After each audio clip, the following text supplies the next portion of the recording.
Brother Hao, wake up. It's 9 o'clock. Twilight of the Gods is launching. I snapped my eyes open, gasping for air. I looked around at the familiar yet strange surroundings. I was in the dream club. Wait, this couldn't be right. The last thing I remembered was exploring the God's vestige, where that backstabbing snake Wu Xiaodao betrayed me and left me for dead. I grabbed my phone.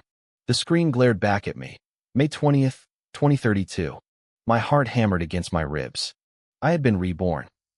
I was back 10 years in the past, right at the moment Twilight of the Gods was about to launch. My friend, little fatty Zhou, saw my panicked expression and tried to comfort me. How, don't worry. The brothers will find a way to help you scrap the money together. Your sister will be fine. The memories hit me like a physical blow. At this exact time in my past life, my younger sister had been hit by a car. The driver fled, there were no cameras, and she ended up with a brain hemorrhage. The surgery cost 300,000 yuan. My friends and I scrambled, even taking out loans, but we only managed to get 260,000. I had knelt in that hospital, begging the doctors to save her, but they refused to operate over a 40,000 yuan deficit. She died in that hospital bed. I clenched my fists until my knuckles turned white. Looking at the playful, cute image of her in my mind, I made a silent vow. Sister, don't worry. This time, I will save you. I will change our fate. I looked at little Fatty and forced a smile. Fatty, let's get into the game. We're going to write our own destiny. He looked relieved to see me calm down. Go for it, Hao. I climbed into the gaming pod, my mind racing. Twilight of the Gods was marketed as a revolutionary virtual reality game, a second world built by a coalition of 100 nations. But I knew the truth. It wasn't built by humans.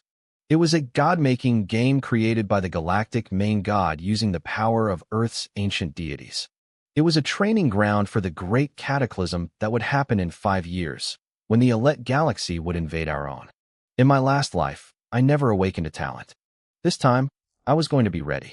I entered the character creation screen. A cinematic began to play. It was an 8-hour promotional video that couldn't be fast-forwarded. You either watched the whole thing or skipped it. In my past life, almost every player skipped it. 8 hours was too much time to lose at the start of a race. But I sat through every second. I knew the secret. The first person to finish the video would receive a God-grade talent awakening stone. Talents were the core of the game, ranked from yellow, black, earth, heaven, saint, to God-grade. In my previous life, I had found a saint-grade stone, but my awakening failed. That failure proved one thing. My innate potential was actually God-grade, and a saint-grade stone wasn't strong enough to trigger it. The few people who held God-grade talents in the past were absolute legends who ruled the world. The hours ticked by. Finally, a notification chimed. Ding! Congratulations! You are the first player to finish the promotional video. Reward, God-grade talent awakening stone X1. I smiled. Perfect. I moved to the character hall. Class, Archer. Name, Falling Snow. I didn't hesitate. I chose exactly what I had before. Ding. Character created. Transporting to Novice Village 10086. I materialized in the village. Each village held 10,000 players, meaning over 100 million people were already online. The hype was real. I walked to a secluded corner, pulled out the glowing stone, and whispered, Awaken. Ding. Due to your excessively high potential, the God-grade stone can only awaken a portion of your talent. Ding. You have awakened the talent.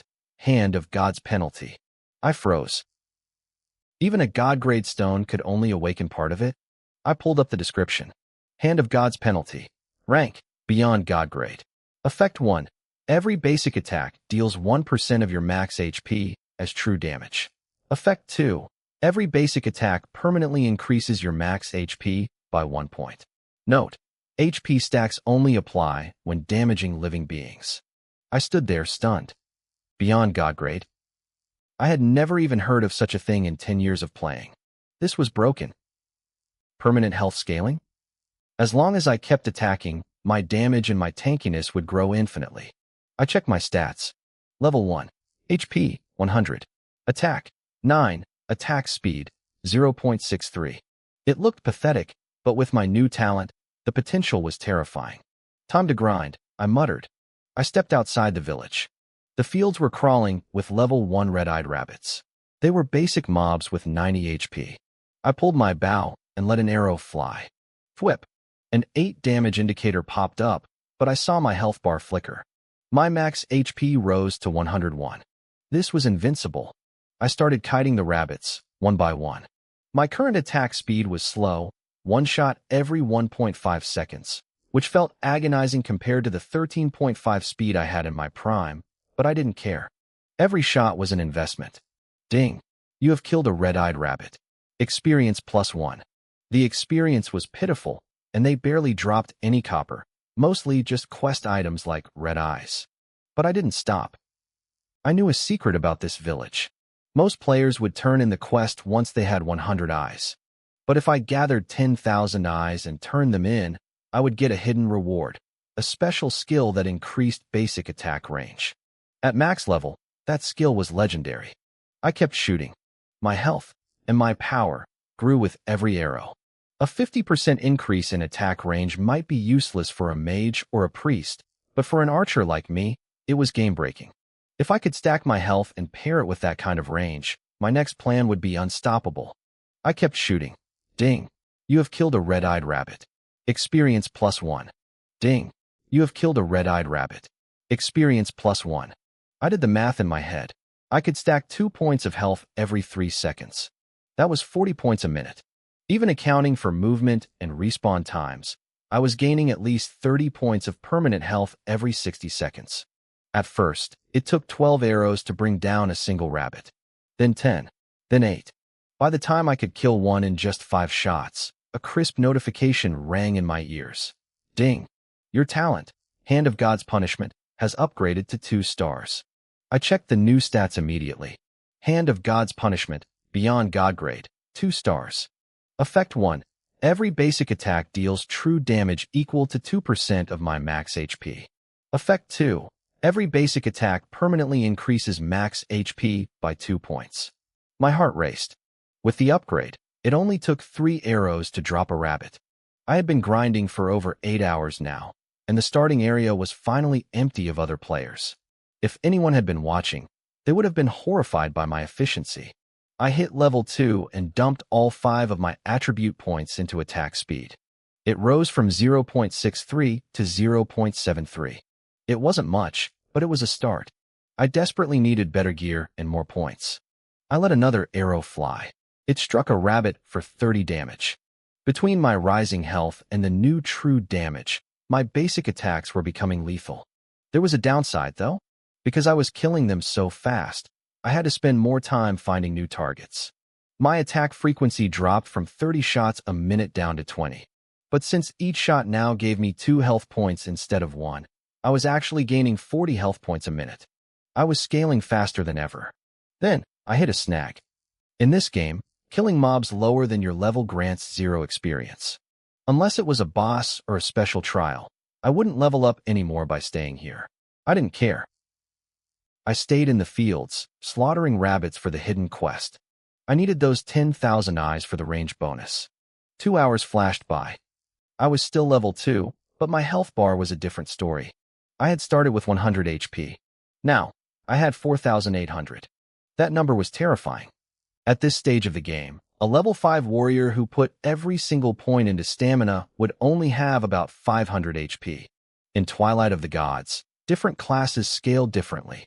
Archers get more out of attack speed, while warriors get double the health from stamina points.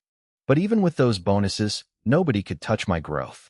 The only way to truly get strong was through gear, but my talent was already doing the heavy lifting. I checked my bag. I had collected 1,600 red eyes. I was still far from 10,000, but now that I could one-shot the rabbits, the rest would be easy. Suddenly, a notification blinked in my vision. My real-world equipment was calling me. I had been submerged for over 10 hours. It was time to eat. I climbed out of the gaming pod, stretching my stiff limbs. My friend, Zhou Xiaopeng, was already out, his face beaming with excitement. "Brother Hao, this game is insane," he shouted. "It feels like a real second world." We walked toward the dining hall together. We were both members of the Zhuming Club, one of the 3 biggest gaming organizations in Binghai. Well, members was a strong word. We were gold farmers, bottom-of-the-barrel workers who played to grind currency for the pros. For Xiaopeng, it was a dream job because it provided food and housing. For me, it was a cage. The dining hall was full. A heavy-set middle-aged man walked in, followed by a long-legged secretary in black stockings. This was Li Haitao, the general manager of Zhumeng. He looked over the progress reports and nodded dismissively. I kept my head down, focusing on my food, until Xiaopeng nudged me. "How? It's your turn," he whispered. "Level 2, I said calmly. "And 15 copper coins." The drop rate for the rabbits was abysmal. Even after killing over 1,000, I had barely found any money. Li Haitao slammed his hand onto the table. The crash echoed through the room. "Lin Tianhao, what the hell are you doing?" he roared. "Everyone else is level 4. How are you only level 2? "I spent some time watching the opening cinematics," I told him truthfully. "Cinematics? You think this is a vacation?" Li Haitao's face turned purple. "Do you have any idea how valuable the early game is? Zhuming doesn't keep dead weight. We don't need a tourist. Pack your bags and get out. You're fired." The room went silent. Xiaopeng jumped to his feet, his voice trembling. "Manager Li, wait. He was just trying to understand the game better. Look, I made 2 silver coins today. I'll give 1 to Hao. Just let him stay?" "No," Li Haitao snapped. "He's already fallen behind. He'll never catch up to the pace." Xiaopeng tried to argue, but I reached out and caught his arm. "Forget it, fatty," I said. "It's fine." "But how?" "Your sister needs money for her surgery," he whispered, his eyes full of worry. "If you lose this job—" "Don't worry," I said, standing up. "I'll find a way to make the money." I turned and walked out of the Zhuming club without looking back. A weight lifted off my shoulders. In my past life, I had wasted years here, grinding my life away for people who didn't care about me. Not this time. Xiaopeng chased me out into the street. He pulled a bank card from his pocket and shoved it into my hand. "How? There's 20,000 yuan on here," he panted. "Take it. For the emergency. I'll earn more." I looked at the bank card in my hand, feeling a lump in my throat. Fatty, Monkey, and Glasses, they were my best friends. In my past life, when I was at rock bottom, they were the only ones who never gave up on me. "Fatty," I said, looking him in the eye. "Quit Zhuming. Come with me. Let's start our own studio. We'll be our own bosses." Fatty blinked, stunned. "How? If you ask, I'm in. No questions asked. But what about your sister's surgery?" "I know what you're thinking," I said, my voice firm. "Give me 3 days. Just 3 days, and I'll earn enough from the game to pay for everything." Even without my god-tier talent, my memories of the future were a gold mine. I knew how to break this game. Fatty didn't doubt me for a second. He messaged Monkey and Glasses immediately. They weren't in the city, but they replied instantly. They were in. Fatty went back to Zhuming and quit on the spot. He walked away from his salary and his bonuses without a glance back. That's what brotherhood looks like. We headed straight to a Twilight of the God sales point. We dropped 20,000 yuan on 2 high-end gaming cabins and hauled them back to my rental apartment. My sister was still in the hospital, but I didn't go see her. It wasn't because I didn't care. It was because I knew that right now, every second spent not making money was a second she didn't have.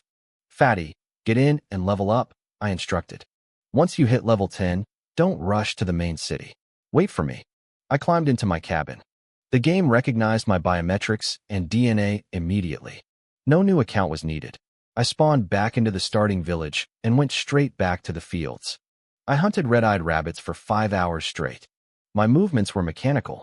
My focus was absolute. 9,998. 9,999. 10,000. Finally, I headed back to the village and found the village chief. I accepted his quest to collect rabbit eyes and handed them all over in one go. "Great adventurer," the old man exclaimed, his eyes widening. "Your perseverance is legendary. I have a special reward for you." A notification flashed. I gained 1,000 experience points and 5 silver coins. More importantly, I unlocked a skill, Basic Attack Amplification. It was a passive 1-star skill that increased my attack range by 5%. I learned it instantly. "Brave soul," the chief continued, his expression turning serious. "Your grit is unmatched. If you can slay 10 bosses, I will give you a reward beyond your imagination." I froze. 10 bosses. That was an insane requirement for a follow-up quest. The system prompted me. New quest. Slay 10 bosses in the novice village. Penalty for failure. Loss of the basic attack amplification skill. Reward. Unknown. I hit accept without hesitation. I needed to kill bosses to make money anyway. This just gave me an extra reason to do it. I left the village and bypassed the low-level mobs, heading straight for the level 10 Twisted Trance. I needed to level up fast to increase my attack speed. I spotted a Trant. It had 1,900 HP and a nasty vine spin skill. I raised my bow and fired. The arrow hissed through the air. A number popped up, 426. After killing 10,000 rabbits, my HP had ballooned to over 21,200 thanks to my talent. My base attack couldn't pierce the Trent's defense, but the true damage from Hand of God didn't care about armor. 5 arrows later, the Trant collapsed. You have slain a Twisted Trant. Experience plus 90. I grinned. The level gap bonus was massive. Normally, these gave 10 XP, but I was getting 9 times that. Between the quest reward and the Trance, I only needed 20 kills to level up. I mowed them down. You have reached level 3. I dumped all 5 attribute points into attack speed. My speed climbed from 0.73 to 0.83. On my 20th kill, a flash of light hit the ground. An item dropped. It was a recovery ring. Level 10 requirement. Effect, restore 2 HP per second. I was shocked. Rings were the rarest drops in this game. The effect was trash for me, but for a normal player, it was a godsend. I immediately listed it on the auction house with a starting bid of 500 yuan and a 5-minute timer. 5 minutes later, a notification popped up. Sold for 9,000 yuan. A friend request followed immediately from a player named Putua Dunshan. I recognized the prefix. Putua was one of the top 10 guilds in the country. Hey man, Dunshan messaged. Nice ring. Can I ask which quest dropped it? I'm willing to pay for the info. Just farming mobs, I replied shortly. Holy crap, he shot back. Are you at a glitch spot? How are you killing level 10 mobs at level 3 without taking damage? I didn't bother replying. I just kept shooting.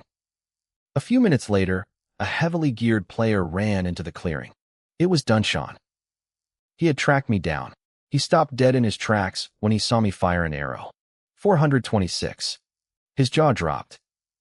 At this stage of the game, even the elite players in his guild were barely hitting for 100 damage with top-tier gear. I was doing 4 times that while being 7 levels lower. Big bro, Dunshan practically fell to his knees. He had started the game late due to real-life issues and was desperate to catch up. Big bro, please. Group up with me? Carry me for a bit? I'll pet. I was about to tell him to get lost. I didn't want to waste time. Then I thought about my sister lying in that hospital bed. Fine, I said, turning to him. But it'll cost you 300,000 yuan. Putua Dunshan looked at me like I had lost my mind. I could tell he wanted to curse me out right then and there. Usually, hiring a professional power leveling team to hit level 10 would cost maybe 20,000 yuan at most. 300,000 was daylight robbery. I'll get you to level 10 by the end of the day, I said calmly. Dunshan froze. He looked at me with deep suspicion. It was 4 a.m. Even with 20 hours left in the day, reaching level 10 without eating or sleeping seemed like a pipe dream. Even so, that price is insane, he muttered. He was rich, but he wasn't an idiot. I know it's high, I replied. But what if I throw in a full level 10 elite grade set? Dunshan's breathing hitched. His eyes went wide. Big bro, you aren't joking, are you? I'm not, I said firmly. Level 10 elite trance dropped the set pieces. You had to be incredibly lucky, but if you killed enough of them, it was a guarantee. Fine, Dunshan said, teeth clenched. I'll give you 50,000 as a deposit. No, 300,000. Up front. Dunshan hesitated. He looked at the pile of monster corpses I'd already made and made a gamble. Fine, I'll transfer it now. Ragnarok had a built-in transfer function, so I didn't even need to give him my bank details. Seconds later, a notification popped up. 300,000 yuan had hit my account. Wait here, I said.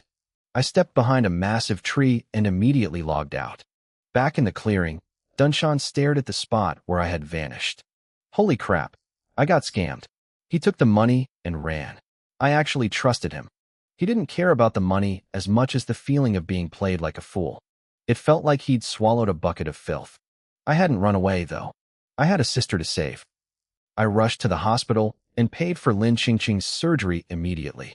Looking at her pale face in the hospital bed, I tightened my grip on the receipt.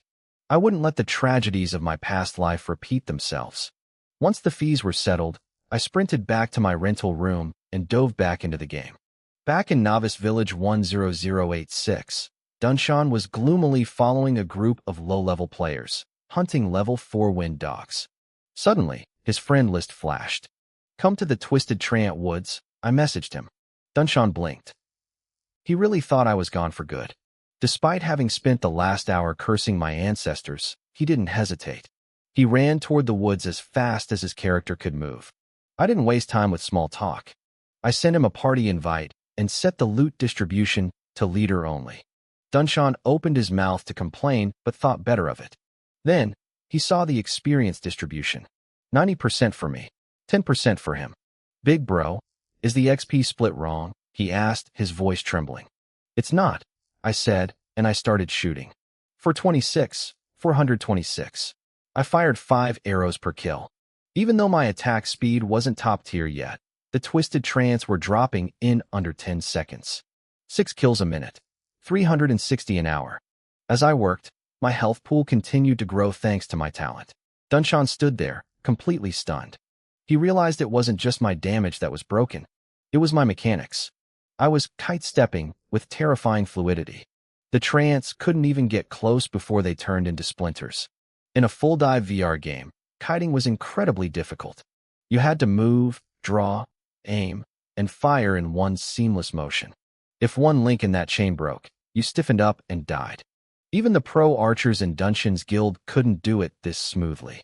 "This is art," Dunshan whispered. He opened his recording function and started filming me. He wanted to send this to the Putuwa Guild elites so they could see what a real archer looked like. I didn't care what he was doing. Kiting was second nature to me. In the era of the Great Catastrophe, every archer who wanted to survive had to move like this. "Big bro, what was your old ID?" Dunshan asked, breathless.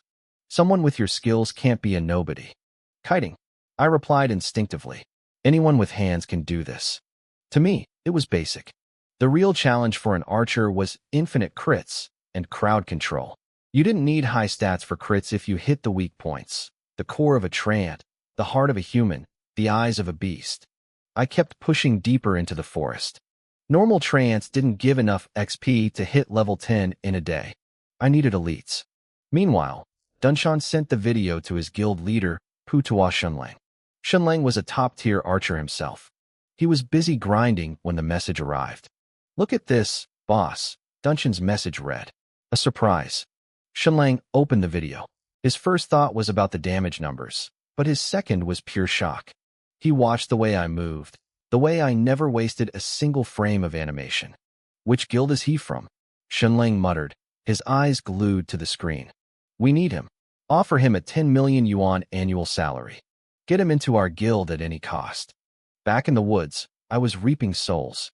The drop rates in Ragnarok were notoriously stingy, but after a massive slaughter, a crisp ding echoed through the trees. A piece of gear hit the forest floor. Trant Spalders. Level 10. All classes. Plus 200 HP. "You want this?" I asked Dunshan. "Yes, definitely." He paused. "But the price won't be like the ring, right?" 3,000 yuan, I said. It was a common drop, so I wasn't going to overcharge him. Deal. Money would eventually become worthless as the game merged with reality, but for now, I needed it to survive. Once I had enough for my sister and me to live comfortably, I could focus entirely on becoming the strongest. Eventually, I planned to trade high-end gear for specific in-game items, but for now, cash was king. Just as I was calculating my next move, a server-wide announcement blared through the air. "Congratulations to player Quangzhan Daofeng for being the first to reach the main city. Rewards: 500 gold, 1 Black Iron rank class set piece, 1 class skill book, and 50 free attribute points. We hope all players continue to strive for excellence." The announcement repeated, echoing across every corner of the world. Holy crap! Putuwa Dunshan checked his interface, eyes wide. That was fast. Daofeng hit level 10 already? And look at those rewards. They're insane. I didn't blink. To me, those rewards were nothing. Leaving the starting village this early was a massive mistake. This place was a hidden treasure trove. If you left now, you could never come back. In my past life, countless experts realized their mistake too late and were left filled with regret. Keep pushing, boss, Dunshan said, cheering me on. By the way, you're so good. Which guild do you actually belong to? I'm a solo player, I replied. Dunshan looked stunned. With my mechanics, there was no way I was just a random solo player.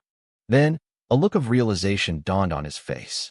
He probably figured I was some ancient god from the old PC gaming era, someone with god-tier awareness and strategy whose hands had grown too old for high APM, but who could now dominate again because Ragnarok translated everything into data.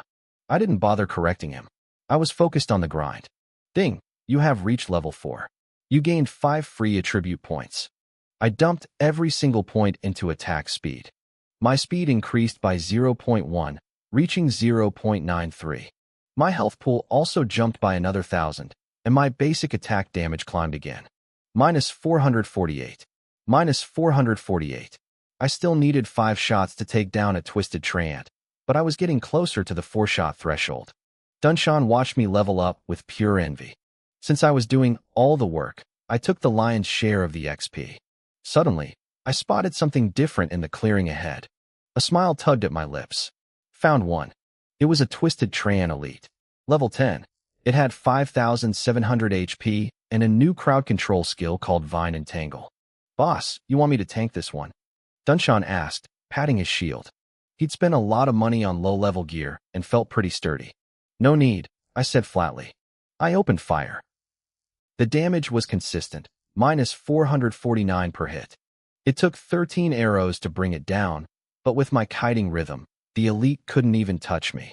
It collapsed into a pile of rotting wood before it got within 5 yards. Ding. You killed a twisted treant elite. Gained 321 XP. Now we were talking. Hunting elites was the only way to move the needle.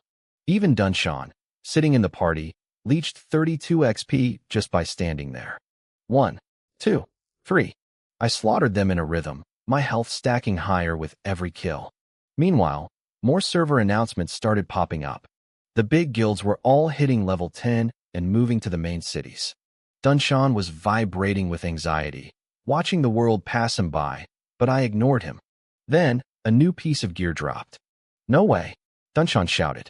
Is this part of that set you mentioned? I nodded and tossed the heavy plate armor to him. Yeah, kill enough elites, and you'll get the full treant set. Dunshan's eyes lit up as he caught it. Boss, you're the best. When you went offline earlier, I actually thought you'd ghosted me. I rolled my eyes and kept shooting. An hour flew by. The best thing about the starting village was the respawn rate. It was the only thing that could keep up with my killing speed. Ding. You have reached level 6. You gained 5 free attribute points. In just 1 hour, I'd jumped 2 levels. My attack speed was now 1.13. I'd also farmed 3 more set pieces for Dunshan. A player could equip 13 items in total, and Dunshan now had 4. This was, without question, the strongest shield warrior set in the game before level 20. Once you hit 10 pieces, you gained a passive heal of 50 HP per second that couldn't be interrupted by damage. At 13 pieces, you got a second effect, 10% physical damage reflection. Combined with the massive health boosts, he'd become an unkillable wall. The 300,000 yuan he paid me was a steal. Suddenly, a system red alert flashed in front of my eyes. Warning, your slaughter of the Twisted Treants has enraged the Twisted Treant King. He will arrive on the battlefield in 5 minutes. Please leave the area immediately. I smiled. Finally. Boss. A boss spawned. Dunshan yelled, his voice cracking with excitement. Are we doing this? I didn't answer. Instead, Dunshan received a different notification. Asterisk ding. You have been kicked from the party by Shueti. Asterisk. Dunshan froze. Wait, boss, what the hell? You're ditching me for the boss fight. Don't get involved, I said, checking my arrows. Stay back. But, Dunshan looked like he'd been slapped. Is this how you treat your VIP client? That's cold, man. I promised to get you to level 10, I said simply. I never promised to share a boss. First kills on bosses gave massive rewards, and if you did it solo, those rewards were doubled or tripled. Bringing Dunshan along was just dead weight that would ruin my payout. Dunshan opened his mouth to argue, but then he saw it. A massive, towering shadow was lumbering through the trees toward us. Twisted Treant King, Black Iron Boss. Level 10. HP, 116,800. Attack, 325. Dunshan's jaw hit the floor. He didn't say another word. He just turned and ran. I stared at the towering beast.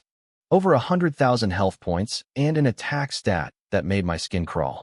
At this stage of the game, nobody should have been able to touch it.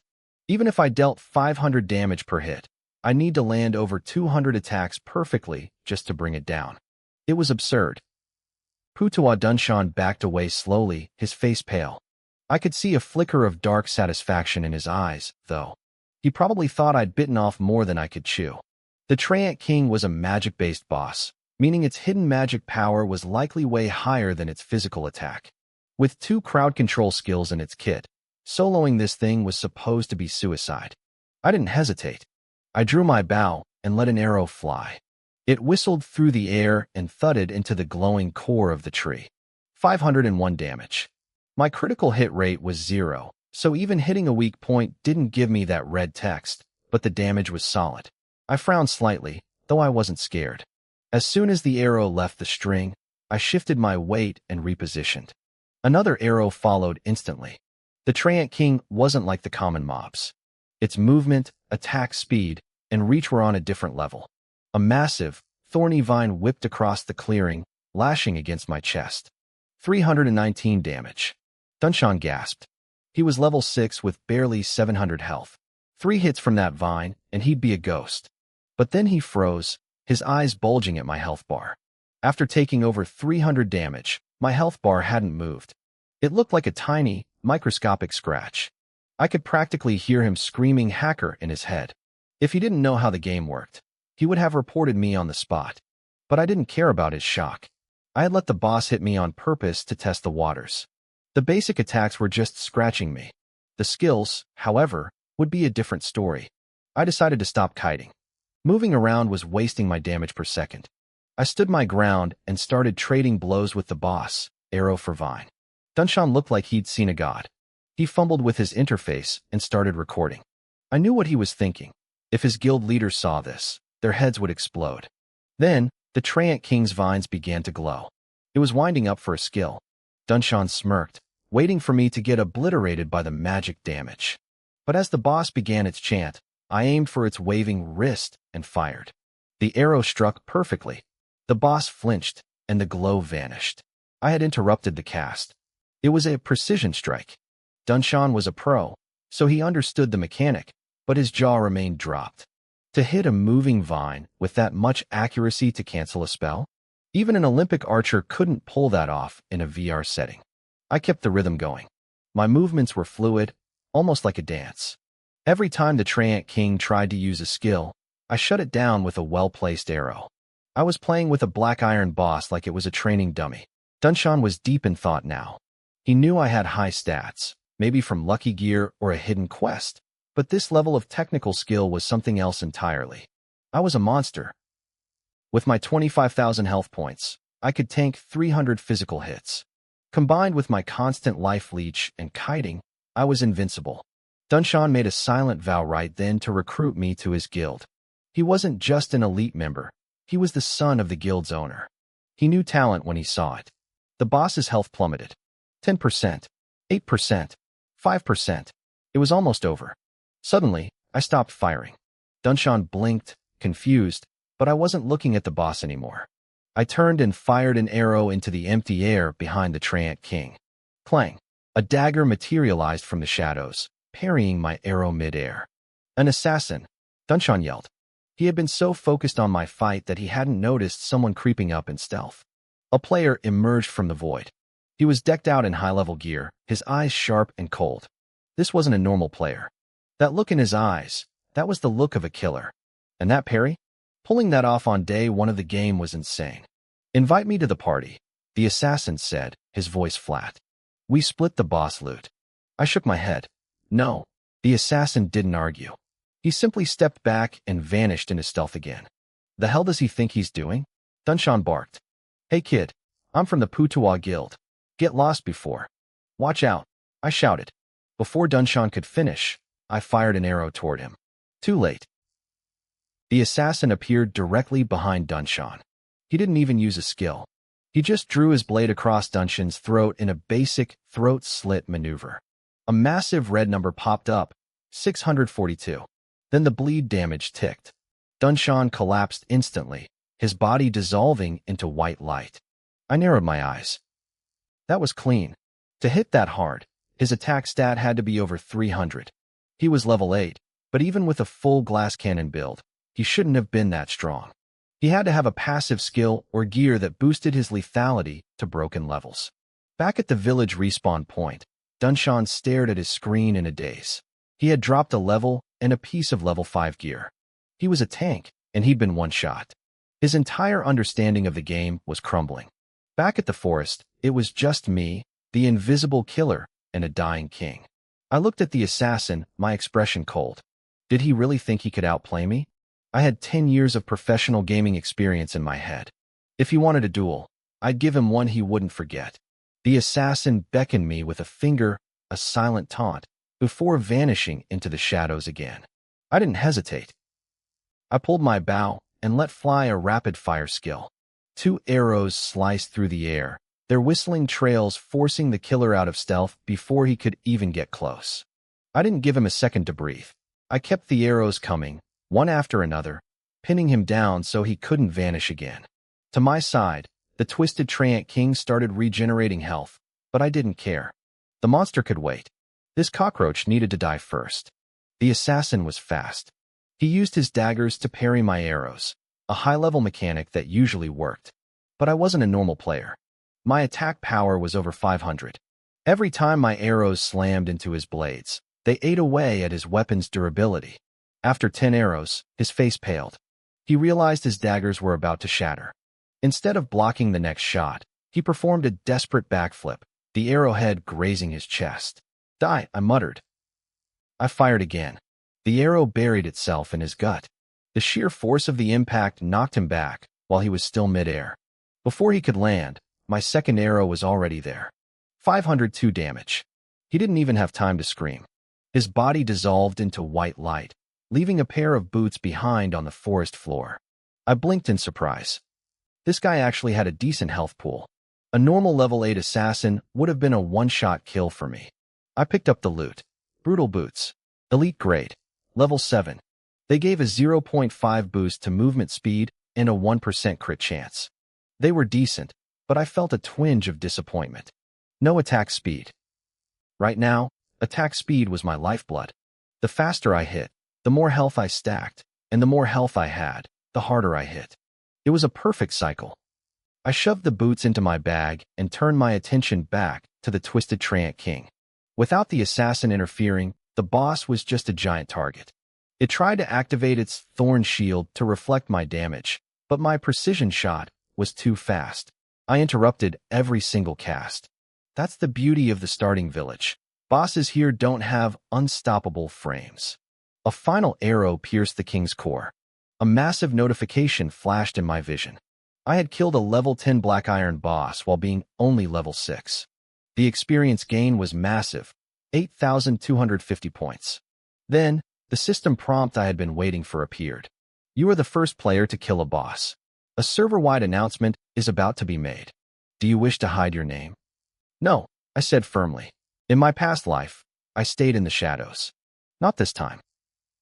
I needed fame. I needed prestige. To stand at the peak of power and face the coming threat from the Alethea galaxy, I couldn't do it alone. I needed to be a leader, and leaders need a reputation.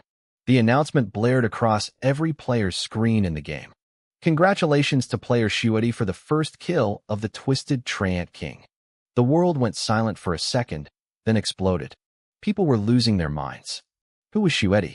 What guild was he from? How did he trigger a boss when most players couldn't even find one? I ignored the chaos.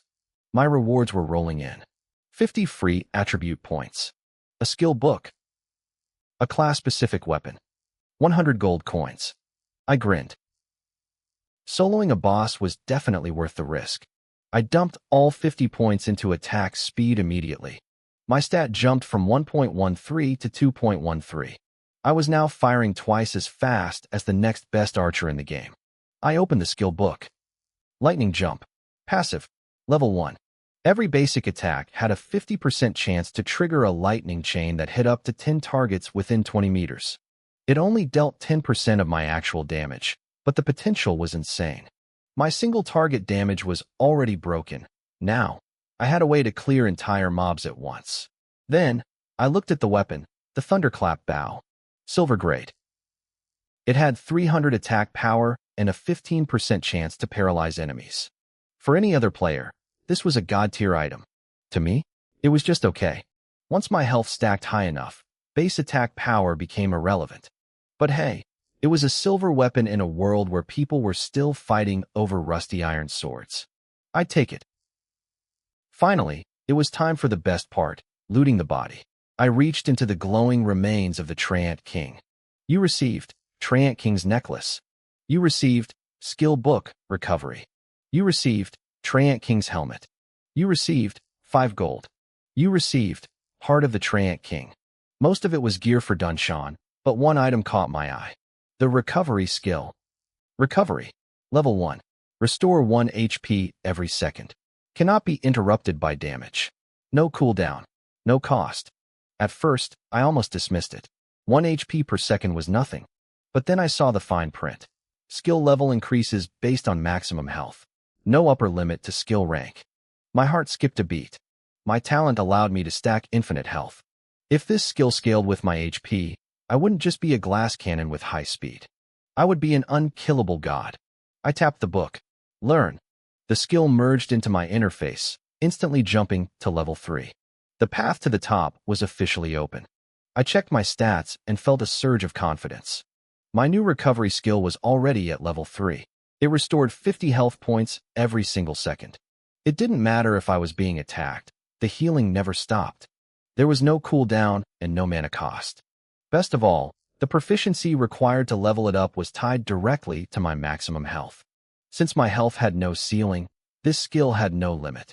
I was becoming an unkillable tank. I felt safe now. I looked at my interface and saw a flood of private messages and friend requests. I blocked them all. I didn't have time for fans or scavengers. I sent a quick message to Putua Dunshan, then got back to work. I equipped the Thunderclap Bow and took aim at an elite twisted Treant. Zip! My arrow found the core of the tree. A massive red number popped up, 1,524. A critical hit. At the same time, a bolt of electricity arched off the target, jumping to 5 other nearby Treants for 152 damage each. The group roared and started closing in on me. I didn't blink. I fired again and again. My critical hit rate was sitting at 16%, which was insane for this stage of the game. By hitting their weak points, I was shredding them. Before, it took 12 arrows to drop an elite. Now, 4. And because of the chain lightning, the trees behind the first one were already half dead before I even turned my bow on them. I started kiting. I pulled more and more Treants into a massive train. The lightning splash was a double-edged sword. It pulled tons of aggro. If I messed up and got cornered, I'd be dead in 2 hits. But my attack speed was a joke. I was firing 4 arrows every 2 seconds. A golden light wrapped around me. I had reached level 7. I dumped all 5 attribute points into attack speed, bringing my stat from 2.13 to 2.23. Boss Shueti, I'm here. Dunshan finally arrived, huffing and puffing. He stopped dead when he saw the carnage. Boss, you got even stronger? I tossed him a party invite. The deal stayed the same. He got 90% of the experience, I took 10. My priority was finishing his order and getting paid. With my new speed and the chain lightning, it only took 3 hours to boost him to level 10. Along the way, I finished farming the full Treant set I'd promised him. Dunshan looked at his new stats and gasped. This set is incredible. These set bonuses are broken. I've got 2 more black iron pieces from the Treant King, I said, pulling them out. They won't break your set bonus, but they'll boost your base stats. You want them? I knew my client. Dunshan hesitated for only a second.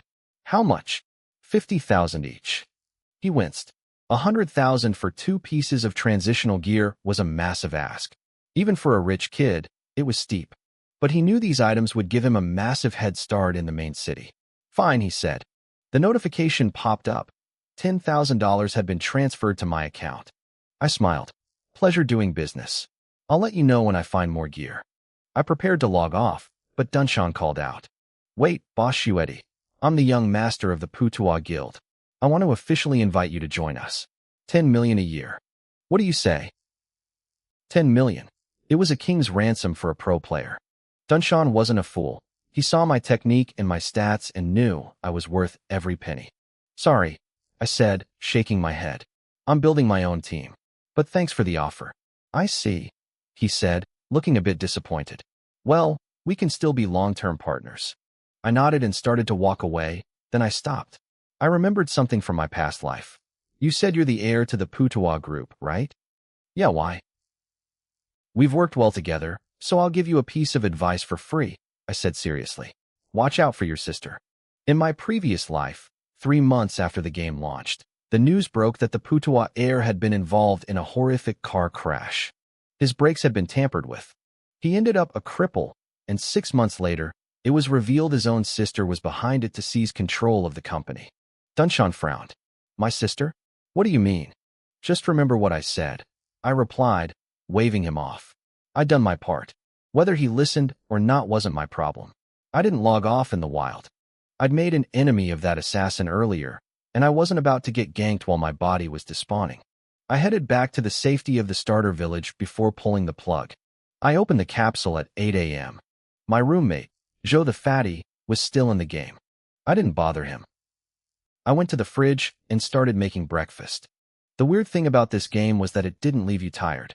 It felt like your body was resting while your mind stayed sharp. Later on, experts would claim the game was like deep sleep, but they were wrong. The truth was that as your character grew stronger, your soul was being refined. Your mental energy improved in the real world. Fatty, get off and eat, I shouted. Joe popped out of his pod a moment later, grinning ear to ear. Brother Hao, you were right. Going solo is the way to go. I found a level 7 piece of gear today and sold it for 12,000. There are so many rich idiots in this game. I just smiled. It wasn't that there were a lot of rich individuals. The prices were being driven up by guilds, massive corporations, and even the government. They all saw the potential. The gaming industry was worth billions, but this game? It was going to be worth trillions. The big players knew that being strong in the game wasn't just a hobby. It was the future. I knew why Fatty was doing so well early on. He was a warrior, and once he left the starter village, he was destined to meet a certain traveling bard who would change everything for him. In my past life, Joe the Fatty had stumbled upon a traveling bard who spoke in absolute nonsense. Instead of ignoring him, Fatty started reciting classic poems from our world's history to show off. The bard didn't get angry. He was so impressed that he begged to become Fatty's apprentice. As a tuition fee, he gave Fatty 3 passive warrior skills that made him a monster in the late game. Dual armor, dual shield, and dual slash. Dual armor reflected a percentage of all incoming damage.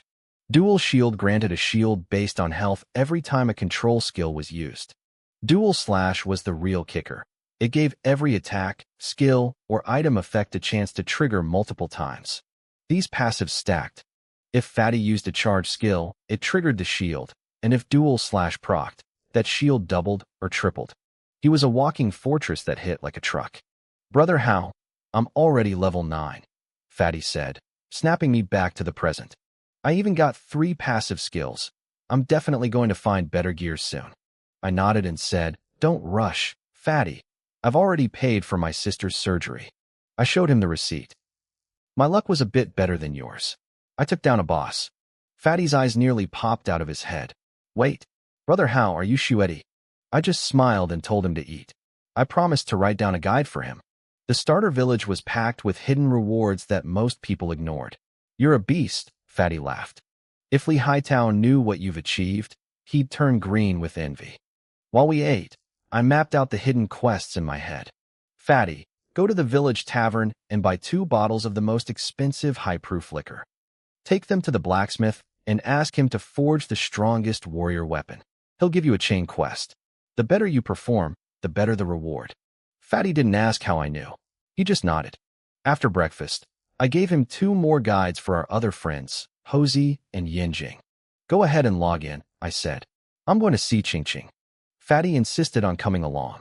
We headed to the hospital, where the staff was already prepping for the operation since the bill was settled. I looked at my sister, Lin Ching, lying unconscious in the ward. My heart softened. Doctor, when does the surgery start? I asked. We're setting it up now, he replied. It'll happen this afternoon. Just sign here. I signed the papers, feeling a massive weight lift off my shoulders. Once that was done, I headed back to the apartment and dived back into the game. It was time for Chapter 10, The Twisted Forest. When I spawned back in, I didn't head for the usual hunting grounds. Instead, I walked toward the steep cliffs behind the starter village. Everyone focused on the open fields, but there was a hidden dungeon tucked away here. In my previous life, it took players a week to find it.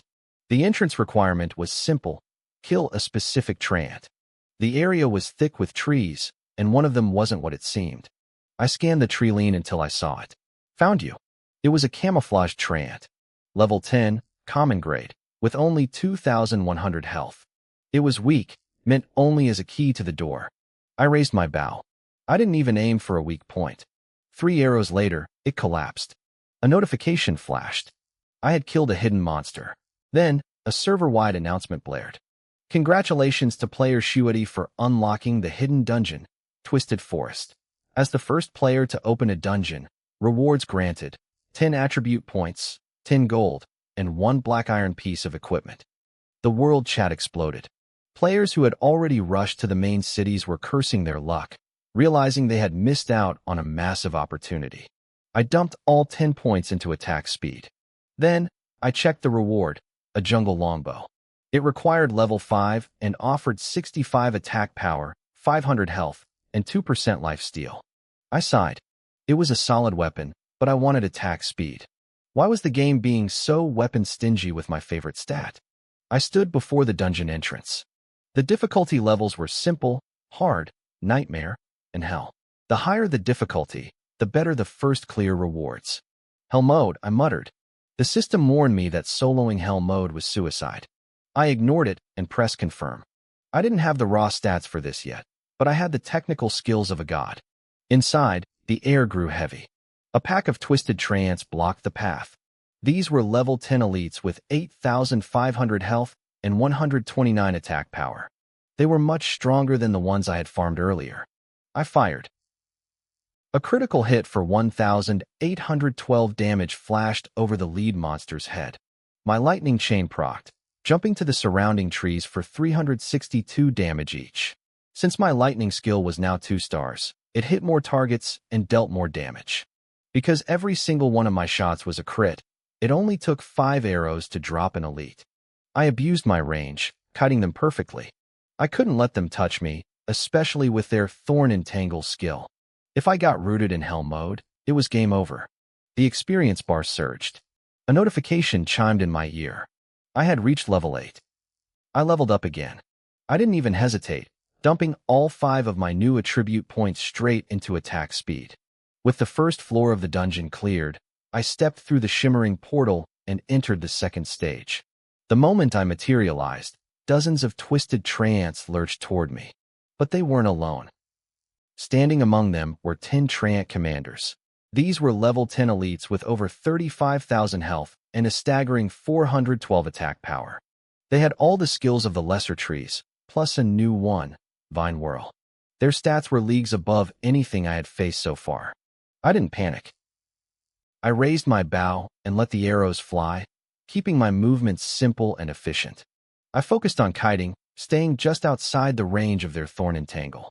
I thanked my lucky stars for my basic attack enhancement skill. The extra range was the only thing giving me enough breathing room to maneuver. But my movement speed was still my biggest weakness. Suddenly, 3 treant commanders raised their wooden limbs simultaneously. 3 separate thorn entanglements shot toward me. I tried to pivot, but the ground erupted. 823, 821, 823. Massive damage numbers popped over my head as the vines lashed around my legs. I was rooted. I cursed under my breath as more attacks rained down. 123, 421, 423. My health bar was plummeting, and before the first stun could wear off, another entangle hit me. In just 2 seconds, I lost over 13,000 health. The only reason I wasn't dead was because these monsters were stupid. They spammed their skills all at once instead of staggering them, and the treants in the back couldn't reach me. If they had been smarter, I would have been chain-stunned to death right there. I didn't have a single crowd control removal skill, and my low movement speed was a death sentence in hell mode. The moment the root expired, I dashed away, creating distance. I fired a shot mid-stride, interrupting a commander that was mid-cast. I took a shaky breath, feeling the heat in my lungs. That was too close. If I died here and lost a level, it wouldn't just be a setback. It would mean losing the first clear reward to someone else. I couldn't let that happen. I sharpened my focus. Before, I was just trying to maximize damage. Now, I had to play perfectly. I had to watch every enemy, dodge every vine, and interrupt every cast. I had to have eyes everywhere. Thorn Entangle wasn't a guaranteed hit. It was a targeted projectile. If I timed it right, I could dodge it. The only reason I got hit before was arrogance and the fact that 3 of them coordinated their attack to box me in. I wouldn't make that mistake again. I watched their hands. Every time I saw a casting animation, I broke my rhythm and repositioned. My damage output remained relentless. Between my crits and the lightning chain jumping from target to target, the pack began to thin. Once their numbers dropped, the pressure eased. I picked them off one by one until the last commander crumbled into splinters. A golden light washed over me. I had reached level 9. Another 5 points went into attack speed. 1 level per floor, the experience gain was absolutely insane. Plus, thanks to my passive health regeneration, my HP was already back to full. Meanwhile, in the real world, the upper management of the Putuwa Club was gathered in a high-tech conference room. A massive screen played a recording of me soloing the Twisted Treant King. A young man sat at the head of the table. "You've all seen the video," Putuwa Dunshan said, looking at his team. "Shunlang, you're an archer. Give me your professional opinion." Putuwa Shunlang stood up, his face serious. "The damage is high, but his mechanics? They're terrifying. Even if you cut his stats in half, he could still solo that boss based on skill alone." Another member, Putuwa Kwangtu, leaned forward. "Boss, why are we watching this? What's the play?" "I want to know what it would take to recruit him," Dunshan replied. "I offered him 10 million a year. He didn't even blink before saying no." Shunlang frowned. "A player with that level of skill isn't a nobody. In the old PC gaming days, legendary archers made 80 million a year. With how big Ragnarok is becoming, and considering his current lead, 100 million wouldn't be crazy. If you want him to lead the guild and build our brand, you might be looking at 150 to 200 million. Dunshan nodded slowly. Even Shunlang, the guild leader, only made 20 million. But he could see Shunlang was genuinely impressed. "I understand," Dunshan said. "Shunlang, get our members in the starting village to farm the Treant dungeon. We need to keep up." Then, with a bit of pride, he displayed the stats of the gear set I had sold him. Shunlang gasped. 5,800 bonus health. Look at that armor and magic resist. How much did this cost? $40,000, Dunshan said. Plus I paid for him to power level me to 10. I threw in 2 extra black iron pieces to seal the deal. Shunlang was stunned. That's incredibly cheap. A single level 10 elite piece is worth 2,000. A full set of 13? That's 40,000 alone without the set bonus. This Shiwadi guy? He must be incredibly rich if he doesn't care about money. He had no idea. I wasn't rich. I was just desperate for quick cash. And I knew something they didn't. In 5 years, when the Great Cataclysm began, real-world money wouldn't be worth the paper it was printed on. Back in the Twisted Jungle, I stepped into the 3rd stage. My heart skipped a beat. Standing in the clearing were 4 Twisted Treant Kings. 4 black iron bosses. Each had 186,800 health and nearly 600 attack power. Their skill set hadn't changed, but their stats were through the roof. I checked my health, gripped my bow, and fired. A critical hit landed for 1,685 damage. I frowned. The defense on these Hell Mode bosses was so high that even my Thunderbow's bonus damage was being mitigated. Most of my damage was coming from my Hand of Heaven proc now.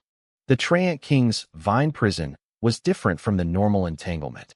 It was nearly impossible to dodge because the vines erupted directly under your feet. With my current attack speed, I could interrupt 2 bosses at most. But there were 4 of them. The battle exploded into chaos. The 4 kings, possessing a cruel intelligence, began to fan out, moving to surround me. I was in for the fight of my life. The massive vines of the Vine Dragon skill began to coil in the air, but the casting time was slow. I didn't waste a second.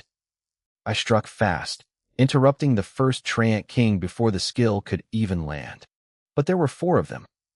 They coordinated their attacks, unleashing their skills simultaneously to block my path of retreat. I didn't back down. Instead, I lunged forward, diving straight into the center of the chaos. It was exactly what I wanted. Numbers popped up over my head. I was deep inside their attack range now. All 4 Treant Kings swung their heavy limbs at once, slamming into me for over 2,000 damage in a single burst. I waited for the skill effects to dissipate, then I leaped back, creating distance once again. I started my rhythmic walk-in attack routine. As long as I didn't get caught in their vine restraints, I was safe. My health pool was massive, and my recovery skill kept me ticking. The odds of them one-shotting me were practically 0. I kept moving and firing. One by one, the giants began to falter.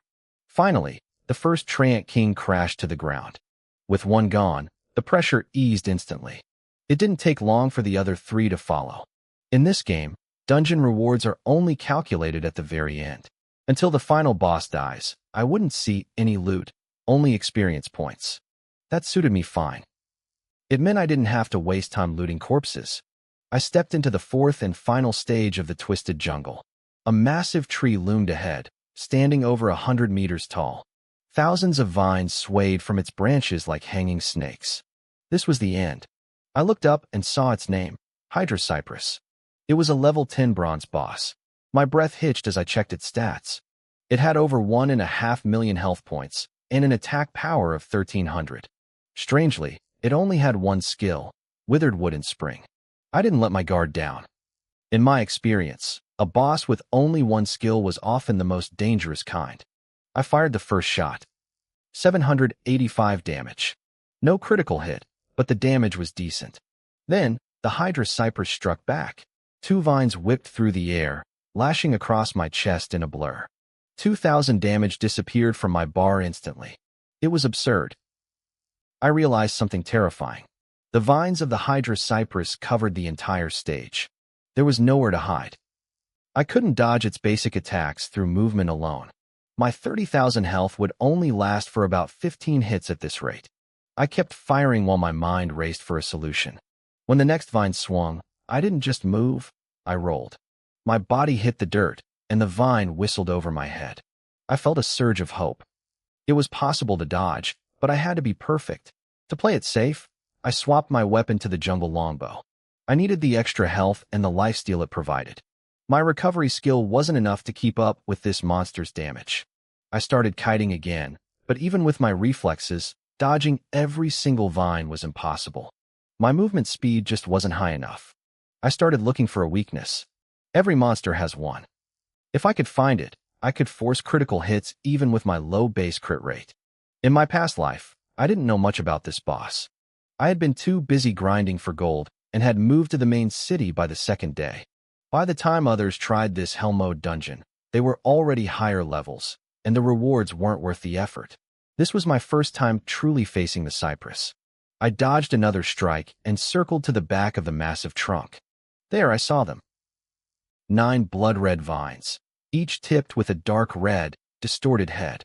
One of the heads turned toward me, wearing a twisted, mocking grin. I aimed and fired. A bright red number popped up. 1,574. A critical hit. I found it. The red heads were the weak points. The battle turned into a frantic dance. The red vines tried to sway and dodge my arrows, but I had years of experience. I predicted their movements, leading my shots perfectly. Critical. Critical. Another critical. Even with a 1% crit rate, striking a weakness made me feel like a god. My health began to stabilize as the lifesteal kicked in. I was firing 2 arrows every second. The boss's health bar began to melt. 10%, 5%. It was almost over. Suddenly, a blinding green light erupted from the tree. My jaw dropped. In a single heartbeat, the Hydra Cypress's health bar zoomed from 10% all the way back to full. I felt a wave of pure frustration wash over me. This was a beginner village dungeon, not a level 200 world boss. How could a level 10 boss have such a broken healing skill? I wanted to scream, but I didn't quit. I gritted my teeth and started the cycle all over again. 15 grueling minutes later, the final red had shriveled and died. A golden light showered over me as the system notification chimed. I had killed the Hydra Cypress. I had earned over 30,000 experience points. But then, a global announcement flashed across the sky in bold letters. Congratulations to player Shuadi for the first clear of the Twisted Jungle Dungeon. The announcement repeated 3 times. Across the entire server, players froze in their tracks. The world chat exploded. People couldn't believe it. A solo player had cleared a team dungeon on Hell mode, while most guilds were still struggling with the first stage. They speculated about my class and my talents, but I didn't care about the fame. I was looking at the loot. The rewards for a Hell mode first clear were staggering. 13 pieces of the Trant set. For Trant hearts. 35 pieces of elite grade gear. 350 gold coins. And the best part? 100 free attribute points and a mysterious skill scroll. I stared at the screen, my heart racing. This was exactly what I needed to stay ahead of everyone else. This was unbelievable. I had just scored a full set of Black Iron grade Trant gear. Because I was the one who achieved the first clear, I wasn't restricted by level requirements. I could put them on right now. The problem was, this set was designed for shield warriors. Wearing it as an archer felt a bit ridiculous, like wearing a heavy winter coat to a summer race. I sorted through the rest. 32 pieces of elite gear and 3 bronze pieces. Most were tank items. I put them on anyway. Even if the stats weren't perfect for my class, they were better than nothing.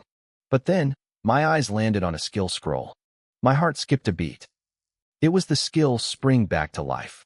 It was a passive 1-star skill. If my health dropped to 10%, I would instantly recover 10% of my max HP. The cooldown was 24 hours, and it cost 0 mana. I looked at the proficiency requirement, 0 out of 10. To level it up, I had to sacrifice other skill books to it. 1 book equaled 1 point. It all clicked. I realized why the Hydra Cypress only had 1 skill during our fight. It must have sacrificed all its other abilities to fuel this one. I didn't hesitate. I had 12 useless skill books dropped by the regular trance earlier. I fed 10 of them to the scroll. The skill shimmered and upgraded to 2 stars. Now, when my health hit 10%, I'd recover 20% of my HP. Even better, the cooldown dropped to 12 hours. This was massive.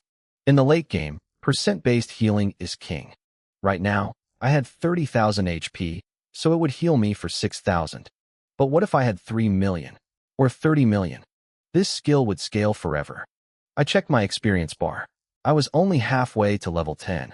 If I wanted to, I could grind the rest in 30 minutes. But I had other priorities. I opened the global rankings to see where I stood. The leaderboard was tight.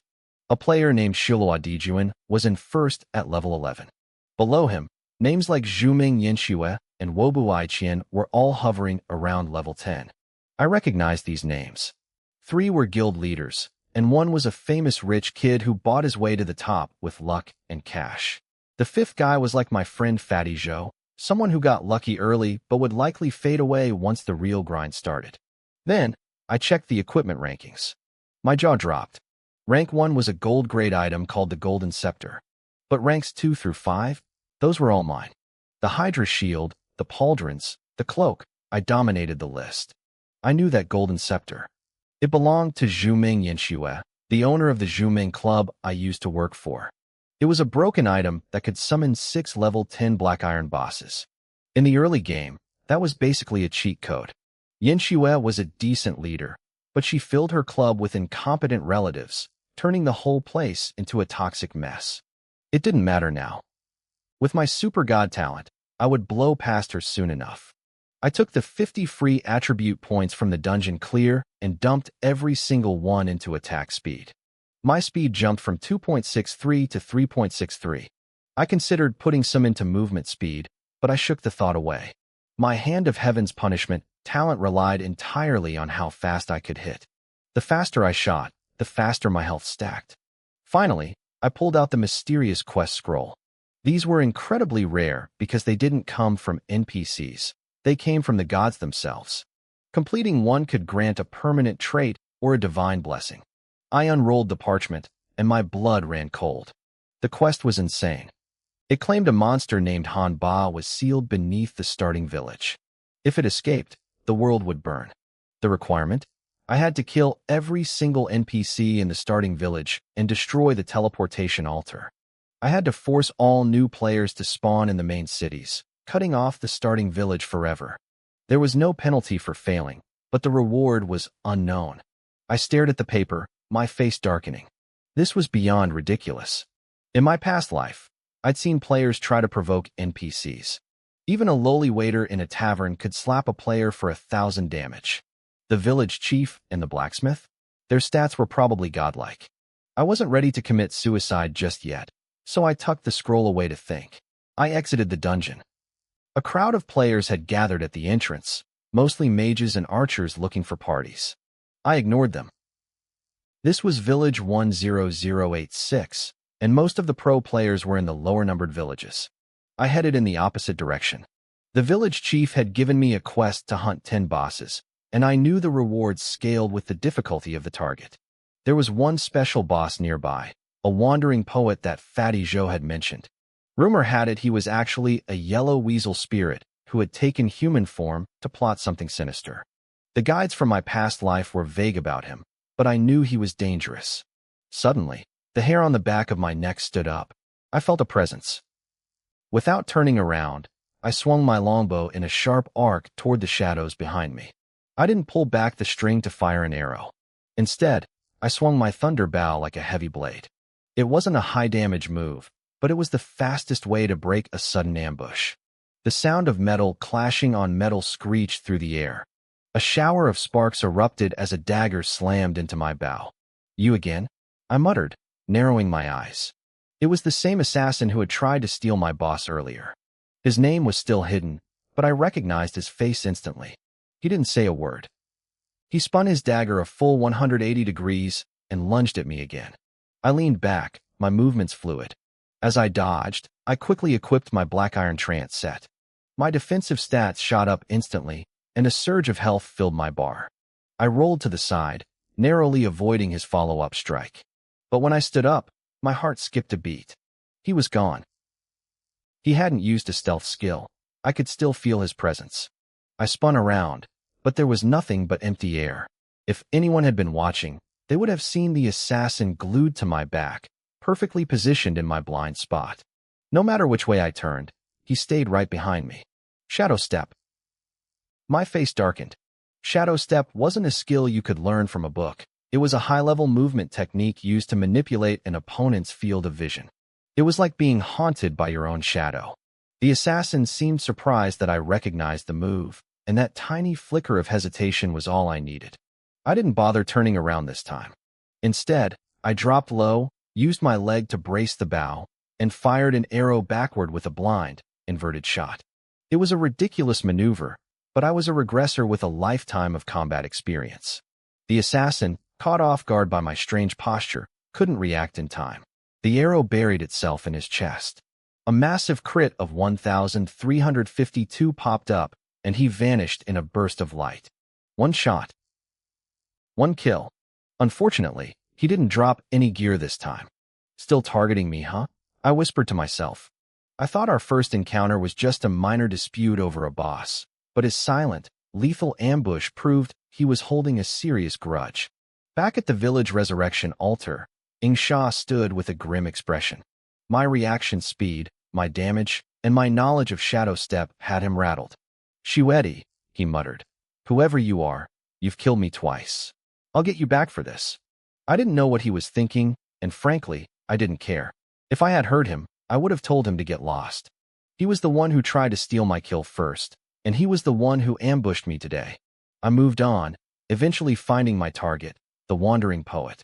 He wore decent clothes and had a thin mustache that gave him a slightly ridiculous look. He was level 15 with over 100,000 health points. Most players thought he was a quest NPC or a merchant because of the vague hint in his description, but they were wrong. He was a ruthless humanoid boss. In my past life, it took thousands of players to bring him down. Today, I wanted to use him to sharpen my skills. Like I told Dunshan, kiting was just the beginning. I ducked behind a massive tree and pulled back my string. I didn't just pull it, though. I began to twist the bowstring with my fingers, winding it tight like a coiled spring. I didn't aim at the poet. I aimed far to the left.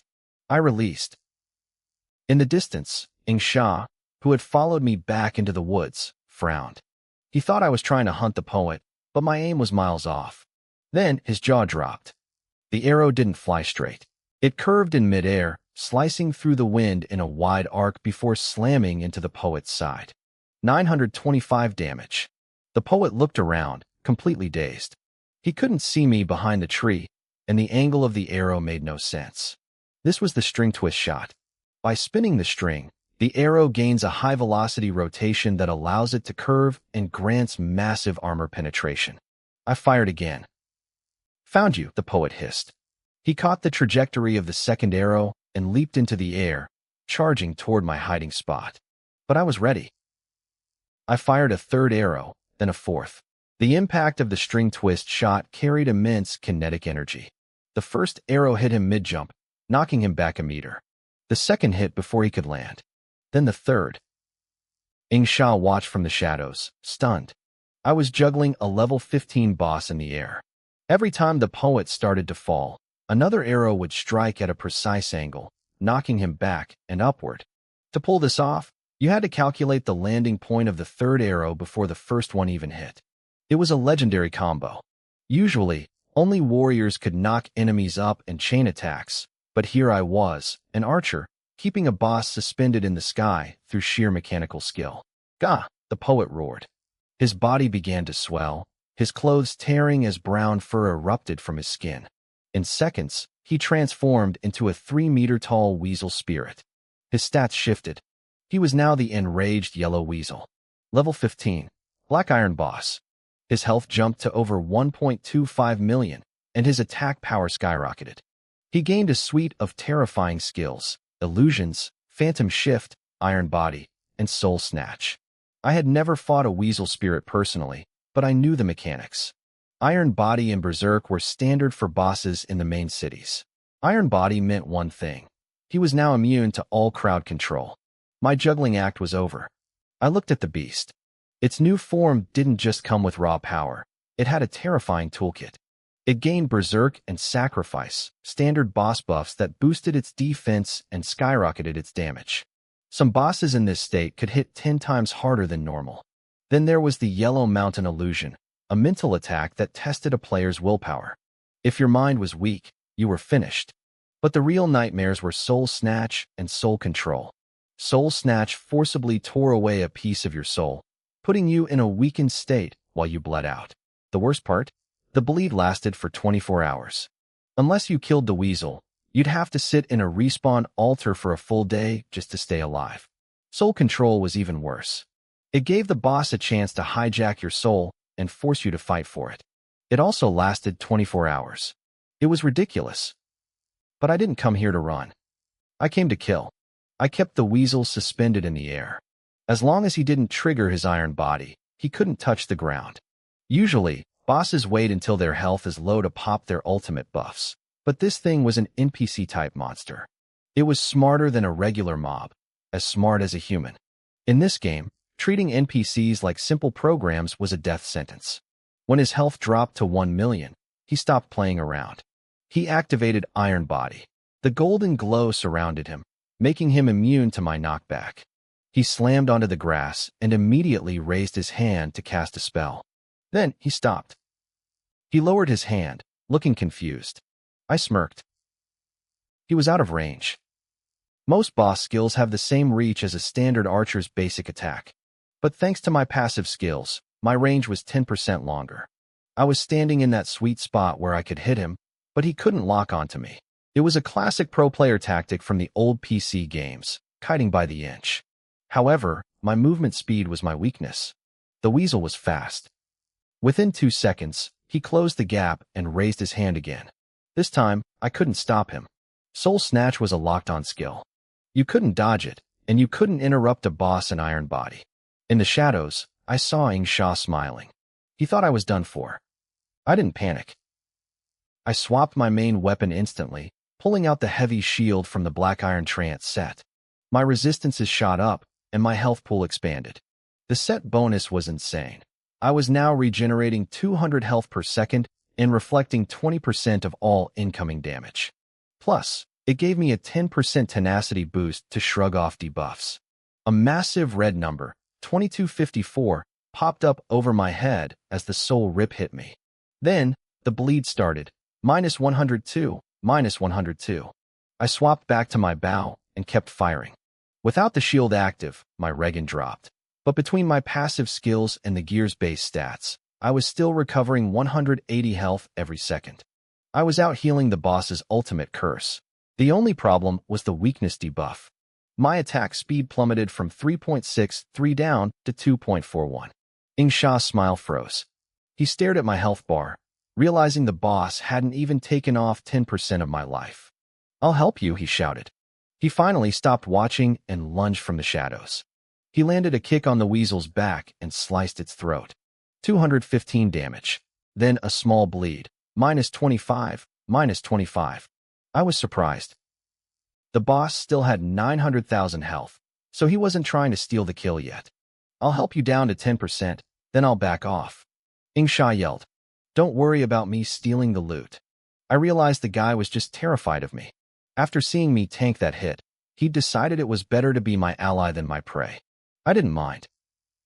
Having a secondary target to pull aggro made this much easier. The weasel roared in fury, swinging a massive claw at the assassin. Ing Sha was good. He leaned back, the claws whistling past his nose, and managed to nick the boss's wrist for another 121 damage. I seized the opening. I let the arrows fly, 3 per second, aiming every single one at the soft spot at the back of the weasel's skull. "Damn it," the beast howled. A ghostly light exploded from its body. Suddenly, the 3-meter-tall monster vanished. Standing in its place was a beautiful woman in a sheer, flowing dress. She had long legs, pale skin, and a smile that could melt stone. She beckoned to me with a slender finger. "My lord," she purred. "Come play with me." I frowned. It was an illusion. If my mind wavered for even a second, I'd be trapped in a dream state while the monster shredded me. I needed a way to break the spell. I decided to use a mental trick. I closed my eyes for a split second and superimposed the image of the hideous, hairy weasel over the beautiful woman. I imagined the monster in a dress, trying to act sexy while covered in brown fur and smelling like a swamp. I almost gagged. The mental image was so disgusting it made my stomach churn. The illusion shattered instantly. There was no beautiful woman, just a stinking, overgrown rodent trying to trick me. I raised my bow and aimed right between its eyes. The beautiful woman froze for a second. She seemed confused, as if she was wondering if I preferred men instead. The illusion shifted instantly. The scenery blurred, and suddenly, a handsome young idol appeared in front of me. He started playing basketball with smooth, rhythmic movements, jumping up and down in a way that was supposed to be provocative. I felt a surge of genuine anger. This overgrown weasel was mocking me. I didn't hesitate. I released a shot. The arrow tore through the air, finding its mark with deadly precision.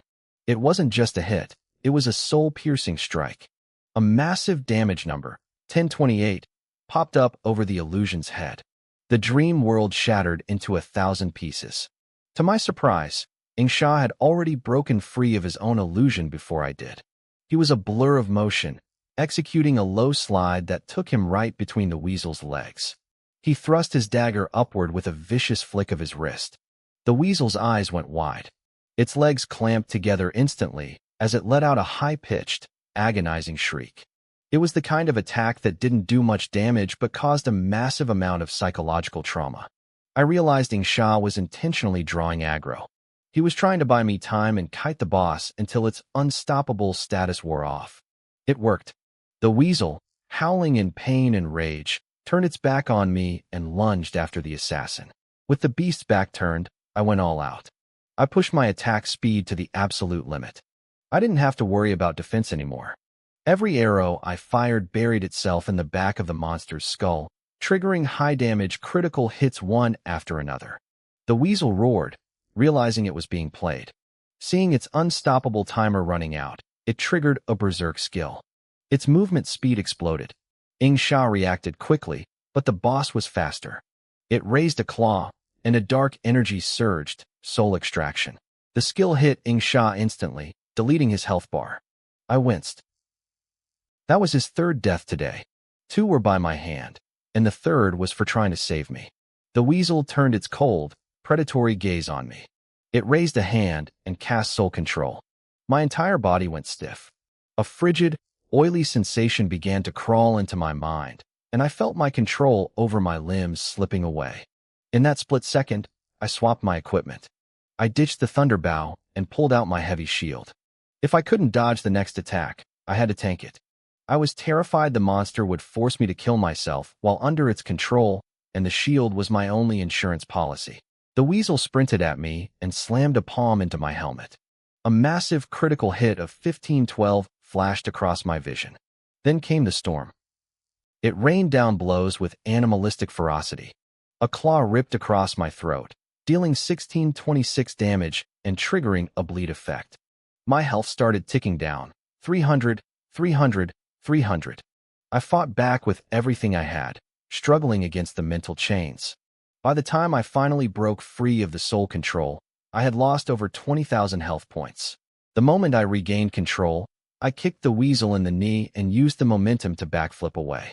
The boss's unstoppable status finally flickered and died. This was it. I used the string twist sword technique, firing a heavy, high-impact shot aimed straight for its throat. The berserk weasel was fast, though.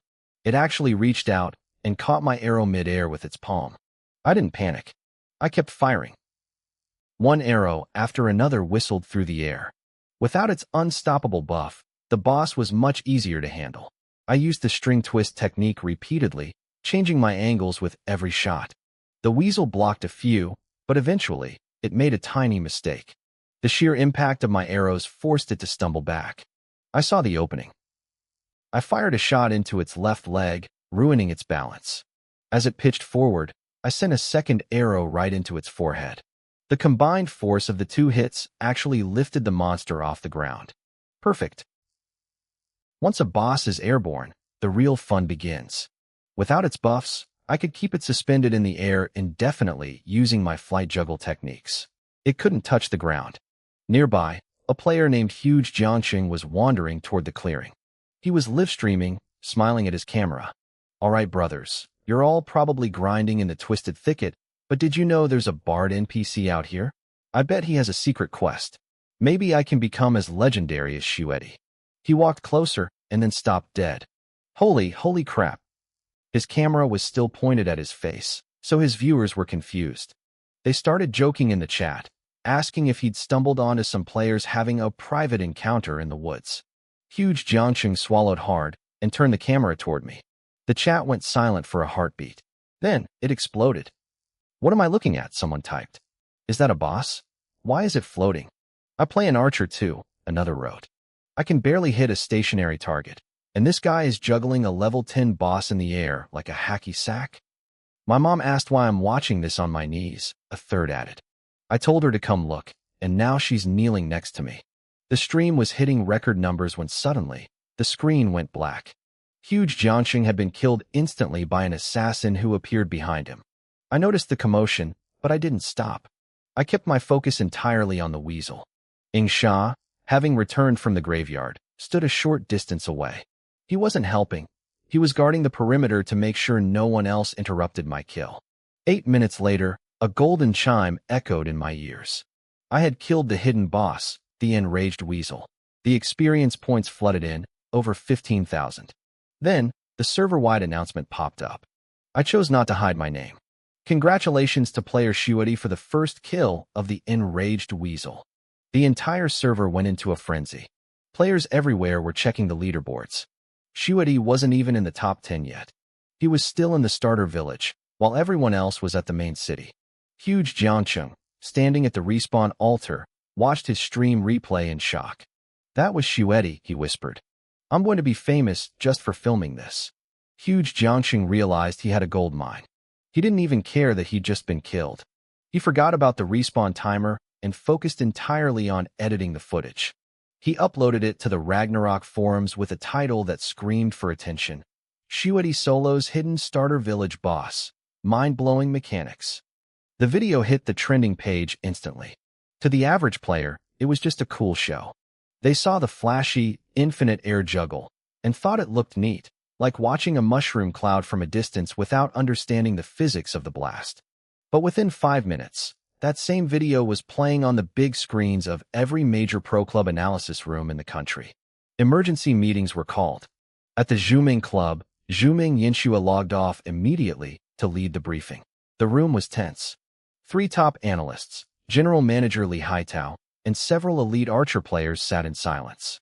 Li Haitao broke the ice first. He didn't know the first thing about actual gameplay. "Yinxue, I think Shuetti is just using a specific skill that allows for continuous knockups. It's probably just a lucky drop." "You don't know anything," Yinxue snapped. "And in the office, call me boss." The analyst shivered. Data on Ragnarok was still scarce since the servers had just opened. One analyst pointed at the screen. "Boss, look at his draw style. It's wrong. Look closer. His arrows are spinning at high speeds in midair. This isn't a skill provided by the system. It's a combat technique." Yinxue turned to her elite archers. "What about you? What do you see?" One of the pros looked grim. "It's pure technique, boss. I met a hunter once who could keep a puppet in the air indefinitely. He explained that it requires perfect prediction.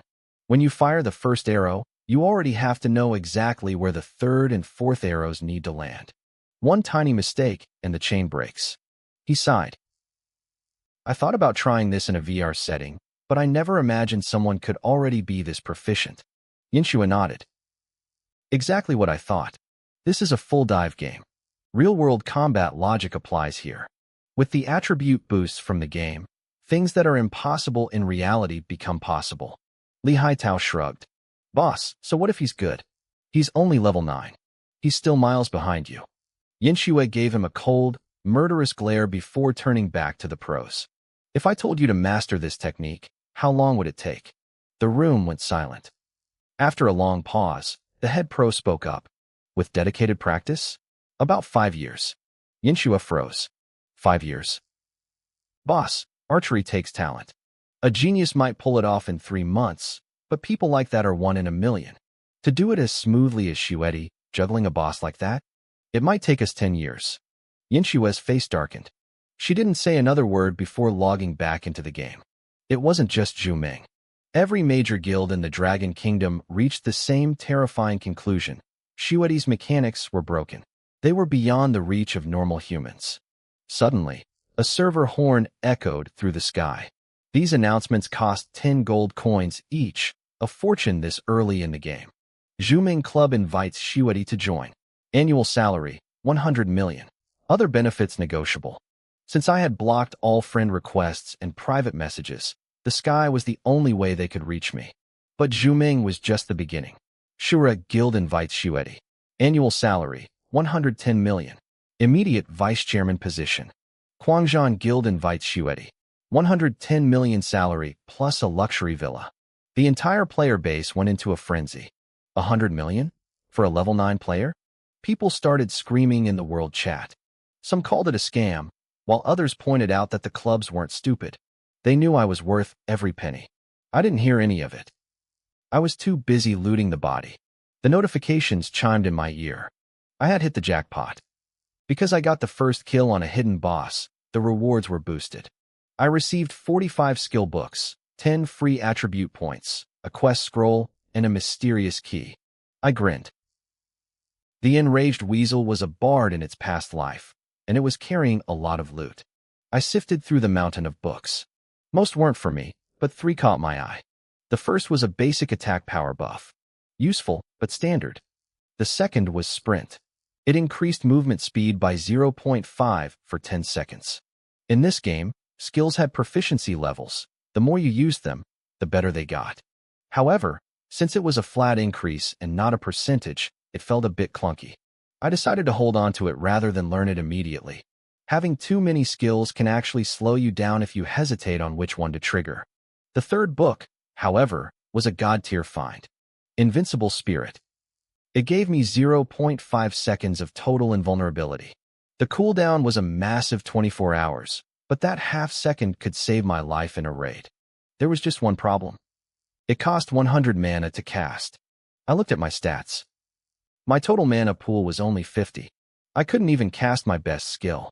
I learned the skill immediately, but there was a huge problem. I couldn't use it. I just stared at the icon, feeling like the game was playing a joke on me. To cast Invincible Spirit, I needed 100 mana, and I only had 50. I had 10 free attribute points sitting in my inventory. To be honest, I didn't want to dump them into mana. I would have much rather put them into movement speed or attack speed. In the early game, mana is a nightmare for everyone, especially mages. But mages have gear that scales their mana pools. As an archer, my gear focused on attack power, speed, and critical hits. Finding archer gear with mana stats was like finding a needle in a haystack. I hesitated for a moment. My attack speed was already at 3.63, which was plenty for now. My real weakness was movement speed, but I needed that mana. Even if I couldn't use the skill effectively in a fight yet, I needed enough mana just to cast it so I could start leveling up its proficiency. I bit the bullet. I dumped all 10 points into mana, bringing my total to 100. I immediately triggered Invincible Spirit. A golden light washed over me, and my proficiency ticked up by 1. With that out of the way, I turned my attention to a player standing a few yards away. It was a rogue who had been watching the whole fight. He took a step forward, his movements fluid and professional. "Let me introduce myself," he said. "I'm Ingsha. I'm an external member of the Dragon Kingdom's War Department." I felt a spark of surprise. Ingsha. In my past life, he was a legendary god-level assassin. He had a god-tier talent and came from a specialized military unit. Word was he used to be a high-level mercenary before the government recruited him. He was one of the most skilled fighters in the world. The only thing that held him back was his hidden class. It was only Saint tier, not God tier. If he'd had a double God tier setup, he would have been the undisputed strongest assassin in the game. "What do you want?" I asked calmly. Ingsha looked at me seriously. "Shiwedi, the War Department is forming a special operations team within the game. We want you to join us." I knew about this team. When the Great Cataclysm hit in my previous life, this unit became the backbone of the resistance against the Elite system. It was because of them that mid-tier players like me had been able to survive as long as we did. "I'll need to think about it," I replied. I didn't turn him down flat. I respected the team, but if I joined, I wanted to be in management, or better yet, the one in charge. I wasn't interested in just being another soldier. "You're not even going to ask about the benefits?" Ingsha asked, sounding surprised. I shook my head and smiled. "No need. I have things to handle. Besides, now isn't the time for me to negotiate terms with you. I hadn't shown enough of my strength yet. They might value me now, but they wouldn't give me real power until I proved I was indispensable." "Fair enough," Ingsha said. "Just know the benefits are better than any club or guild." I waved to show I understood. As he turned to leave, I called out to him. "Wait." He looked back, curious. "Changed your mind?" "No," I said. "I understand you trying to steal the boss earlier. That's just the game. But you tried to kill me afterward. That was a mistake."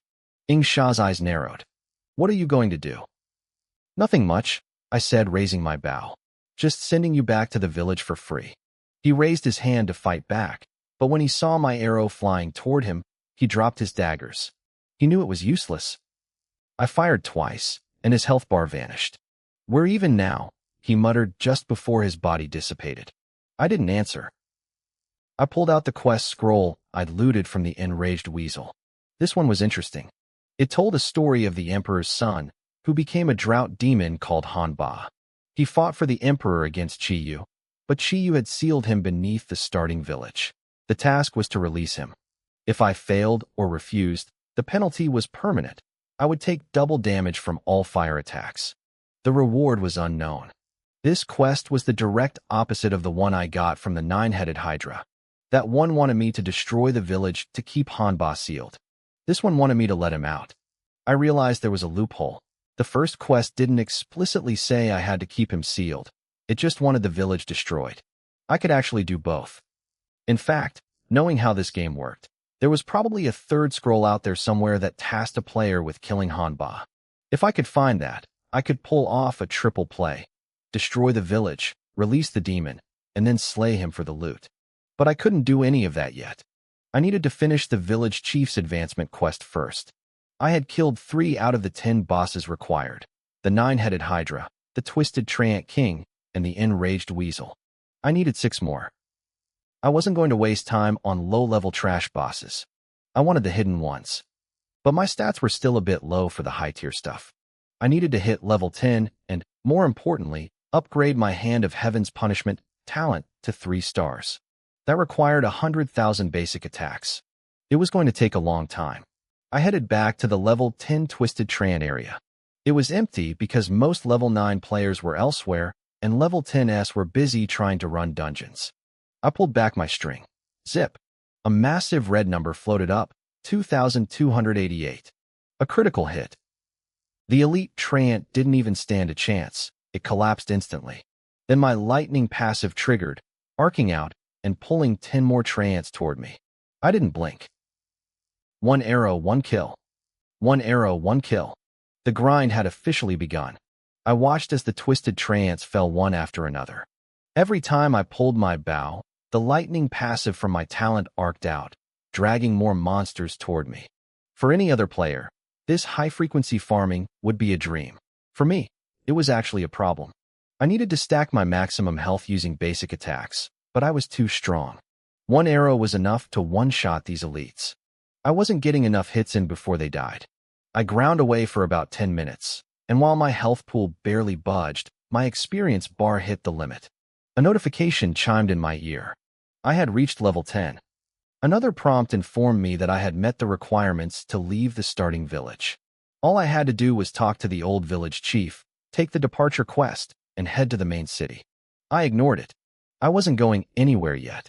I took my 5 new attribute points and dumped every single one into movement speed. My speed increased by 0.5. It felt like a drop in the bucket, but in this game, every inch of mobility mattered for kiting. If I ended up having to hunt down high-level NPCs later, I needed to be fast enough to stay out of their reach. Now, it was time for the 4th boss. I already had a plan. The Bard wasn't the only hidden boss in this village. If I played my cards right, I could trigger a chain of events to wipe out the remaining bosses for the chief's quest all at once. It was time to start the village struggle. In this village, Old Man Wong, the blacksmith, had been eyeing the chief's position for a long time. He had been working in the shadows to overthrow the old village chief, recruiting players to his side. Earlier, I had sent Fatty Joe to do quests at the forge specifically to get us into Wong's inner circle. The final stage of that quest line involved helping Wong stage a coup. The rewards were massive, but more importantly, this was my ticket to finishing the Destroy the Village quest. Whether I helped the chief crush Wong's faction or helped Wong slaughter the chief's people, the village would be decimated. If I could get them to fight until both sides were crippled, I could just step in and clean up the mess. However, I still had the chief's boss hunting quest active. For that to work, Old Man Wong had to be the one to die. But before I killed him, I was going to squeeze him for everything he was worth. I headed back to the village and stopped at the tavern first. I bought 2 bottles of the most expensive spirits they had, then walked over to the forge. Wong looked up from his anvil, his eyes locking onto the bottles in my hands. He gave me a greedy smile. "Adventurer, what can I do for you?" I set the bottles down on his workbench. "I heard you're the greatest blacksmith under heaven. I want to invite you to craft the ultimate weapon for me." The flattery hit him like a drug. He puffed out his chest, looking smug. Keep it down, keep it down. I know I'm good, but there's no need to shout it." He quietly slid the bottles under his counter. "Now, a weapon like that isn't cheap. It depends on how much gold you've got." I pulled out every single gold coin I owned and slammed them onto the table. Wong's eyes nearly popped out of his head. This was a starting village. He had probably never seen that much gold in his entire life. "Enough. It's enough," he stammered. "But gold isn't everything. I need raw materials. Bring me 10 pieces of bronze gear, 50 pieces of black iron gear, and 200 pieces of elite gear. A quest notification popped up. The penalty for failure was the loss of all my gold and the expensive alcohol. But the reward made my heart skip a beat. A gold-grade longbow with no level requirement. I expected silver, but gold? That changed everything. I'll get them, I promised. For any other player, gathering that much gear would be impossible. For me, it just meant a few solo runs of the Twisted Trant Forest on Hell mode. I headed back to the woods and dived in. 2.5 hours later, I stood back at the forge with a backpack full of loot and a satisfied grin. A custom-made gold weapon combined with my Hand of Heaven's punishment talent would make my growth rate absolutely terrifying. I have everything you asked for, I told Wong. The blacksmith looked at me with genuine shock. He took a long, thoughtful look at me before nodding. Fine, give me the items. Come back in 10 hours to collect your weapon. I handed over the mountain of gear. I got a notification that I had earned over 9,000 experience points, but since I hadn't left the village yet, the XP was wasted. I didn't care. I knew that would happen. Adventurer, Wong said, his voice dropping low. You have talent. If you can find 3 more things for me, I might be able to upgrade that gold weapon to platinum. Platinum? My heart hammered against my ribs. That was unheard of at this stage. What do you need? I asked. My apprentice, Elvis, stole a precious ore from me, Wong growled. I've sent my other 2 disciples to hunt him down. If you can help them recover that, or I'll use it to forge your bow. I raised an eyebrow. The game was afoot. I knew exactly what was happening.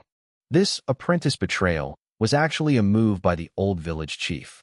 Elvis was a spy the chief had planted in the forge. Now that he'd been burned, he was running for his life. If a different player had gone to the chief right now, they'd probably get a quest to protect Elvis. I'm on it, I said. Where did he go? My disciples tracked that rat to the mines in the east, Wong spat. He's hiding in there somewhere. I knew that place. The eastern mines were the territory of level 8 stone beetles. In my past life, I hadn't heard much about a strategy for that area. It was probably a hidden map that no one had ever bothered to leak. In a game as massive as God's Sunset, the secrets were endless, and most people kept their best discoveries to themselves. I turned and headed toward the mines. It was time to see what else this village was hiding. I knew why most players kept their strategies a secret. In my past life, the top-tier guides were only released by massive guilds or government-backed corporations after they had already squeezed every drop of profit out of them. Other secrets, like the Yellow Weasel or the Twisted Trant King, only became public because server-wide announcements forced the world to notice. I didn't need a guide. I headed straight for the mines to hunt down Elvis. As I trekked away from the starting village, the sky hummed with a massive server announcement. A player named Zhu Meng, Yin Shui had just secured the first kill on the Water Sword Turtle King. Before the echoes of that achievement could even fade, another one followed. Huangzhan Daofeng had become the first player to obtain a hidden class. I let out a long sigh. It seemed some things from my past life weren't going to change. Huangzhan Daofeng was still just as fast as I remembered. He had talent and solid mechanics, but I knew he was making a mistake. He was rushing into a class choice too early, a decision that would cause him to fade into mediocrity by the mid to late game. I reached the eastern mines. It was a desolate, crumbling place, abandoned for years and now crawling with stone beetles. Dozens of them wandered the entrance. They were level 8 mobs with 1,200 HP and 52 attack. Their skills, Armor Break and Stone Shield, were a nightmare for most players. Armor Break could shred a weapon's durability in seconds, and in the early game, losing your weapon meant you were finished. I didn't blink. I fired a single arrow. The beetle exploded instantly. After farming the Twisted Forest, my health had surpassed 50,000. Combined with the 10,000 HP bonus from my Black Iron Trance set, I was sitting at over 60,000 health. Even without calculating my bow's raw power, the true damage scaled from my health was enough to one-shot anything here. I cleared dozens of beetles in less than 20 seconds. I ignored the respawns and stepped into the dark cavern. By my count, there were at least 3 NPCs hiding in here. You? A voice called out, dripping with surprise. I turned and saw a familiar face. It was the assassin, Sha. He looked a bit worse for wear. After dying a few times, he was only level 5. With his skills, he could probably handle level 8 mobs, but it wouldn't be easy. Are you here to grind? I asked. No, Sha said, shaking his head. I took a quest from the old village chief to escort Elvis. I narrowed my eyes. The chief sent you here? You have the quest too? He asked, surprised. Not exactly, I replied with a smirk. I have the opposite quest. My job is to help the other 2 NPCs kill Elvis and take back the ore. But tell me, what are your specific objectives? Sha hesitated. I'm supposed to get the Ice Knight magic ore from Elvis and bring it back. If possible, I have to help him kill the 2 men chasing him. I grinned. This was perfect. My mission is to help the disciples kill Elvis and retrieve that same ore. Sha looked stunned. A player versus player opposing quest? I've never seen that this early in a game. It's an opposing quest, sure, I said, my mind already spinning with possibilities. But I think there's a way for both of us to win. How? We kill all 3 of them, I said simply. Sha gasped. Isn't that too risky? Not if we play it right, I explained. We aren't fighting 2 against 3. We help Elvis kill the 2 disciples first. Then, once they're dead, we turn around and finish Elvis. We get everything. It was a bold plan, maybe even crazy, but Sha had seen my damage. He knew I could back it up. He nodded and accepted my party invitation. I'll power level you first, I said. I set the XP distribution to the maximum limit, 90% for me, 10% for him, and started clearing the room. 1 arrow, 1 kill. With my lightning chain effect, the beetles were dying before I even felt like I'd started the fight. Even with the XP penalty for our level gap, my clear speed was so high it didn't matter. In 10 minutes, Sha hit level 6. 15 minutes later, he was level 7.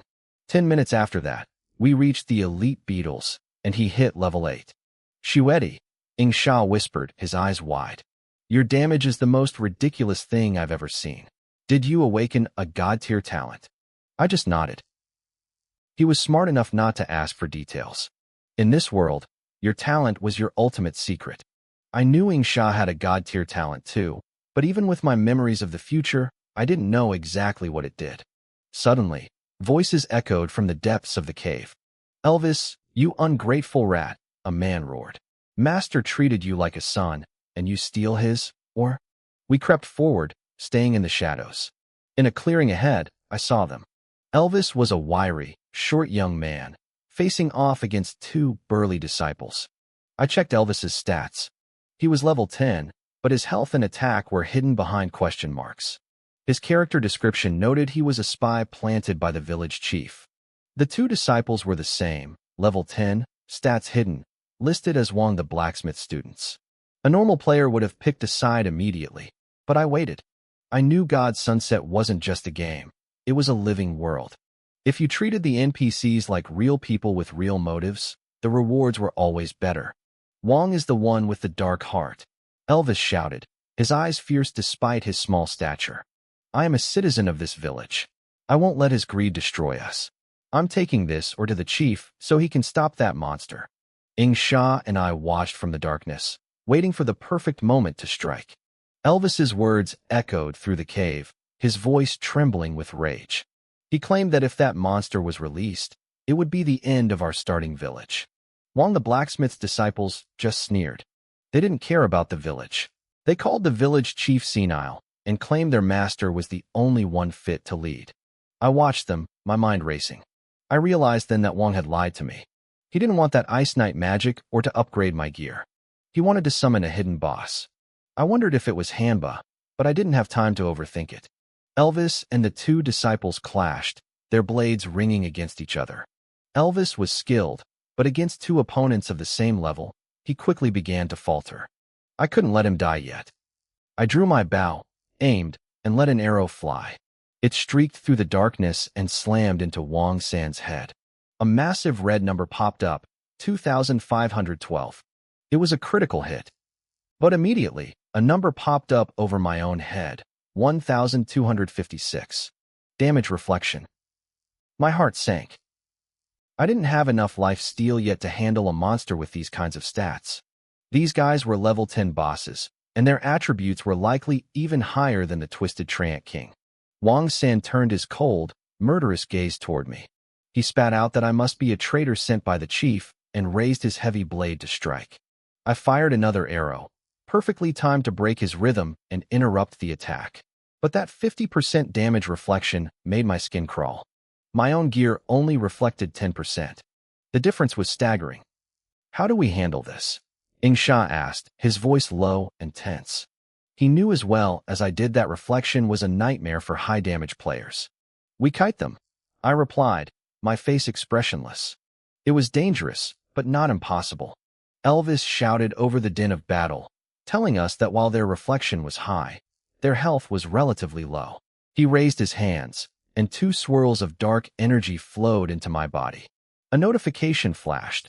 I had received Elvis's blessing, reducing all incoming damage by 10%. This was exactly what I needed. I immediately swapped to my jungle longbow. It gave me an extra 500 health and 2% lifesteal. Against reflection, lifesteal was the only thing that mattered. If I could heal faster than they could hurt me, I could win. Between my natural health regeneration of 180 per second and the new lifesteal, I finally had a fighting chance. I fired again. Another critical hit. My health dropped by over 1,000 points, but the green numbers of my regeneration started ticking up instantly. Ingsha stayed back, waiting for his moment. He was a professional. He knew that as an assassin, jumping in blindly against a reflection boss was suicide. Kill the kid first, Wang Si roared, charging at me. I used the Ningxian sword technique, using the sheer impact of the skill to force him back. My health was swinging wildly. Every arrow I fired cost me about 600 health, even without a crit. I realized I couldn't be the main damage dealer right now. I had to control the field. I focused on interrupting their skills and breaking their movements, kiting both disciples simultaneously to give Elvis room to breathe. Ingsha watched me, stunned. I could tell he was rethinking everything he knew about me. He probably thought I was just a guy with high stats, but now he saw my control. In our world, there was a group called the Encouragers, martial arts masters who had trained their bodies beyond human limits. I could see him wondering if I was one of them. The battle dragged on. Under my constant pressure, Wang San and Wang Si's health began to plummet. I was careful to keep my own health at a safe level. I wasn't just planning to finish these two. I was already calculating how to deal with Elvis afterward. Finally, the disciples dropped below 10% health. They didn't trigger any super armor or berserk states. It confirmed my theory.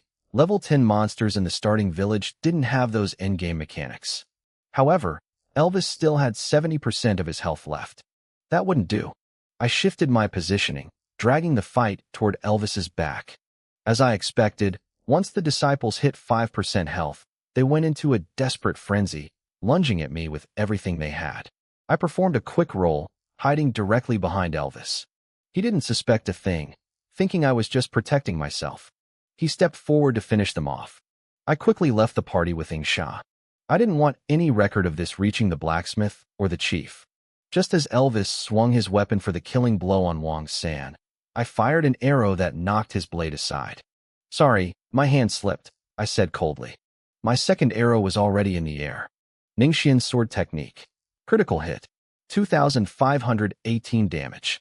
A system notification rang in my ears.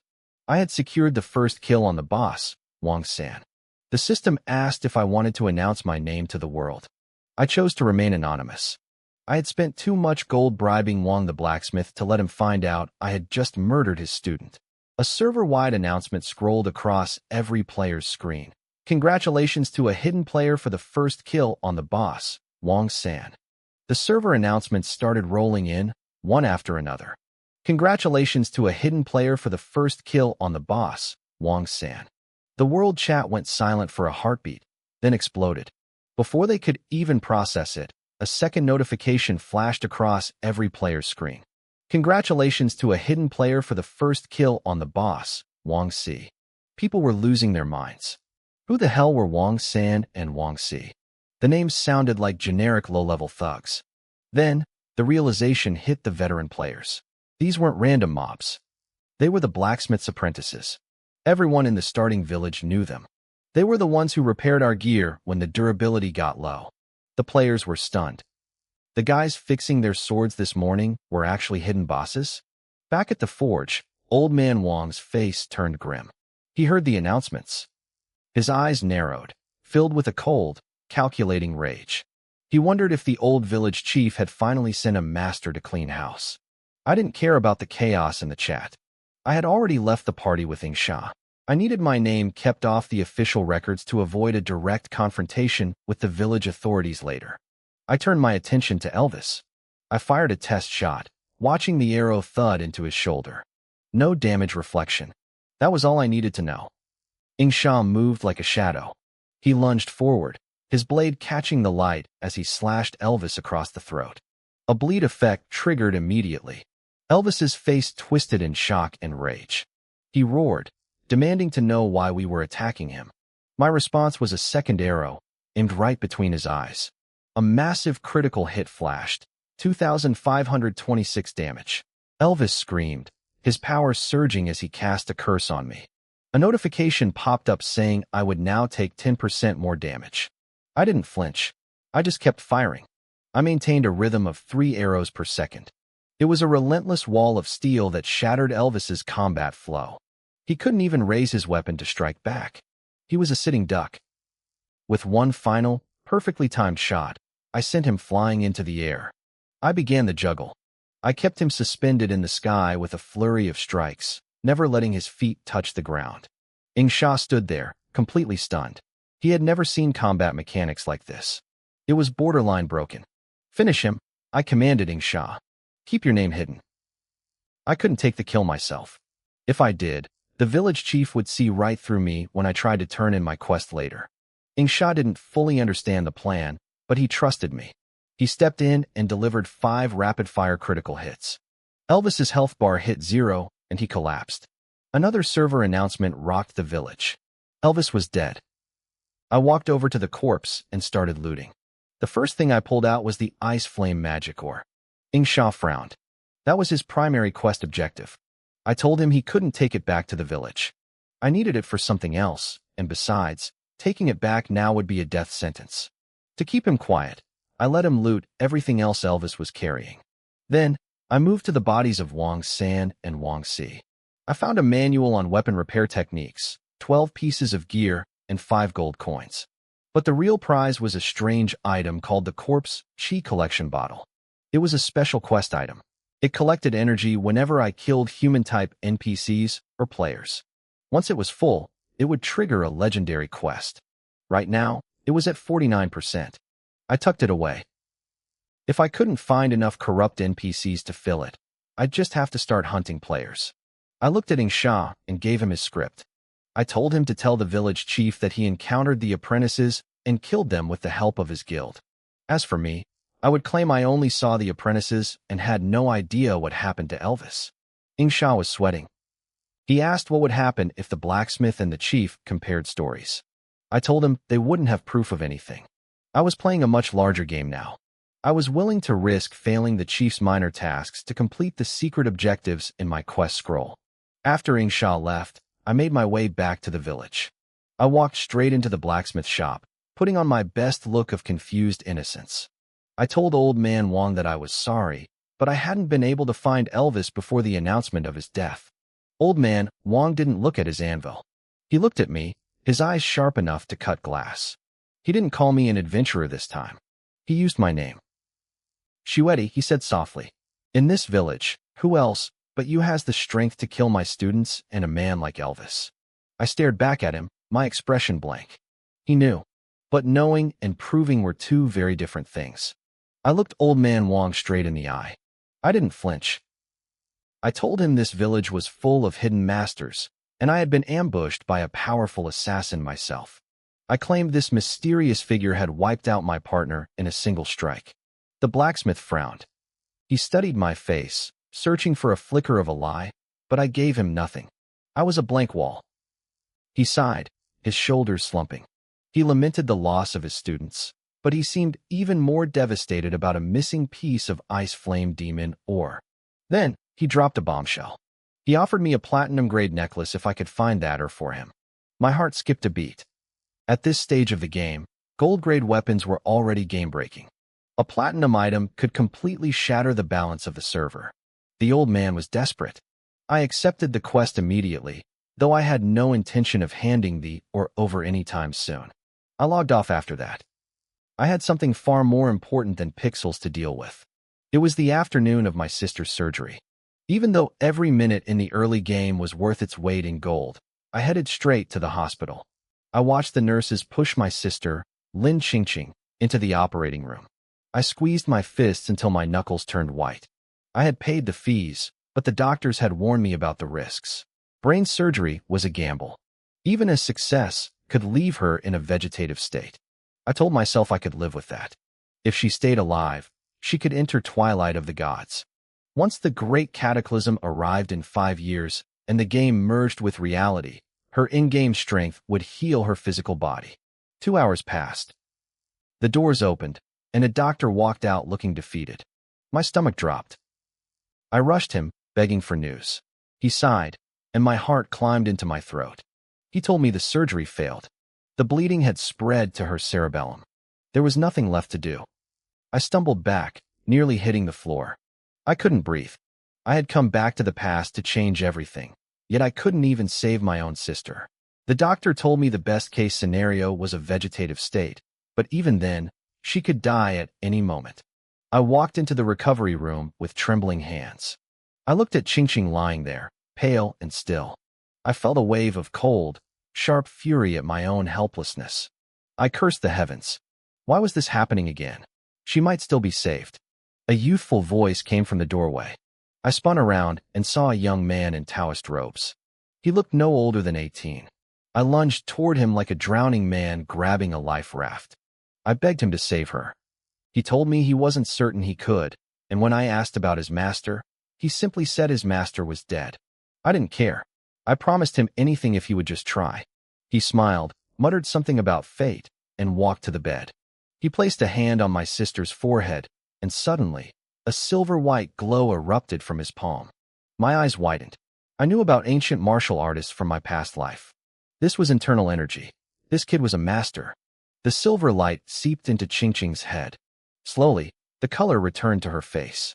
After a few minutes, the Taoist pulled back, wiping sweat from his brow. He told me her life was no longer in danger, but he couldn't wake her up. She was still in a coma. His cultivation wasn't high enough to do more. I was beyond grateful. A coma was a miracle compared to death. I asked for his name. He told me he was Zhang Yi, also known by his Taoist name, Yixin. I tried to give him a card with 100,000 yuan on it, but he refused. He only wanted 10,000, just enough to buy a gaming pod. It turned out Zhang Yi had read the stars and seen that Twilight of the Gods held the key to breaking through his martial limits. I realized then that I needed to keep this man close, but I had to be careful. In my past life, top players were often kidnapped or killed in the real world before they could manifest their powers. I forced him to take the full 100,000, telling him he'd need the extra cash for his journey. He laughed, took the card, and left. Once I made sure my sister was stable, I hurried back to my rental room and dived back into the game. I had been offline for 3 hours. I was behind, but I didn't care. The stakes in the village were rising. The conflict between Old Man Wang and the village chief was about to turn bloody. Unlike monsters, these NPCs wouldn't respawn if they died. I looked at my progress.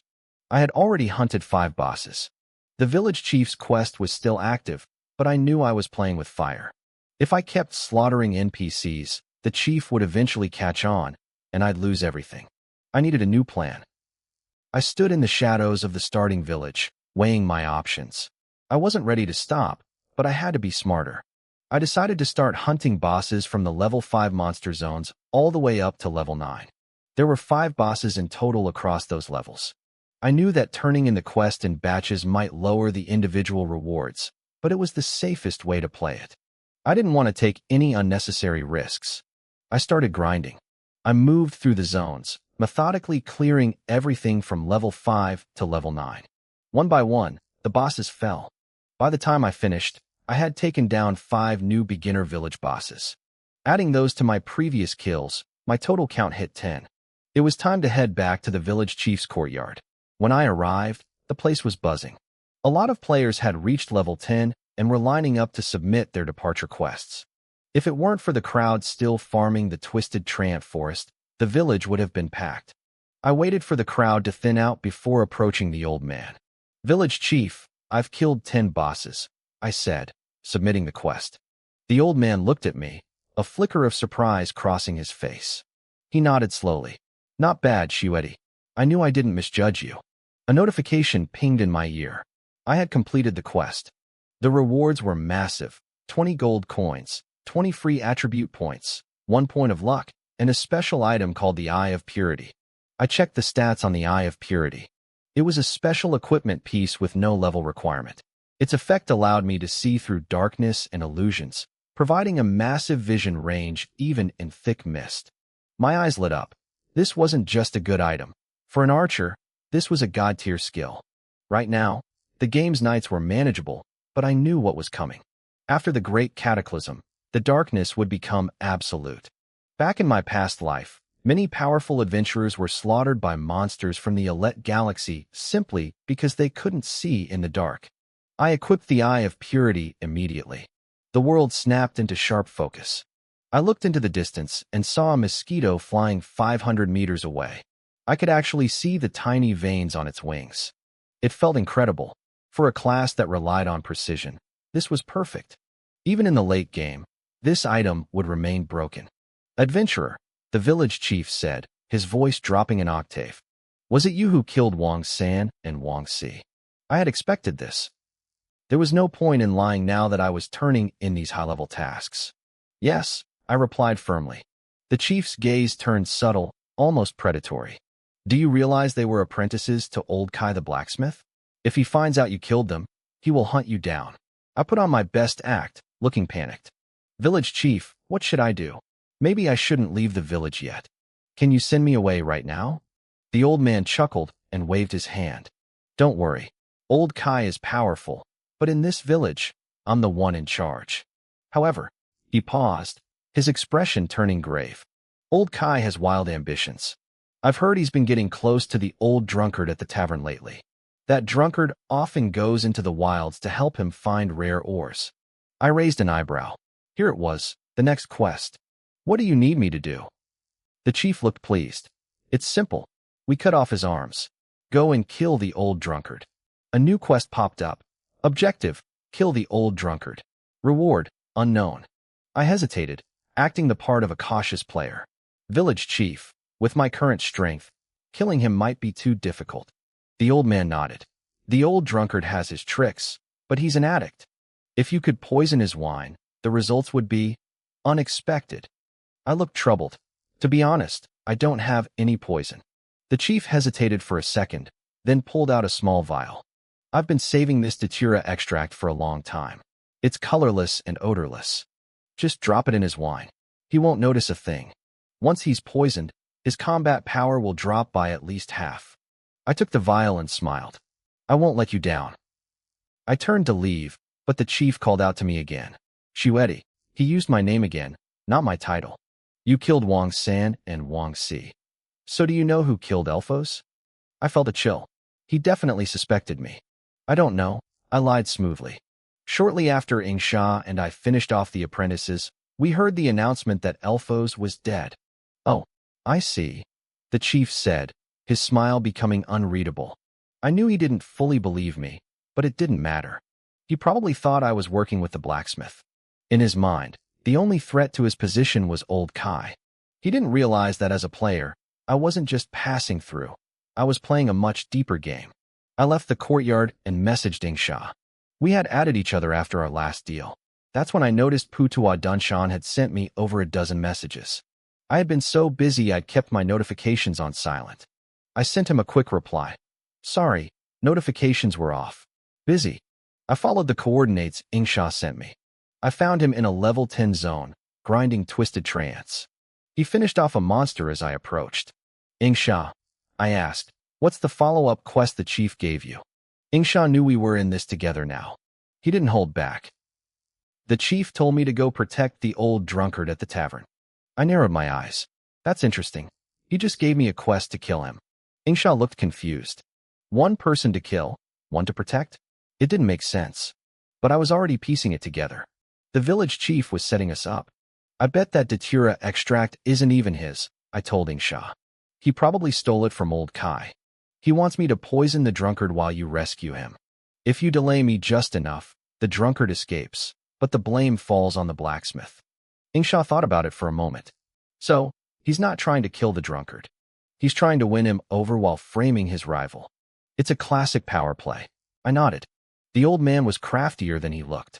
But he had no idea he was playing with someone who already knew how the story ended. Ingsha looked stunned. The village chief was playing a dangerous game of manipulation.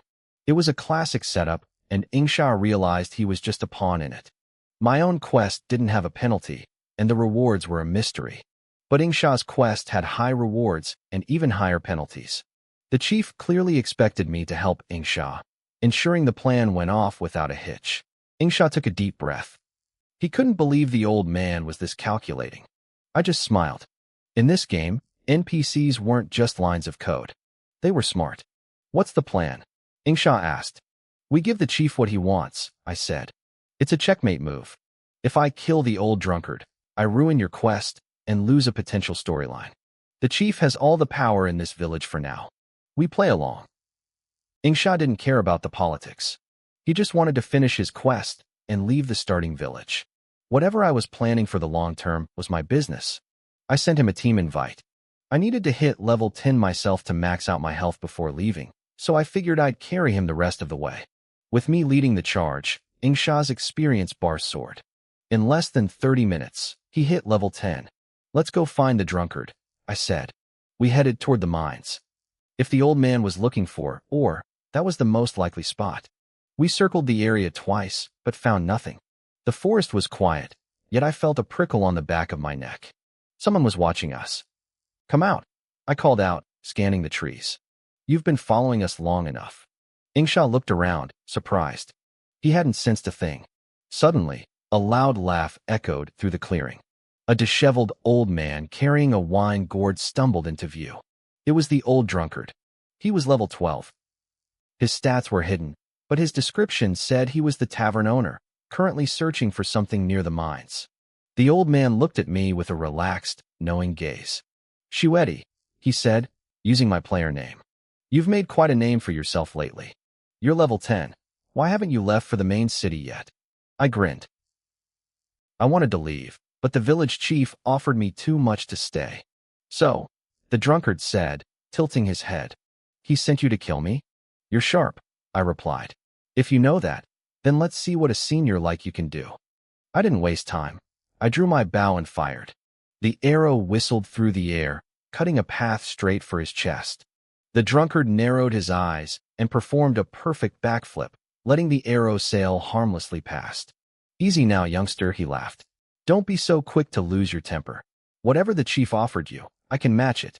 He set his wine gourd down on the ground between us. Drink a cup with me, then leave the village. Whatever grudges are here don't need to involve you.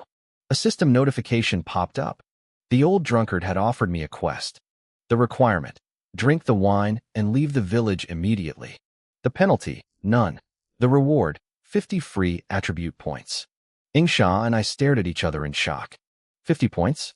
That was the equivalent of leveling up 10 times. It was an insane shortcut. Usually, players had to complete a grueling exit quest for the chief, but this was just a drink and a massive power boost. Plus, the drunkard explained that by teleporting out immediately, the chief wouldn't be able to trigger our quest penalties. It was a perfect deal. Ingsha didn't hesitate.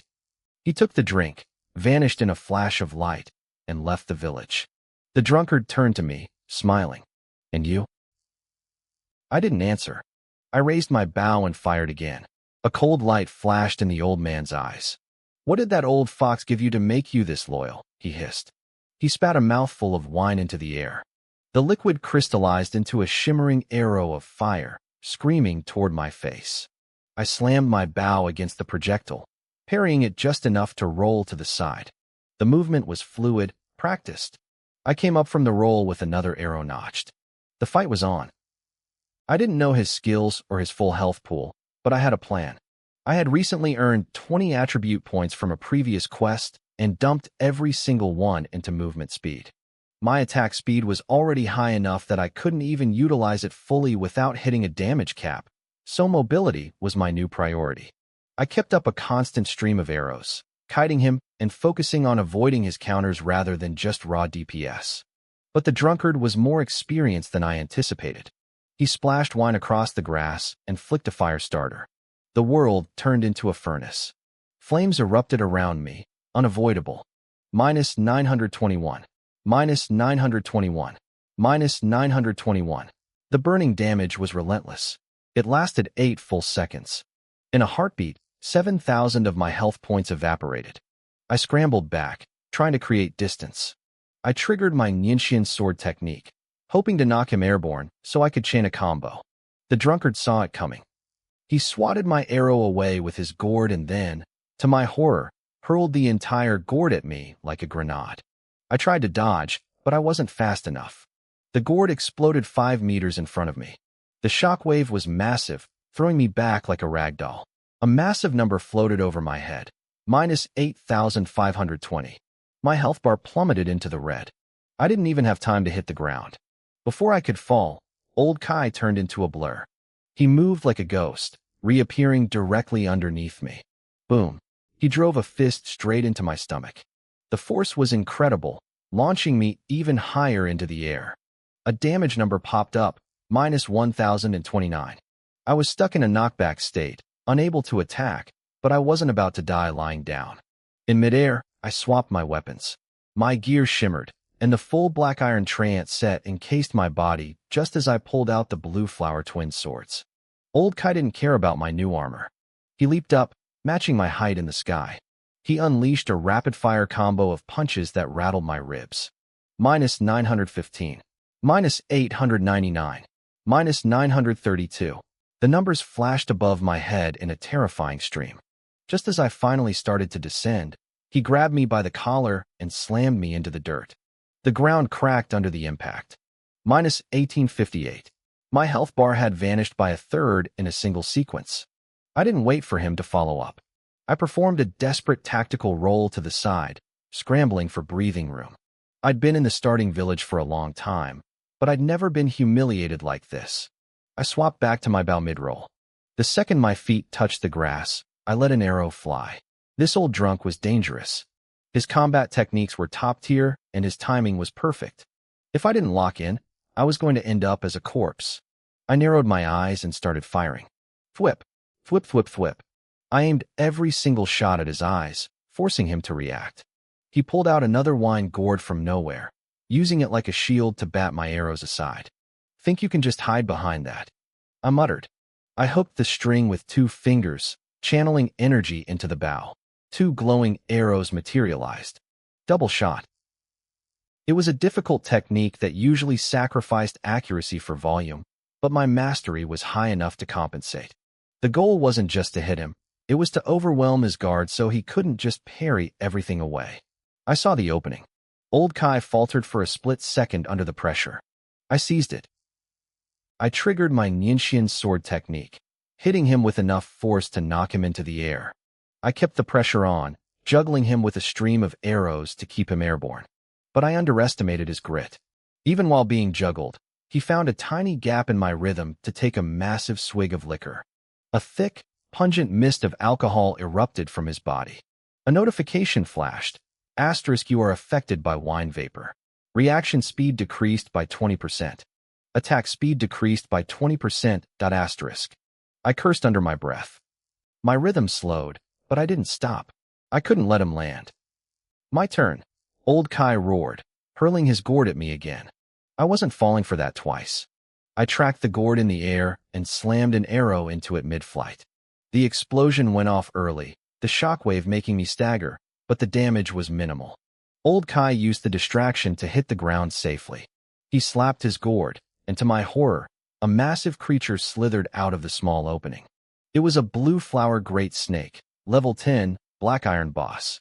It had over 125,000 health points and a list of skills that made my skin crawl: bind, poison arrow, tail whip, poison mist, and red eye ray. The old man was a summoner too? I didn't have time to process the shock. I shifted my aim and peppered the snake with arrows. minus 1,321. My damage was scaling up, but the snake was fast. It fired a red-eye ray at me instantly.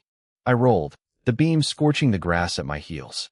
My movement speed wasn't quite high enough, and the edge of the beam clipped me for 1528 damage. I tried to counterattack, but the snake opened its maw and let out a deafening roar. A cloud of purple poison mist filled the clearing. There was nowhere to run. Minus 426. Minus 426. Minus 426. The tick damage was brutal. I didn't have a priest to heal me or any antitoxin skills. I had to out-DPS the poison. I went into a frenzy, pouring arrows into the snake. I aimed for this 7-inch mark, the heart of the serpent. Suddenly, the hair on the back of my neck stood up. I dove to the side just as old Kai appeared where I had been standing a millisecond ago. He didn't seem surprised I'd dodged. He swung his gourd down like a sledgehammer, smashing a crater into the earth. I dodged the gourd, but the snake's tail was already swinging. Impact. Minus 1,352. The tail whip sent me flying.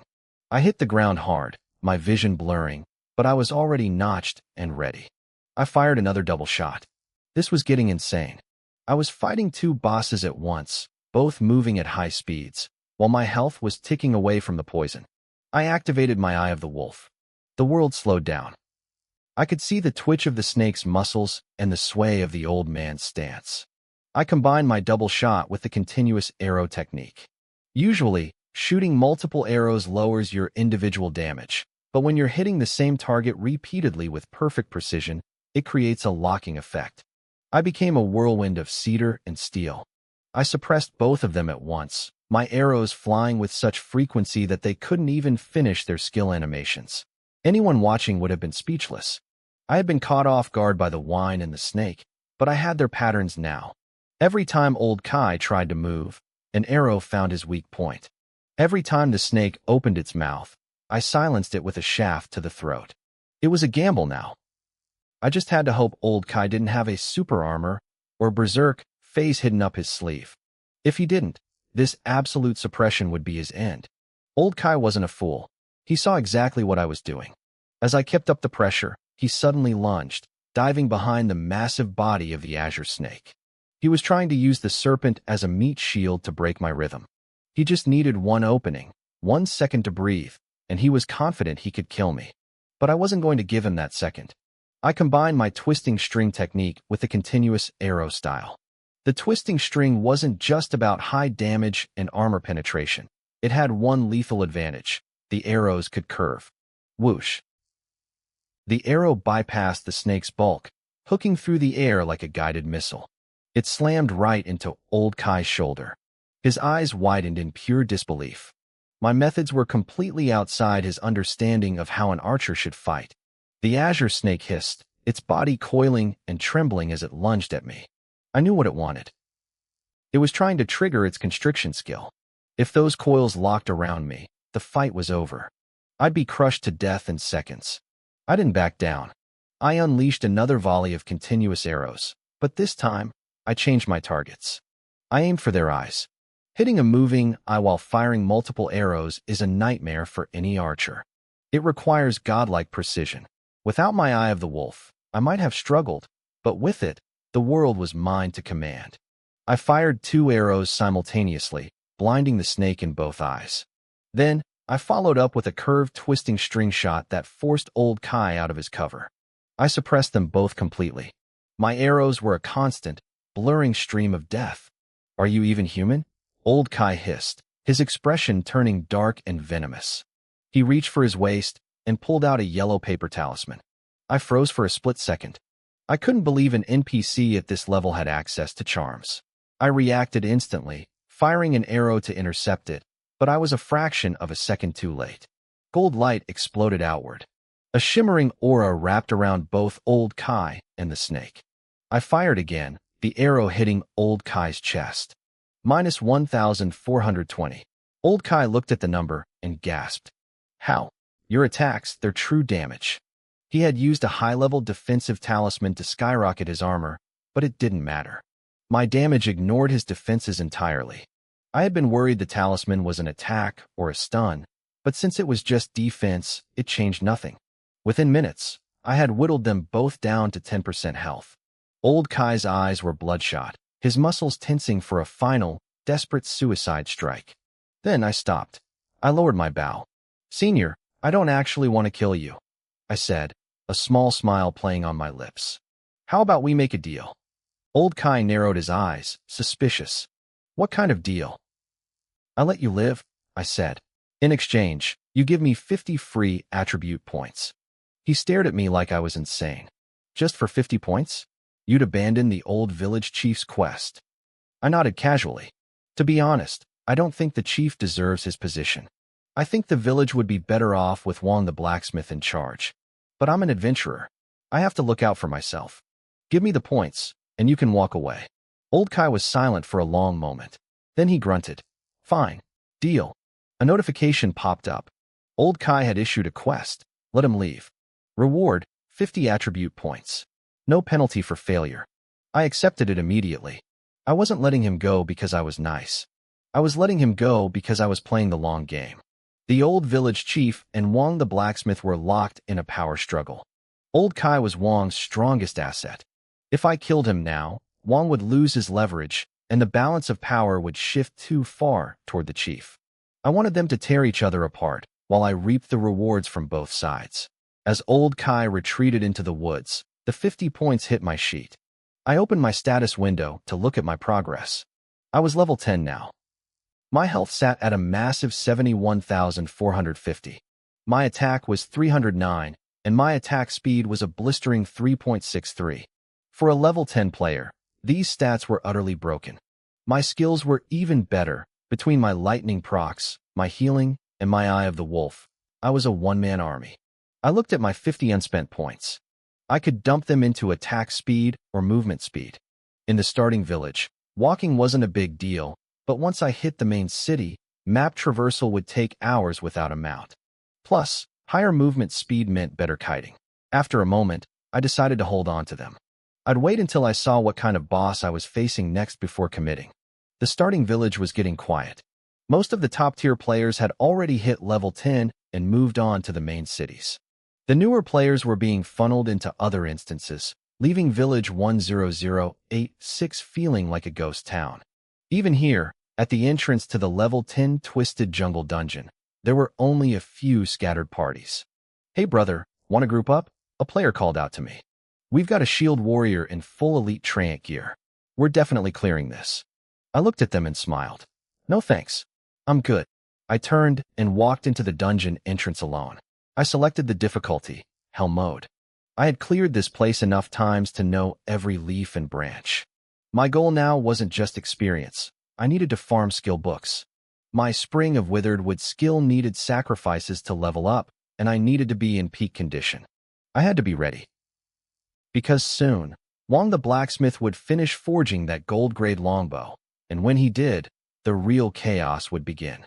The dungeon had 4 bosses, and I spent the next 5 hours systematically tearing through them. By the time I finished, my health had skyrocketed from 70,000 to a staggering 100,000. Gaining 30,000 HP in a single afternoon was terrifyingly fast. My Spring of Withered Wood skill also leveled up from 2 stars to 3. However, hitting 4 stars required sacrificing 1,000 skill books. Even with my clearing speed, that was going to be a grind. With my health breaking the 6-figure mark, my Resurgence skill hit 4 stars too. Instead of recovering 50 health per second, I was now regenerating 500. At this rate, I could stand perfectly still, and most players wouldn't even be able to outdamage my passive healing. I headed back to the village, but Wong the blacksmith still wasn't finished with my bow. I decided to log off to grab some food. Looking at my cramped surroundings, I realized I needed to buy a high-end nutrition pod once my sister recovered. Logging out to eat was a waste of time I didn't have. While I was eating, I got a message from Zhou Xiaoping. "Brother Hao, I followed your guide and got a silver-grade greatsword. The stats are insane." I smiled. With his 3 passive skills, getting a silver weapon was exactly what I expected. "Nice work," I told him. "You're ready for the main city. Go to Blackwind City. It's the best place for warriors. But remember, don't rush into a class advancement. Even if it's a hidden class, ask me first." After a quick meal, I jumped back into the game pod. I ran straight to the blacksmith shop. When Wong saw me, he had a knowing look on his face. "The old drunkard told me about you," he said. I froze for a second. If he knew, there was no point in lying. "Since you know, I won't hide it. I want to kill the village chief. Will you help me?" "I will," I said firmly. Wong nodded. "Go to the southern cliffs. The old drunkard will meet you there and take you to the chief's secret base. You need to help him kill the guards." A system notification popped up. Quest: kill the guards at the secret base. Penalty: unknown. Reward: unknown. The unknown penalty made my skin crawl. Was Wong the type to seek revenge if I failed? Probably. I hesitated for only a second before clicking accept. I had come too far in this plotline to back out now. Wong reached under his counter and pulled out a shimmering golden longbow. I finished it. Your gold-grade weapon. I took the Juha longbow and checked the stats. No level requirement. 500 attack power. +1 attack speed. 20% crit rate. 5% lifesteal. 2,000 extra HP and 100 HP recovery per second. It was perfect. The raw damage and health were okay, but those 4 utility stats were god tier for my build. "Thanks," I said, gripping the bow. "The drunkard is waiting." I hurried to the southern cliffs. The drop-off was a bottomless abyss. In my past life, players tried jumping down here thinking there was a hidden treasure, but they all just ended up dead. When I reached the edge, I saw a figure waiting. But it wasn't the old drunkard. It was the village chief. My heart dropped. "Shuedi." The chief looked surprised to see me. "What are you doing here?" I forced myself to stay calm. "Chief, I heard you fought the old drunkard. Did he get away?" The chief sighed. "It was my mistake. I thought if you poisoned him, he wouldn't be able to summon that giant snake. But he escaped." "I see." I nodded, trying to look helpful. "Why are you here, chief? Is there anything I can do?" The chief hesitated, then looked out over the cliff. "There is a powerful monster sealed beneath this village. I am its guardian. Lately, I've sensed a dark force trying to break the seal. I came to check on it." I acted shocked. "Someone wants to release a monster?" "It's a tragedy," the chief said, his face full of grief. "So many ancestors died to lock that thing away. Now, these villains are searching for ice flame magic or to break the seal. Shuedi, I trust you. Go to the mines. You must stop the old drunkard from finding that or—" "I'll do my best," I said, turning back toward the mines. As I walked away, my mind raced. Why wasn't the drunkard there? Was it because the chief showed up, or was this a setup? Maybe Wong didn't trust me and sent me there to lure the chief away so the drunkard could hunt for the or elsewhere. The thought that I was being played by NPCs was chilling. Before I even reached the mines, the old drunkard stepped out from behind a tree. "Shuedi," he whispered. I was waiting at the cliffs, but the chief showed up. I had to hide. I let out a breath I didn't know I was holding. "What's the plan?" "We find the ice flame magic, or," he said seriously. "There were 3 in the village. 1 is gone. The other 2 should be nearby." I knew the reward for this was a platinum-grade necklace. I wanted it badly, but I wasn't about to let a single piece of jewelry ruin the massive plan I had been building for weeks. I spent the next few hours with the old drunkard, scouring every inch of the mines. Based on the layout, I was almost certain there was a hidden dungeon here.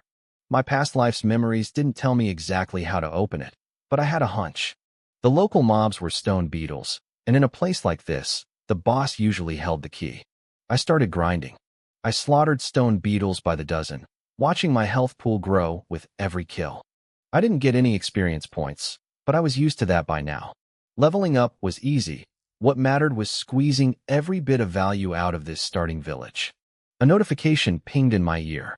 Because I had slaughtered so many of its kind, the stone beetle king was emerging from the depths. It would arrive in 5 minutes. I felt a surge of anticipation. If the ice flame magic or existed, the king was likely guarding it.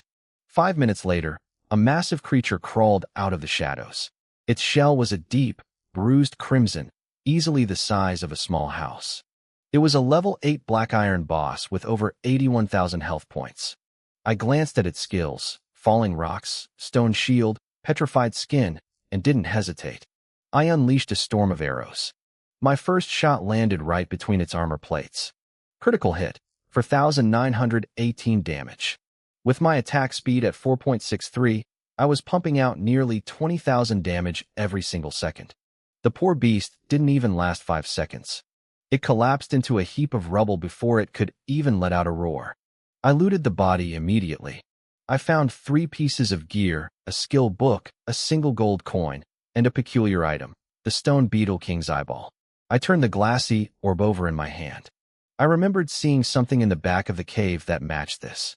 I headed to the deepest part of the mine and found a plain stone wall. Tucked away in a dark corner was a small, circular indentation. I pressed the eyeball into the slot.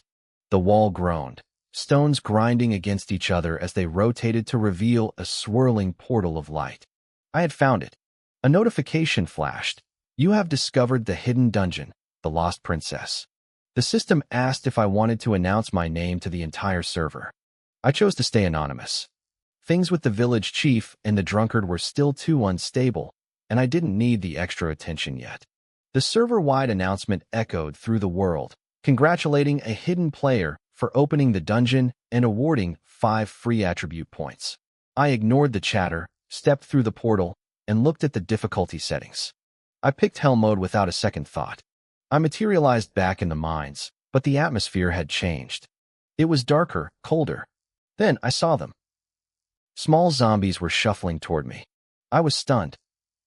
Undead mobs were usually mid-game enemies, rarely seen in a starting village unless the dungeon was high tier.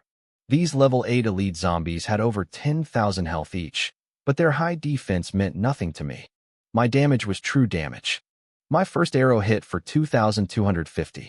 I kite them easily, keeping my distance and dropping them before they could even get close. The first stage was a breeze. The second stage added green-haired zombies to the mix. They were stronger and faster, but they still couldn't touch me. I carved a path through them until I reached the third stage. Just like the Treant Forest, I was met by 4 black iron bosses at once, purple-haired zombies. They had over 150,000 health each. I frowned, thinking their stats looked average, but then all 4 cast miasma simultaneously. A thick, purple fog rolled over me. My movement and attack speeds both plummeted by 50%. Damage numbers started popping over my head. Nearly 300 damage, 4 times a second. I was losing 1,200 health every second. Even with my natural regeneration, my health bar was visibly shrinking. I wasn't about to sit there and die. I fired a shot at the nearest zombie's head, landing a crit for over 4,000, but the 4 of them charged at once. I tried to dodge, but with my movement speed halved, I was too slow. They slammed into me, dealing massive chunks of damage. I gritted my teeth and waited for the crowd control to wear off before launching a counterattack. Every hit I landed gave me 5% life steal, which, combined with my gear, gave me about 1,100 health back per second. It was a tight squeeze, but I was holding the line. Just as I thought I had the rhythm down, one of them lunged and sank its teeth into my shoulder. The bite triggered a new poison effect that stacked with the miasma. My health started plummeting twice as fast. I realized then that I couldn't drag this out. If I didn't end this quickly, these zombies were going to tear me apart. Finally, the first purple-haired zombie collapsed. I let out a heavy breath of relief. With one of them dead, the layers of miasma began to thin. The constant tick of damage hitting my health bar slowed down. I didn't stop. I focused all my fire on the second, then the third. When the last zombie finally hit the dirt, I slumped to the ground. Damn it, I muttered to myself. I had no detox skills. No way to clear negative buffs. It was a glaring weakness in my build. I realized then how much I actually needed a priest.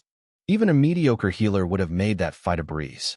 If black iron bosses were this taxing, the world bosses later on would be a nightmare.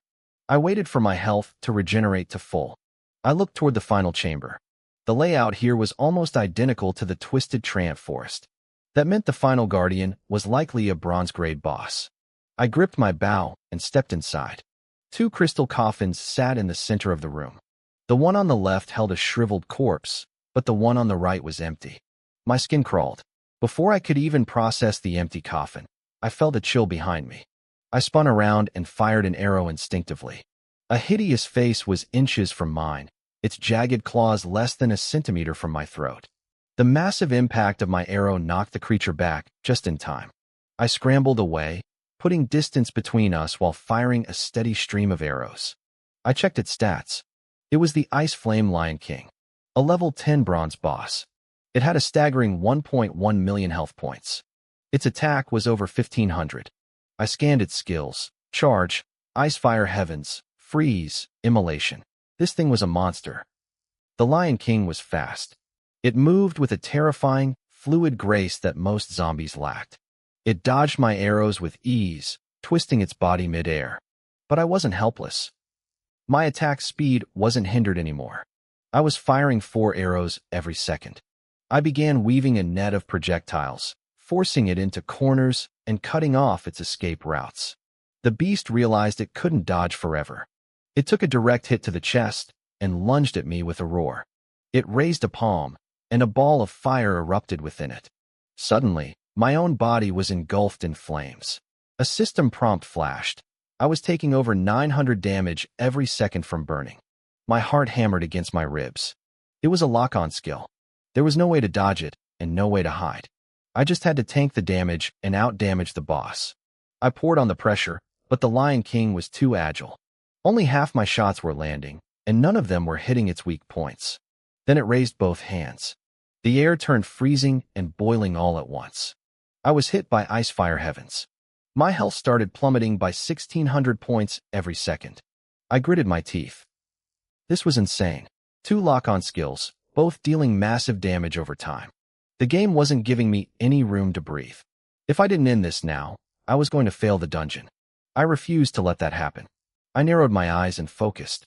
Prediction is the foundation of any good archer, but I took it to the limit. I stopped aiming at where the beast was and started aiming at where it had to be. The Lion King faltered. I saw the opening and took it. I fired a specialized shot that sent the boss flying into the air. I didn't let it land. I launched into a relentless aerial combo, chaining my attacks to keep it suspended. Every time it tried to trigger a skill, I interrupted the cast with an arrow to the throat. "You're not getting another chance," I whispered. I was in total control. I tracked every twitch of its muscles, every shift in its weight. I locked it in a loop of constant damage and stuns until its massive health bar finally hit 0. A system notification chimed. I had killed the Ice Flame Lion King. I gained over 10,000 experience points, though they were wasted since I was still capped at level 10. But the loot was incredible.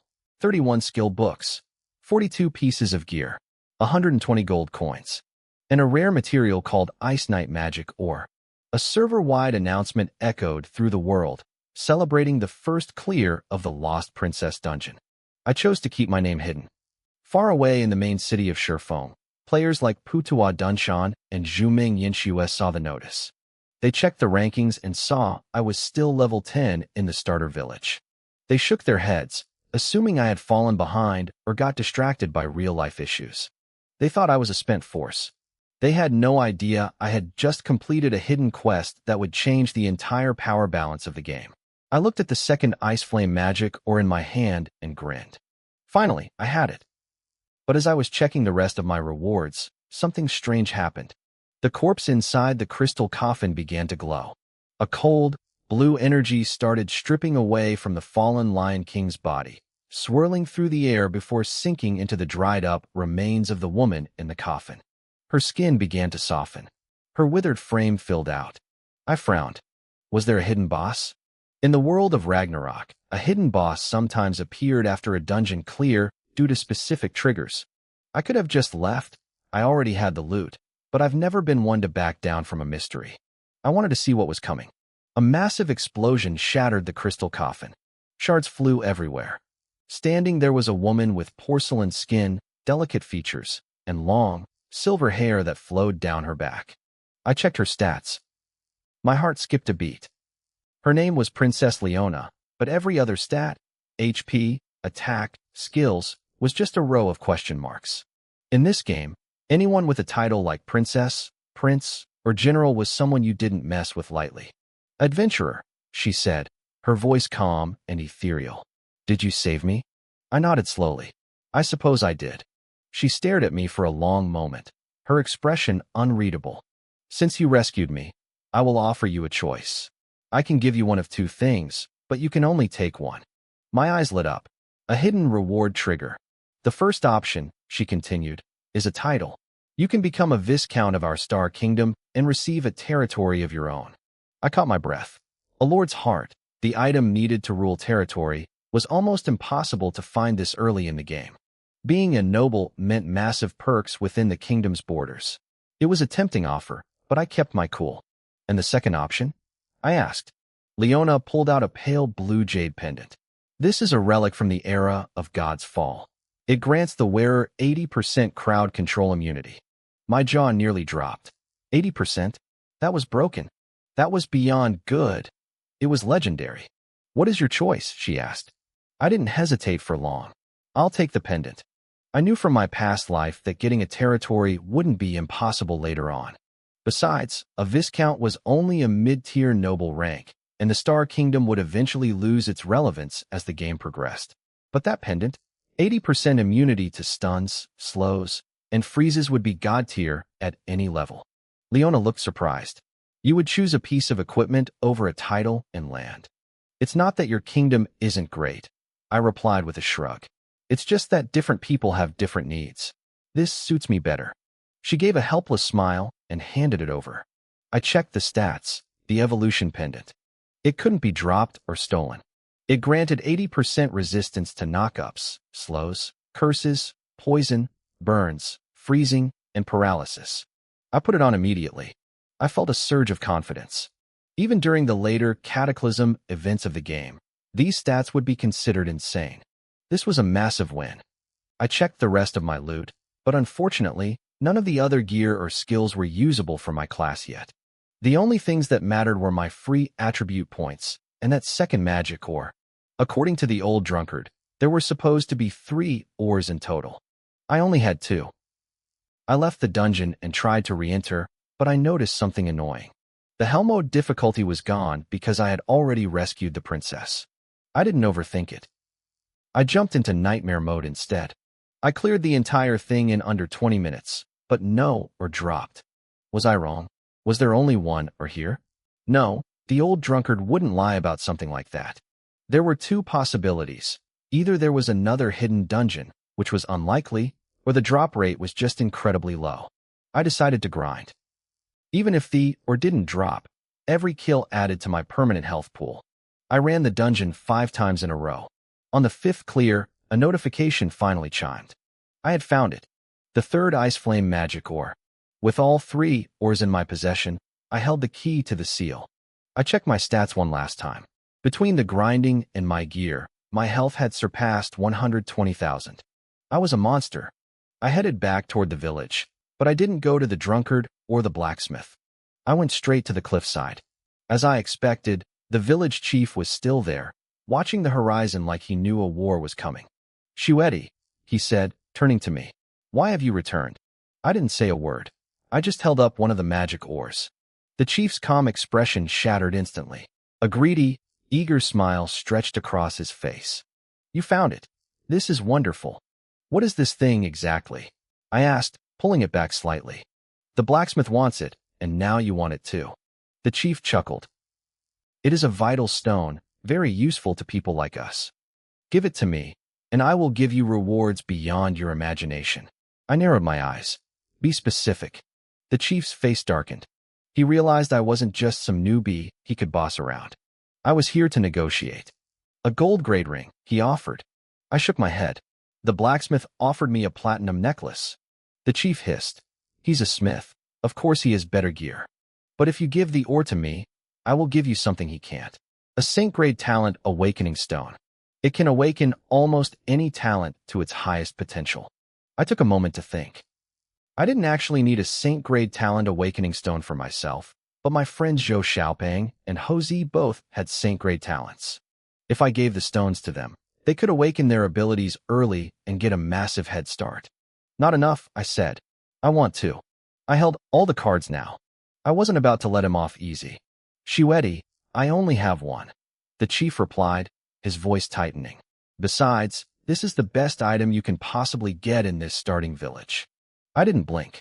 Then give me 2 of those gold-grade rings to go with it. The chief's face darkened. My price was clearly starting to piss him off. Shuedi, If that ice flame magic or falls into the hands of Blacksmith Wong, this village will be ruined. It will be a catastrophe for you adventurers as well. I am willing to pay this price only to stop that disaster. I sighed, looking him dead in the eye. Chief, I'd love to help you. But I'm an adventurer. All I care about is profit. Sorry. I turned around and started to walk away. Stay where you are, the chief barked. A thick, cold killing intent exploded from him. I felt the air grow heavy. What? You want to kill me? I asked, looking back over my shoulder. Go ahead. Kill me. I'll lose 1 level. I don't really care. The chief froze. His aura suddenly vanished. He realized I was right. Even if he murdered me right here, I'd just respawn. And once I was back in the village, I could just walk over and hand the ore to Blacksmith Wong anyway. Fine, he spat. I agree to your terms. A satisfied smile spread across my face as we completed the trade. I looked at my new gear, the Thunderous Ring. It was gold grade, requiring a level 10 archer to wear. The stats were insane. It also had 3 special procs, a 5% chance to paralyze the target, a 5% chance to deal double critical damage, and a 5% chance to trigger a lightning AoE blast. Since I had 2 identical rings, these effects would trigger constantly. I swapped out my old rings from the trance set. My health dropped by about 1,000 points and my health regen slowed down, but since I still had 10 pieces of the set equipped, I kept the set bonus. I could handle the trade-off. Pleasure doing business with you, Chief, I said with a grin. The chief looked like he wanted to spit on me. Nobody likes being extorted, especially not a powerful NPC. Honestly, these rings were just transition gear for me. If I wasn't worried about the upcoming fight between the chief and the blacksmith, I would have pushed for free attribute points instead. I headed back into the village and walked into the blacksmith shop. Wong was standing there, his expression grim. Shueti, what are you doing back here? His tone was sharp, like he'd swallowed a crate of gunpowder. Blacksmith Wong, didn't you ask me to find the ore? I asked, playing dumb. I'm here to turn in the quest. Why the attitude? Wong let out a cold laugh. Stop acting. The old drunkard saw everything. You gave the ice flame magic ore to the village chief. What could you possibly have left to give me? I sighed and shook my head. Wong, who said there was only 1 piece of ore. I made a show of looking disappointed. But if you don't want it anymore, I'll just leave. I turned to go, but Wong moved like a blur, blocking the door. His face instantly shifted from anger to a forced, greasy smile. Shueti, I was just joking. Don't take it personally. Are you saying you have another one? I nodded. I do. But honestly, I'm thinking the chief might appreciate it more. At least he doesn't bark at me. Wong started to sweat. Wait. Let's talk about this. We've had such a good partnership so far. No need to let a little misunderstanding ruin things. I stopped walking. I'll be honest with you, Wong. The chief offered me a very, very generous deal. Wong's eyes twitched. He knew I was about to bleed him dry. My platinum necklace is just as good. It's okay, I said hesitantly. But it's just gear. It'll be obsolete eventually. The chief gave me a Saint-grade awakening stone. How about you give me one of those too? Wong's face went pale. I don't have anything like that. But I can upgrade your 9 Harmonies longbow to platinum grade. And I'll still give you the platinum necklace. I raised an eyebrow. A platinum weapon and necklace would be a massive power spike. But there was a catch. If I swapped the necklace, I'd lose my trance set bonus. Using platinum gear just to level up felt like a waste. How about this? I said. Give me a full gold-grade archer set. A full set. Wong shrieked. Sets aren't common, cabbage, kid. The best set in the entire starting village is bronze grade. That's the absolute limit of what I can do. I felt a pang of disappointment, but I expected as much. Bronze? Not even silver? Fine. Let me see the stats. Wong took a deep breath, clearly struggling to stay calm. He wasn't used to players bargaining like this, but he needed that ore. He led me into a back room where 3 bronze sets sat on racks. He pointed to one. This is the Green Peak set. Perfect for archers. I looked at the stats. It gave a boost to attack speed, movement speed, critical rate, and a flat 1800 attack. The set bonuses allowed my basic attacks to stack even more speed. I frowned. It wasn't what I wanted. Well, Wong asked, what do you think? Trash, I said flatly. Trash. Wong acted shocked. It has everything an archer needs. Speed, crits, raw damage. I smiled thinly. It had everything except lifesteal. That was the problem. I had noticed another set nearby with high damage reflection stats. If Wong ended up being my enemy and used reflection gear while I was hitting him with massive attack speed and no way to heal, I'd kill myself faster than he could touch me. This felt like a trap. I don't need speed or crits, I told him. I need lifesteal. Lifesteal was a special stat. You couldn't just dump free attribute points into it. You had to get it through gear or specific skills. Old Man Wong narrowed his eyes at me. An archer asking for lifesteal usually meant they wanted a safety net for mistakes. But honestly, lifesteal wasn't as good as raw attack speed or movement speed for a high-level player. If you were fast enough, you didn't need to heal because you'd never get hit. There was only one catch: damage reflection. The fact that I was asking for lifesteal right now made my intentions obvious.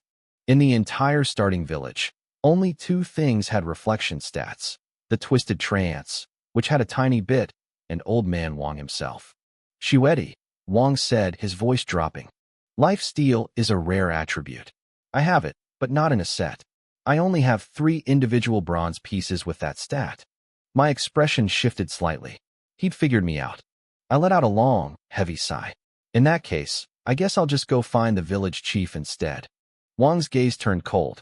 An invisible pressure suddenly radiated from him, and I felt the temperature in the room skyrocket. A notification pinged in my ear. Asterisk, you are affected by high temperature. -18. -18. Asterisk. The damage was negligible, but his attitude pissed me off. You want to fight, Wong? I asked, spreading my hands wide. Fine. I definitely can't beat you. Go ahead and kill me. Wong's face darkened. He knew exactly what would happen. If he killed me, I'd just lose a level. But since we were inside the starting village, the village chief would use it as an excuse to make his life a living hell. Shuedi, Wong said through gritted teeth. I do have one special piece of equipment with lifesteal. I'm certain you won't refuse it. I raised an eyebrow. Oh, what kind of gear makes you so confident? He reached into his robe and pulled out a necklace. Bloody necklace, special item, requirement, none effect. Every basic attack restores 1% of your max HP. Durability, 100. I stared at it. He was right. I couldn't say no to this. 1% sounded small, but with my massive health pool, it was a game changer. Fine, I said. The Ice Flame Demon, or is yours? No, Wong shook his head. For this item, I want the or plus 1,000 pieces of other equipment. My face fell. That's a bit much, don't you think? You're pushing it, Wong. It's not too much, he said calmly. I know you'll agree. I gave him a thin smile. He had me. Fine. You win. But I don't have that many items on me right now. I need some time. No problem, he replied. I'll wait. I agreed because it was an easy task. I was already planning to grind dungeons to boost my health anyway. My goal was to upgrade my Hand of Heaven's Wrath to 3 stars. If I could do that, my damage would skyrocket. I left the forge and headed straight back to the Twisted Jungle to start my overtime shift. Meanwhile, in Emerald City, a player named Zhuming Yanxua looked at her messages with a strange expression. He's still level 10? It's been so long. Looks like he's a washout. She typed a quick reply to her subordinates. Stop watching Shuedi. Even if he logs in now, he'll never catch up to me. Do we still want to recruit him? A subordinate asked. She hesitated. Sure, but drop the offer to 1 million a year. If he takes it, fine. If not, forget him. In this game, if you fall behind once, you stay behind. She wasn't the only one. Most big clubs had stopped paying attention to me. In the early days of Ragnarok, every second counted. Staying at level 10 for this long made them think I wasn't worth the investment. Only Putoa Dunshan stayed loyal. He sent me several messages checking in, but I was too busy to reply. Online, a popular blogger even posted a thread titled, Shuedi, a flash in the pan. We all remember Shuedi. The server-wide announcements, the billion-dollar offers. But a full day has passed, and while everyone else is surging ahead, he's stuck at level 10. My theory? He was a temporary genius. Once you hit the main cities, bosses have super armor and berserk modes. His infinite knock-up trick won't work anymore. Some say he's a master fighter in real life who's just busy, but that's nonsense. Who would ignore a billion-dollar salary to do chores in real life? The analysis gained a lot of traction with casual players who didn't understand the game's deeper mechanics. Professional players knew the blogger's logic was full of holes, but none of them cared enough to defend a stranger. Except for Putois Dunshan, he couldn't stand the disrespect. He posted a public rebuttal immediately. To the blogger calling himself game expert, use your brain. Even if Shuedi can't infinite combo a boss, you think he can't kill the normal mob? Have you even seen the damage numbers in his leaked videos? You think a guy like that gets stuck at level 10? Dunshan was the young master of the Putois Guild and had made a name for himself in the main city with the elite trance set I'd farmed for him. His post went viral. Within 15 minutes, the blogger fired back. I'm surprised a pro is such a fanboy. I don't deny his skill was high, but his damage was impossible for his level. My new theory: he had a temporary damage boost item. Those exist in the early game, but have time limits. His time ran out, his damage returned to normal, and now he's just another average player. The debate between the two of them exploded, trending in the top 10 on social media. While the internet was arguing over whether I was a has-been, I was busy clearing the twisted jungle. 1 time, 2 times, 3 times. I had to thank the starting village for one thing: the infinite inventory space. Otherwise, I'd have run out of room hours ago. I lost track of how many times I cleared the hell difficulty dungeon. I just kept killing. Finally, a golden notification flashed before my eyes. Asterisk ding. Your Hand of Heaven's Wrath has been upgraded to 3 stars. Asterisk. Hand of Heaven's Wrath, God tier, 3 star. Effect 1. Every basic attack deals true damage equal to 3% of your max HP. Effect 2. Every basic attack permanently increases your max HP by 3 points. Proficiency, 0/10, 000, 000. A satisfied smile spread across my face. The Hand of Heaven's Wrath had finally leveled up. My health pool had ballooned to over 220,000 points. With the new 3-star effect, every single one of my basic attacks now dealt 6,600 points of true damage. On top of that, every arrow I fired permanently increased my maximum health by 3 points. I didn't stop there. I kept grinding the dungeon until I had cleared it enough times to gather a massive pile of loot. I checked my inventory. Over 1,100 pieces of equipment. I finally had everything I needed to finish old Smith Wong's quest. I headed back to the starting village and tracked down the blacksmith. Old Wong, I've got what you asked for, I said. He looked surprised. He clearly didn't expect me to be back so soon. I pulled out the equipment and the glacial demon ore. Seeing the goods, Old Wong didn't hesitate. He produced the bloodthirsty necklace, and we made the trade. I gripped the necklace, feeling a surge of confidence. Between this lifesteal item and my purifying jade pendant's crowd control immunity, my survivability had just skyrocketed. With my current stats and skills, I felt like I could actually hold my own against the old village chief. Shuedi, you've got what you wanted, Old Wong said, his eyes narrowing. Isn't it time you left? I raised an eyebrow. To be honest, I've offended several major guilds in the main city. If I go there now, I'll probably be hunted down before I can even step outside the gates. Old Wong's face darkened, and the old drunkard nearby snapped at me. Shuedi, don't push your luck. The affairs of this village aren't for you to meddle in. I grinned at them. I'm a man driven by profit. If the price is right, I'll even take down the village chief for you. Old Wong stared at me. He knew I was powerful, but my unpredictability made him uneasy. He saw me as a wild card, a variable that could ruin his plans. He wanted me gone to ensure everything went smoothly, but he also realized that if I truly helped him, the benefits would be enormous. Fine, Old Wong nodded. If you really want to help, go and destroy the resurrection altar right now. My expression shifted. Destroying the altar meant cutting off my own escape route. Without it, if I died in the village, I'd be forced to respawn in the main city. The risk was too high. My Withered Wood Meet Spring skill was at 3 stars, but my invincibility skill was still on cooldown. I can't destroy the altar yet, Old Wong, I told him firmly. That would be cutting off my own path. Let's wait until the village chief is dead. Then I'll smash it. Old Wong let out a cold laugh, his distrust growing. It's hard to trust you when you hesitate like this. How about this? Go to the cliff and start the fight with the chief. The altar is still there, so even if you die, you can just respawn and try again. Leveling back up should be easy for someone like you. I narrowed my eyes. He was forcing me to pick a side. A notification flashed. Asterisk Old Smith Wong has issued a quest. Battle the village chief at the cliff. Reward, unknown. Penalty, unknown, asterisk. If I accepted, I'd be declaring open war on the chief. Old Wong was backing me into a corner where he was my only ally. He looked at me with a mocking glint in his eyes, clearly thinking I'd refuse. Fine, I said. I accept. Old Wong blinked, stunned. Oh, well, then I hope you actually manage to kill him. If you solo the village chief, I'll give you a growth-type weapon for your bow. My heart skipped a beat. Growth weapons were the most broken items in the game.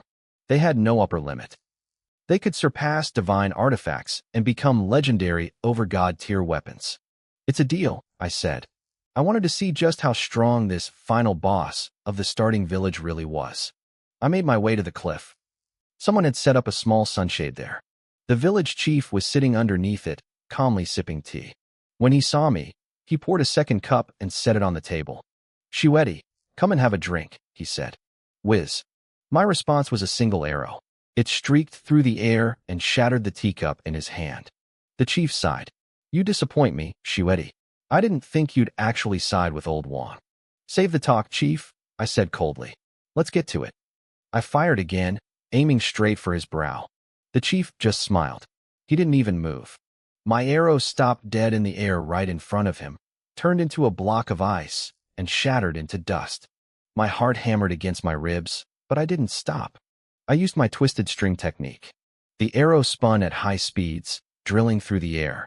This time, it didn't freeze, but the chief simply flicked his fingers, batting my arrows away like they were annoying flies. Then, with a casual toss, he sent my own arrows flying back at me. They were moving incredibly fast. I barely managed to dodge by throwing myself into a desperate roll. This old man was terrifying. I saw the way he moved, and a chill ran down my spine. A fighter. His combat style matched a very specific, high-level hidden class. Do you see now? The chief grinned. In the blink of an eye, he vanished. I tried to dodge, but he was too fast. He grabbed my arm, his grip like iron, and slammed me into the dirt with a brutal shoulder throw. The ground cracked beneath me. A massive damage number popped up, 5,128. I felt a surge of panic. I tried to scramble away, but he caught my legs and flipped me upside down. Before I could react, he drove his knee hard into my spine. Crack. 10,256. My vision blurred. If this weren't a game where my body was just data, I'd be paralyzed. But the chief wasn't done. He was ruthless. He raised his hand like a blade, aiming a vicious strike right between my hanging legs. I reacted on pure instinct, clamping my legs shut and using the momentum of his strike to flip myself upward. I vaulted over him and landed right on his shoulders. Drawing on years of combat experience, I reversed my grip on my bow, looped the string around his neck, and pulled back with everything I had. The chief's breath hitched, but he was incredibly fast. He reached back, aiming a dirty, monkey grabs the peaches, moved straight for my groin. My face went pale. This old man really wasn't human. I started to wonder if someone had used these same dirty tactics on him before, because he seemed way too comfortable using them on me. The chief's dirty tactics were effective. I had no choice but to twist my body midair and dodge his reach. As soon as I landed, he charged me again, his movements blurring with speed. I didn't hesitate. I triggered my twisting string sword technique and fired an arrow at point-blank range. It hit him square in the chest. 612. I cursed under my breath. That number looked big, but I knew the truth. That damage was only from my true damage passive. My actual physical attack hadn't even broken through his defense. It was ridiculous. This old man's armor was terrifying. The chief looked momentarily stunned. He clearly didn't expect me to hit that hard. But his shock didn't slow him down. He tanked my next shot and lunged forward, catching me with a brutal uppercut that launched me into the sky. Then came the combo. He leaped up after me, raining down a flurry of punches. My mind raced as I took the hits. This sequence looked familiar. It was almost identical to the old drunkard's fighting style. Was the drunkard working for the chief? It made sense. The chief already had spies planted around Blacksmith Wong. I didn't have much time to think. Before I could even hit the ground, the chief grabbed my head and slammed it hard against his rising knee. He was fighting like a professional MMA fighter. He was treating me like a rag doll, keeping me locked in an infinite air combo. I slammed into the dirt again. My health bar was cratering. I started with 220,000 HP, and now I was down to less than a third. The chief didn't give me a second to breathe. He raised his hand, and suddenly, I was frozen solid. Then came the final blow. He struck my frozen body with a force that shook the ground. 59-280. I was dead. I didn't even get a chance to trigger my Deadwood and Spring revival skill because the damage was so high it bypassed the 10% health threshold. I was instantly deleted. A moment later, I materialized at the respawn altar in the starting village. I looked at my stats and sighed. I had dropped from level 10 back to level 9. The few players still watching me were stunned. Putua Dunshan, who had been defending me fiercely against trolls online, was speechless. He had been telling everyone I was about to make a massive comeback, and instead, I had lost a level. The person happiest about this was a gaming influencer known as Brother Dong. He had been losing the argument against Dunshan, but now he had all the ammunition he needed. Within 10 minutes, he posted a scathing thread. Hey Putua Dunshan, anything else to say? Your god-tier Shiwedi just leveled down. He hasn't progressed in ages, and now he's regressing. This proves what I said. He just got lucky with a few items early on. Without them, he's nothing. He's worse than an average player now. The post blew up. Even some high-level players started to agree. Dunshan was fuming, but he didn't know how to fight back. The facts were right there. He tried one last desperate defense, posting that I probably had something to do in real life, and was just rushing to catch up, leading to a mistake. People just laughed at him. Even his own guild, the Putua Club, sent him a private message telling him to shut up and stop making the family look like idiots. His own sister didn't even believe in me anymore. I didn't know about the drama. I was standing by the altar when the old drunkard walked up, grinning. Not bad, he said. You actually took 6,000 health off the chief. I wiped my face. I never imagined the village chief would be a fighter. Oh, he's more than that, the drunkard replied. He's a dual-element ice and fire fighter. I waved him off. I needed to get back to work. I headed straight for the Twisted Forest. I hadn't worn my purification jade during the fight because I wasn't actually trying to kill the chief yet. I was just testing his skills and building trust with Blacksmith Wong. Now that my Hand of Heaven's punishment was at 3 stars, every basic attack added 3 points to my permanent health. The only problem was that the forest monsters were too weak. They died in 2 hits, which limited how much health I could farm. After 2 solo runs, I hit level 10 again. I didn't get any extra attribute points for releveling, but I didn't care. I stayed in the forest until I had farmed my total health up to 250,000. Only then did I feel ready to head back. I returned to the blacksmith shop and turned in the quest. Ding. You completed Blacksmith Wong's quest. Reward: 5 free attribute points. The reward was low, but I didn't complain. I looked at Wong. The chief is stronger than I thought. I can't take him alone. Wong nodded. He's ruled this village for a long time for a reason. So how do we beat him? I asked. I will face him head on, Wong said firmly. You will provide support from the flank. But before that, I need you to go to the mines with the old drunkard. Ding. Blacksmith Wong has issued a hidden quest. Kill the old drunkard. Penalty: unknown. Reward: unknown. My heart skipped a beat. Wong suspected him too. The drunkard's combat style was way too similar to the chief's. All right, I said, nodding to Wong. The old drunkard acted like he didn't notice the tension. He led me toward the mine entrance, humming a tune. When we reached the dark mouth of the cave, he stopped and turned to me with a playful smile. Shiwedi, he said softly. Wong told you to kill me, didn't he? The old drunkard already knew. I shouldn't have been surprised. Blacksmith Wong was a suspicious man by nature. He must have sensed something was off, which was why he sent me along. Since you knew, I said, looking at him, why did you still come? The old drunkard let out a soft laugh. I had to come.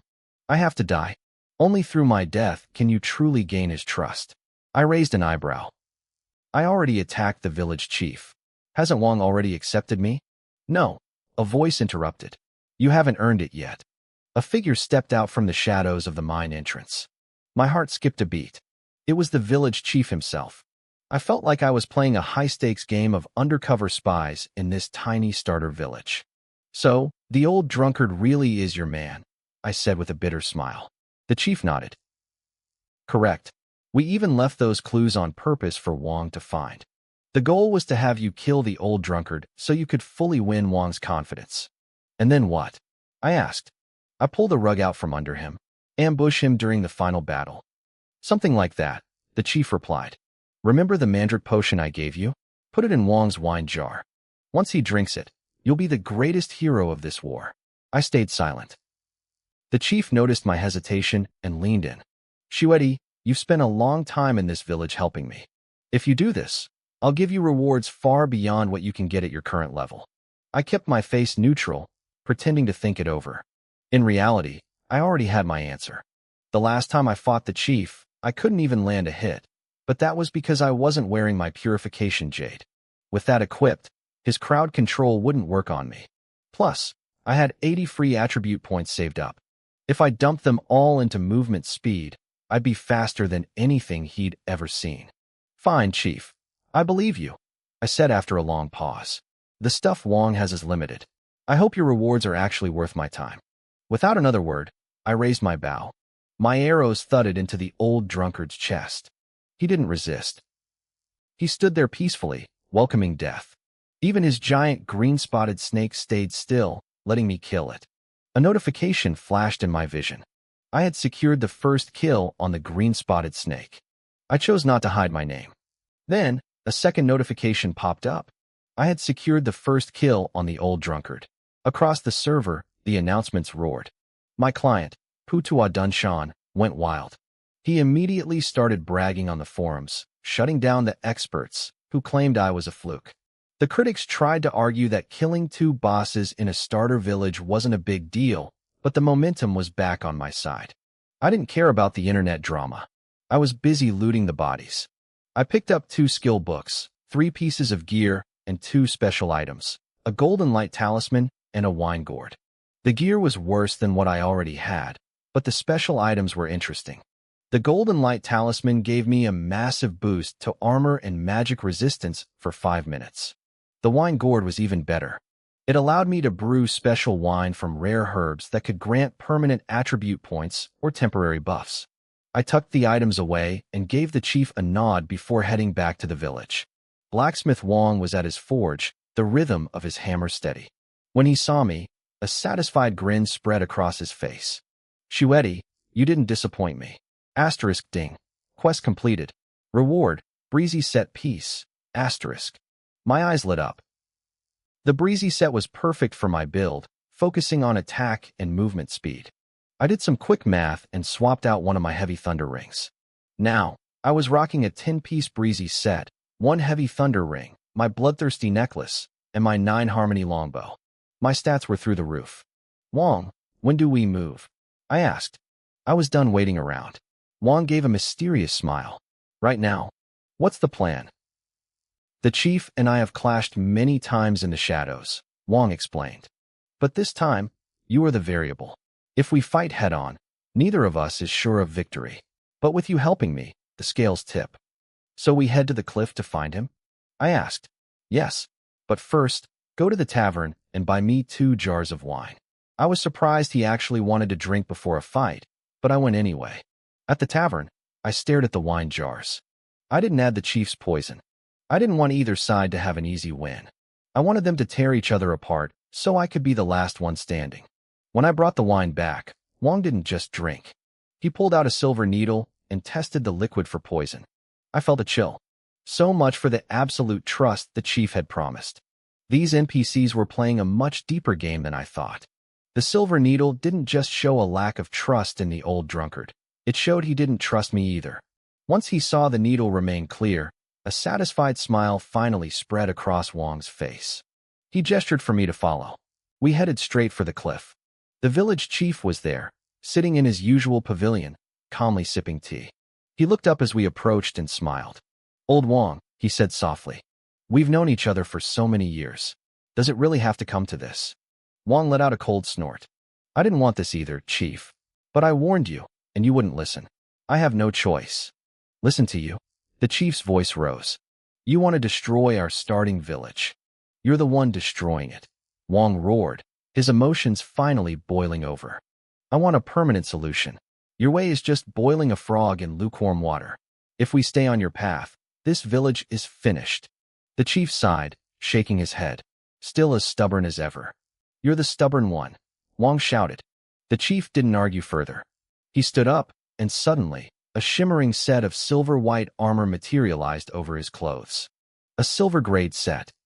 In a starting village, that was practically god tier. But Wang wasn't impressed. He let out a low growl, and his own gear shifted. Gold light erupted from him. He was wearing a full gold-grade set. So, you actually managed to forge the black tortoise set, the chief remarked, his expression turning grave. Wang nodded with a smirk. I did, and I have Shuedi to thank for it. He gathered the materials I needed. Without him, I wouldn't be standing here in this today. A pity, the chief said, looking unfazed. It's only 10 pieces. If it were the full 13-piece set, I might actually be worried. Still talking big even at death's door. Wang barked. He didn't wait. He charged, leading with his spiked shield. The chief didn't block. He leaped backward, soaring toward the cliff's edge. A thin steel wire stretched across the chasm, and he landed on it with perfect balance. Wang reacted instantly, hurling his shield like a spinning blade. The sharp edge sliced the wire clean through. As the chief fell, he used the momentum to spring forward, targeting Wang while he was unarmed. Wang's face paled. Shuedi. I didn't hesitate. I drew my 9-harmony longbow. My arrow whistled through the air, carrying a heavy impact. The chief swiped the arrow away with his palm, but the distraction allowed him to close the distance. He grabbed Wang by the collar and slammed him into the ground with bone-shattering force. A massive red number popped up, -3,958. Even with gold-grade armor, Wang was taking heavy hits. But then, a number rose from the chief's head, -2,775. Thorns. The reflection damage was terrifying. I watched closely as green light pulsed around the chief. +1,000. +1,000. He had a recovery skill similar to mine, healing 1,000 health every second. This was going to be a long fight. Wang was a tank, and the chief was a self-healing powerhouse. Wang pulled his shield back and charged again, using a taunt skill. The chief was forced into a mindless melee, his basic attacks hitting Wang for nearly 1,600 damage. Even with the reflection, the chief's healing kept him steady. Then Wang struck back. His shield slammed into the chief. -5,285. I was impressed. For a blacksmith, his damage was incredible. When the taunt wore off, the chief's face went dark. He didn't retreat.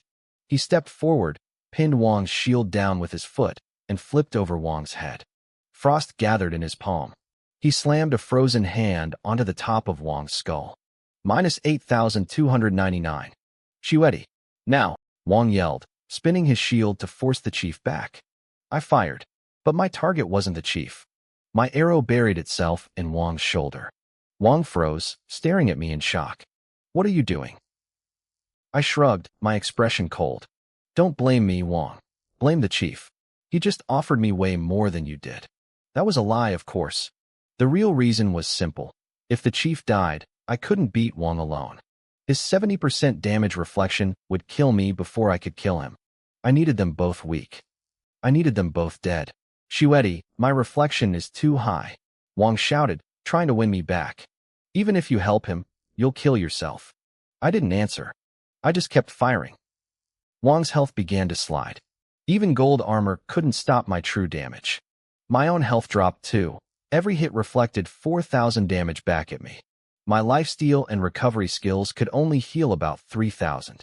I was losing net health, so I slowed down. I started fishing, doing just enough to keep the pressure on without killing myself. I watched them like a hawk. The chief's combat skills were leagues above Wang's. He tripped Wang with a sliding kick, grabbed his arm, and executed a perfect over-the-shoulder throw, following up with a brutal elbow drop. It was a flawless combo. Wang was fading fast, but he had one more trick. Suddenly, lightning crackled across his armor. The chief, being in midair, was instantly paralyzed. Wang seized the moment. He slammed the edge of his shield into the chief's throat. Whirlwind ninefold slash. 9 phantom shields tore through the chief's body in a blur of steel. Minus 2,958. Minus 2,958. Minus 2,958. The numbers stacked up instantly. The chief tried to pull away, but Wang was relentless. He wasn't going to let this chance slip away. Wang slammed his shield into the ground. A heavy circle of light erupted over the chief's head, gravity field. I narrowed my eyes. Even with the chief's power, I saw his shoulders slump under the sudden weight. He was pinned. Wang didn't waste the opening. He slapped his palm against the shield, shouting, "Ambush from 10 sides." 10 spiked shields materialized out of thin air, surrounding the chief in a steel cage. They began slamming into him rhythmically, grinding his health down. The chief looked grim. The frost on his fists vanished, replaced by a roaring, white-hot flame. He punched one of the shields with such force it shattered. The resulting explosion of fire splashed 10 meters in every direction, sending Wang stumbling back. The chief didn't stop. He turned into a blur, flickering instantly behind Wang. Mountain-splitting punch. Wang was sent flying, but before he could even hit the ground, the chief lunged and grabbed him by the ankle. Then came the 18 brutal falls. It was a massacre. The chief swung Wang like a rag doll, slamming him face first into the dirt 18 times in a row. Every single impact was a sickening thud. My eyelid twitched. I found myself wondering if I'd be on the receiving end of that combo in a few minutes. The chief finished by hurling Wang high into the air, following up with a flurry of mid-air strikes. It was pure, raw martial arts, fist to flesh. Most people would have found it inspiring, but I stayed cold. I kept fishing, doing just enough to stay relevant while letting them tear each other apart. Unyielding, Wang screamed from midair. A golden glow covered him, granting him CC immunity. In that same breath, he threw his shield. Spatial barrier. Break. The shield actually tore a jagged hole in the fabric of space itself. Wang glared at me through the rift. "Shuedi, I'll remember you. Next time we meet, I'll be your worst nightmare." "Stop him," I shouted. My face darkened. He was trying to escape. The chief reacted instantly, blocking the path to the rift. "Sacrificing your gold grade set just to break space? Wang, you've lost your mind." Wang spat on the ground. "I lost this round. But you're finished." I couldn't understand how he'd opened a portal, even with a gear sacrifice. It shouldn't have been possible at this stage of the game. But I wasn't about to let him walk away. I fired 5 arrows at once, my current mechanical limit. I had to pin him down. But in his unyielding state, even the chief couldn't hold him back, let alone my arrows. Change the terrain. I realized. My arrows didn't hit Wang. Instead, they slammed into the earth around him, creating a makeshift fence of shafts to slow him down. It worked. He hesitated for a split second. The chief saw the opening. Icefire God Fist. He punched the ground in front of Wang, creating a massive crater. Unyielding makes you immune to stuns and slows, but it doesn't let you fly over a hole in the ground. Wang panicked. He activated 2 more skills, Frenzy and Savage Charge. His speed tripled. The chief didn't give him an inch, activating his own frenzy. I kept firing, boxing Wang in. If we could just hold him until his unyielding wore off, he was dead. The spatial rift was already starting to shrink. 9-strike levitation. Wang roared. He used a combat skill to lift himself off the ground, aiming to glide into the rift. The chief jumped, colliding with him midair. Both were in unyielding states, so neither could knock the other back. They hung there, locked in a stalemate for several seconds, before crashing back to the dirt. By the time they landed, the rift had healed shut. I didn't stop to think about how he did it. I just opened fire. Without his gold armor, Wang had no reflection. He was defenseless. In less than a minute, Wang fell. The moment he hit 0, I shifted my aim. My next arrow was already flying before Wang's body even disappeared. The target? The chief. The chief staggered back, looking at me in shock. "Shuedi, what are you doing?" I kept my face like stone. respectfully sending the chief to his grave. "You're seeking death," the chief roared. He tried to lunge at me, but I was already gone. I had 80 unallocated attribute points saved up. I dumped every single one of them into movement speed. Against a fighter, distance is life. Fighters have endless combos and sticky skills. If they get close, you're dead before you hit the ground. With my 80 points, my breezeway set bonuses, and my passive stacks, my speed was terrifying. Every arrow I fired now dealt over 7,000 damage. At 5 arrows per second, I was pumping out 38,000 damage every tick of the clock. "If you kill me, you destroy the starting village," the chief screamed, his voice full of desperate authority. I didn't answer. My arrows were the only response he needed. Without his unyielding and frenzy active, he was just a practice dummy. But he had one last trick. He smiled cruelly. 9 shadow steps. He turned into a flicker, appearing right in front of me. Then another step, and he was behind me. I had anticipated this. I turned to fire, but at point-blank range, he twisted his body with impossible grace, dodging the shot. His palm glowed with blue frost as it slapped my chest. Ding. You are affected by frost. Attack and movement speed reduced by 14%. I raised an eyebrow. That was a hell of a skill. I was wearing a purification jade that reduced negative effects by 80%. That meant his original skill would have slowed me by 70%. That's game-breaking. I fired a 5-arrow spread to force him back and leaped away. The chief looked smug, thinking he'd caught me, but his smile vanished when he saw me still moving with incredible speed. My base stats were so high that even a 14% slow wasn't enough to pin me down. He didn't hesitate. He used the third step of his 9 shadows, appearing behind me again. I felt the wind of his movement. I didn't even turn. I swung my longbow back like a club to parry the strike. The old chief's combat experience was far beyond what I expected. As I swung my bow, he leaned back with practiced grace, caught my arm, and threw me over his shoulder in one fluid motion. He didn't stop there. He charged up his fist, aiming a heavy blow straight for my forehead. I rolled away just in time. The punch hit the dirt, and the chief's face twisted in genuine shock. He knew his over-the-shoulder throw carried a stun effect. I shouldn't have been able to recover that fast, let alone dodge. "You have crowd control reduction gear," he growled, his voice low and dangerous. I didn't answer. I never liked talking during a fight. My response was a flurry of arrows that whistled through the air, finding their marks on his chest. With my attack and movement speed buffed, my kiting was seamless. I was a blur of motion, but the chief was just as fast. The moment I gained distance, he activated the 4th step of his 9 shadows. My scalp tingled. If this guy could actually chain 9 teleports, it was game over. A fighter with that kind of mobility is a nightmare for squishy classes like archers or mages. "Explosive punch," he roared. His fist connected squarely with my jaw, launching me into the air. He moved to follow up with a combo, but I hit the ground and regained my footing instantly. "So fast," he muttered, his pupils shrinking. "You can even reduce knock-up duration?" A sense of dread finally washed over him. He had lost his speed advantage. His unyielding and frenzy buffs were gone. If his 9 shadows couldn't finish me, he was dead meat. "Shuedi, wait. We can talk about this," the chief shouted, his voice trembling slightly. "Name your price. What do you want?" I didn't stop firing, but I let out a cold laugh. "Sure, let's talk." He paused, hope flickering in his eyes. "What do you want?" I pretended to think for a second, though my hands were still a blur, pumping out arrows at maximum speed. "How about 10 divine talent awakening stones?" The chief's face turned purple. He knew I was playing him. "Shuedi, you force my hand. Even if I have to waste this scroll, I'm taking you down." He pulled out a pale blue talisman. My heart skipped a beat. A yellow-grade scroll I might have survived, but a blue-grade one? That was a different league entirely.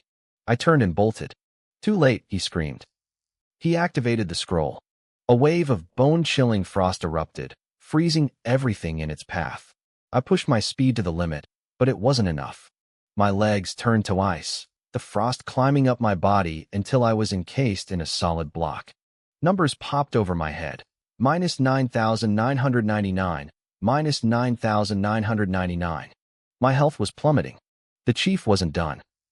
He lunged forward with his cloud-piercing flame palm.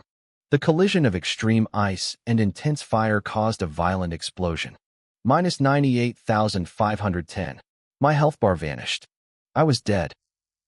A moment later, I materialized at the resurrection altar in the starting village.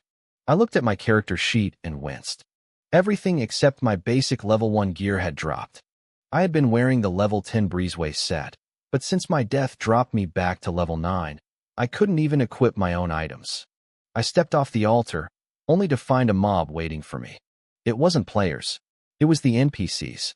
The waiter from the tavern, the pharmacist, the tailor, 15 of them in total, all looking at me with murderous intent. Without a word, the tailor flicked a handful of silver needles at me. I leaped into the air, drawing the string of my 9 harmonies longbow. Luckily, it was a gold-tier weapon with no level requirement, so it was the only thing I still had. I fired a 5-arrow spread. Each arrow hit a different NPC, dealing nearly 8,000 damage each. Lightning leaped between them, arcing from body to body in a crackling chain. "Burn!" the waiter yelled, shattering a wine jar at my feet. Flame erupted around me. I started taking ticking burn damage. Minus 100, minus 100.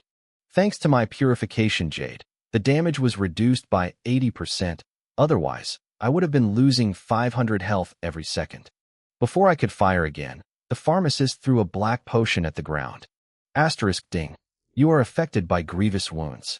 Healing and lifesteal reduced by 80%. Asterisk. They weren't playing around. Every NPC unleashed their unique skills. In less than a second, my health dropped by 20,000. Damn it, I hissed. I was a regressor, a player who knew the future, and here I was getting ganged up on by a bunch of shopkeepers. It was a total disgrace. You want to play? Fine. Let's play. I gritted my teeth and unleashed another 5-arrow spread. Normally, a spread shot is less accurate and does less damage, but I had a secret weapon. My god-tier talent, Hand of Heaven's Punishment, triggered on every single arrow. Every time I fired that 5-arrow burst, I permanently gained 15 points of maximum health. More importantly, the passive dealt 3% of my max HP as true damage. That damage didn't scale down with the spread shot. It hit just as hard as a solo strike. The old chief wasn't back yet, but he was coming. I had to take out at least 5 of these NPCs before he arrived, or I was never getting out of this village alive. My stamina was draining fast. I could only maintain this level of intensity for 15 minutes. But 15 minutes was all I needed. I looked at the crowd of angry NPCs, my eyes cold. It was time to show them why they should have stayed behind their counters. Getting bullied by these NPCs was a massive disgrace. As a regressor who knew the future of this world, being ganged up on by a bunch of shopkeepers was insulting. Even though the pressure was suffocating, I had no intention of stopping. Frost. Freeze, the pharmacist shouted, waving his staff. Ice crystals erupted under my feet. A notification flashed. Asterisk, you are affected by freeze. Attack speed and movement speed reduced by 10% for 5 seconds. Asterisk. I frowned. If I didn't have my purifying jade pendant, I would have been completely hopeless. The NPCs seemed to realize I had high crowd control resistance. The 5 I had been focusing on immediately backed away to heal once their health got low. Meanwhile, the other 10 stepped forward to increase their output. They were using rotation tactics to wear me down. My stats were high, and my bloodthirsty necklace restored over 2,000 health per hit. With my 5-arrow burst, I could recover over 10,000 health in a single volley. Combined with the natural regeneration of the resurrection altar, I was barely staying afloat under their barrage. But firing 5 arrows at once drained my mental energy rapidly. I switched back to a single arrow. My health started dropping faster, but the mental strain eased up. I decided to stop dodging. If I didn't waste focus on movement, my mental energy could slowly recover. The cost was brutal. My health plummeted at a rate of 20,000 points per second. Even with my massive health pool, I could only last about 10 seconds like this. I can't hold it, I muttered. I switched back to the 5-arrow burst, desperately trying to life-steal enough to stay alive. It was like trying to put out a forest fire with a cup of water. It wasn't enough. After 3 minutes of sheer agony, my vision went black. I died. My level dropped from 9 to 8. 30 seconds later, I respawned at the altar. They didn't give me a single second to breathe. Skills rained down on me immediately. My head throbbed. In 2 lifetimes, I had never felt this humiliated, except for the time Wu Xiaodao betrayed me. I refused to just sit there and take it. I fought back with everything I had. My biggest concern was my gear. The purifying jade pendant was bound, but my 9 harmonies great bow and bloodthirsty necklace could drop upon death. After holding out for another 3 minutes, I saw my health hit the danger zone. I quickly unequipped the bow and necklace, shoving them into my backpack.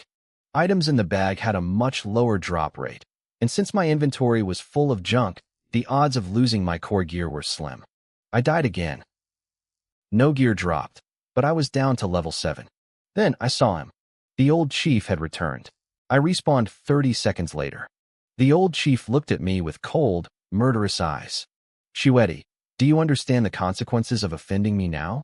I will camp this altar until you can't even leave the village. I spat on the ground and sneered. If you think you can actually do that, be my guest. I attacked first. Even though I had only lasted 3 minutes in the last round, my 5-arrow burst had permanently increased my max health by 8,000 points. These NPCs were tough, but they were perfect for farming health. Unlike weak monsters that died in one hit, these guys could soak up damage, letting me stack my passive indefinitely. My true damage had increased by another 150 points. It seemed small compared to the thousands of damage they were dealing, but it was growing. With the old chief joining the fight, I only lasted a minute. He used a finishing move that executed me while I was still above 10% health, preventing my withered tree and spring passive from triggering. Still, in that 1 minute, I stacked another 2,000 health. With my attack speed, I was gaining 60 health every second I was firing. My lifesteal was getting stronger. My true damage was creeping up. I wasn't giving up. I could respawn forever. They couldn't. The old chief wouldn't dare destroy the resurrection altar. If he did, the village would be flagged as destroyed, and his role as chief would vanish. More importantly, if the altar broke, I would simply respawn in the main city. He wanted to keep me trapped here, killing me over and over until my character was ruined. Any other player would have deleted their account by now. But I had the hand of heaven's punishment. I wouldn't back down. I was going to grind them down, one death at a time. Meanwhile, in the Putuo club, Putuo Dunshan was staring at his friend List in shock. He watched my level drop from 9 to 6 in less than 15 minutes. It was impossible. He tried to call me, but I was too busy fighting for my life to answer. I lasted a minute and a half the next time, stacking 3,000 more health. The old chief's ultimate was on cooldown, which allowed my passive to trigger, giving me a second wind. Normally, I'd have to clear an entire dungeon to gain this much health. Now, I was getting it every 2 minutes. Dunshan watched my level drop again. I was level 5 now. He was panicking. Players usually respawned and ran away. The only way to lose levels this fast was if someone was spawn killing me. He couldn't wrap his head around it. Who had the power to bully Shuedi like this? And who would dare do it inside a safe zone? Killing in a village would turn anyone into a red-name criminal instantly. But as he watched my level continue to sink, he couldn't think of any other explanation. I was being slaughtered. Dunshan immediately contacted the guild leader, Futu Shunlang. He got straight to the point. He asked if it was possible for a player to be power suppressed and spawn killed repeatedly at this stage of the game. Shunlang was stunned. He told Dunshan it was impossible. Even if a player had the damage to do it, the game mechanics wouldn't allow someone to be trapped like that. Dunshan hesitated. He told the leader that my level had dropped 4 times in less than 10 minutes. Shunlang couldn't believe his ears. Losing 4 levels that fast was unheard of, even if someone was trying to die on purpose. Dunshan insisted he wasn't joking. That was the only reason he suspected I was being bullied. Shunlang went quiet for a moment. He eventually decided it wasn't a player doing this. He guessed that I had stumbled into a hidden map or a special secret realm. In those places, players often couldn't respawn in the main city. That was the only logical explanation for why my level was plummeting so fast. Dunshan asked if there was any way to help me. Shunlang's answer was cold and final. They didn't know where the secret realm was, so they couldn't help. Dunshan sighed and said he would try to call me again. Before he hung up, Shunlang gave him a piece of advice. He told Dunshan to stop focusing on me. He said I was falling too far behind the top players, And with these constant deaths, the gap would only get wider. Dunshan frowned and ended the call. He tried to reach me one more time, but I didn't pick up. I was in the middle of a high-intensity battle. I didn't have the luxury of checking my messages. My level kept sinking under the old chief's relentless assault. 5, 4, 3. In less than 15 minutes, I dropped from level 5 all the way down to level 1. That was the limit. The game wouldn't let me drop any lower. The old chief looked at me with a mocking grin. He had slaughtered me from level 10 down to level 1 just to prove a point. He wanted to show me who really ran this starter village. I just spat on the ground and gave him a cold smile. I wasn't backing down. I summoned my feathered arrows. I couldn't sustain 5 arrows at once anymore, but even one was enough to keep fighting. I was locked in a war of attrition with the old chief. He thought he was breaking me, but I was using him to stack my health. I wanted to see who would be laughing when the dust settled. The old chief sneered at my defiance and attacked again. This time, I lasted a full minute and 40 seconds. My health had jumped by another 10,000 during the fight. As my health pool grew, my damage and my passive healing grew with it. I was becoming harder to kill. The old chief started to look worried. He noticed my damage was actually increasing. It wasn't enough to kill him yet, but it was a bad sign. Half an hour passed.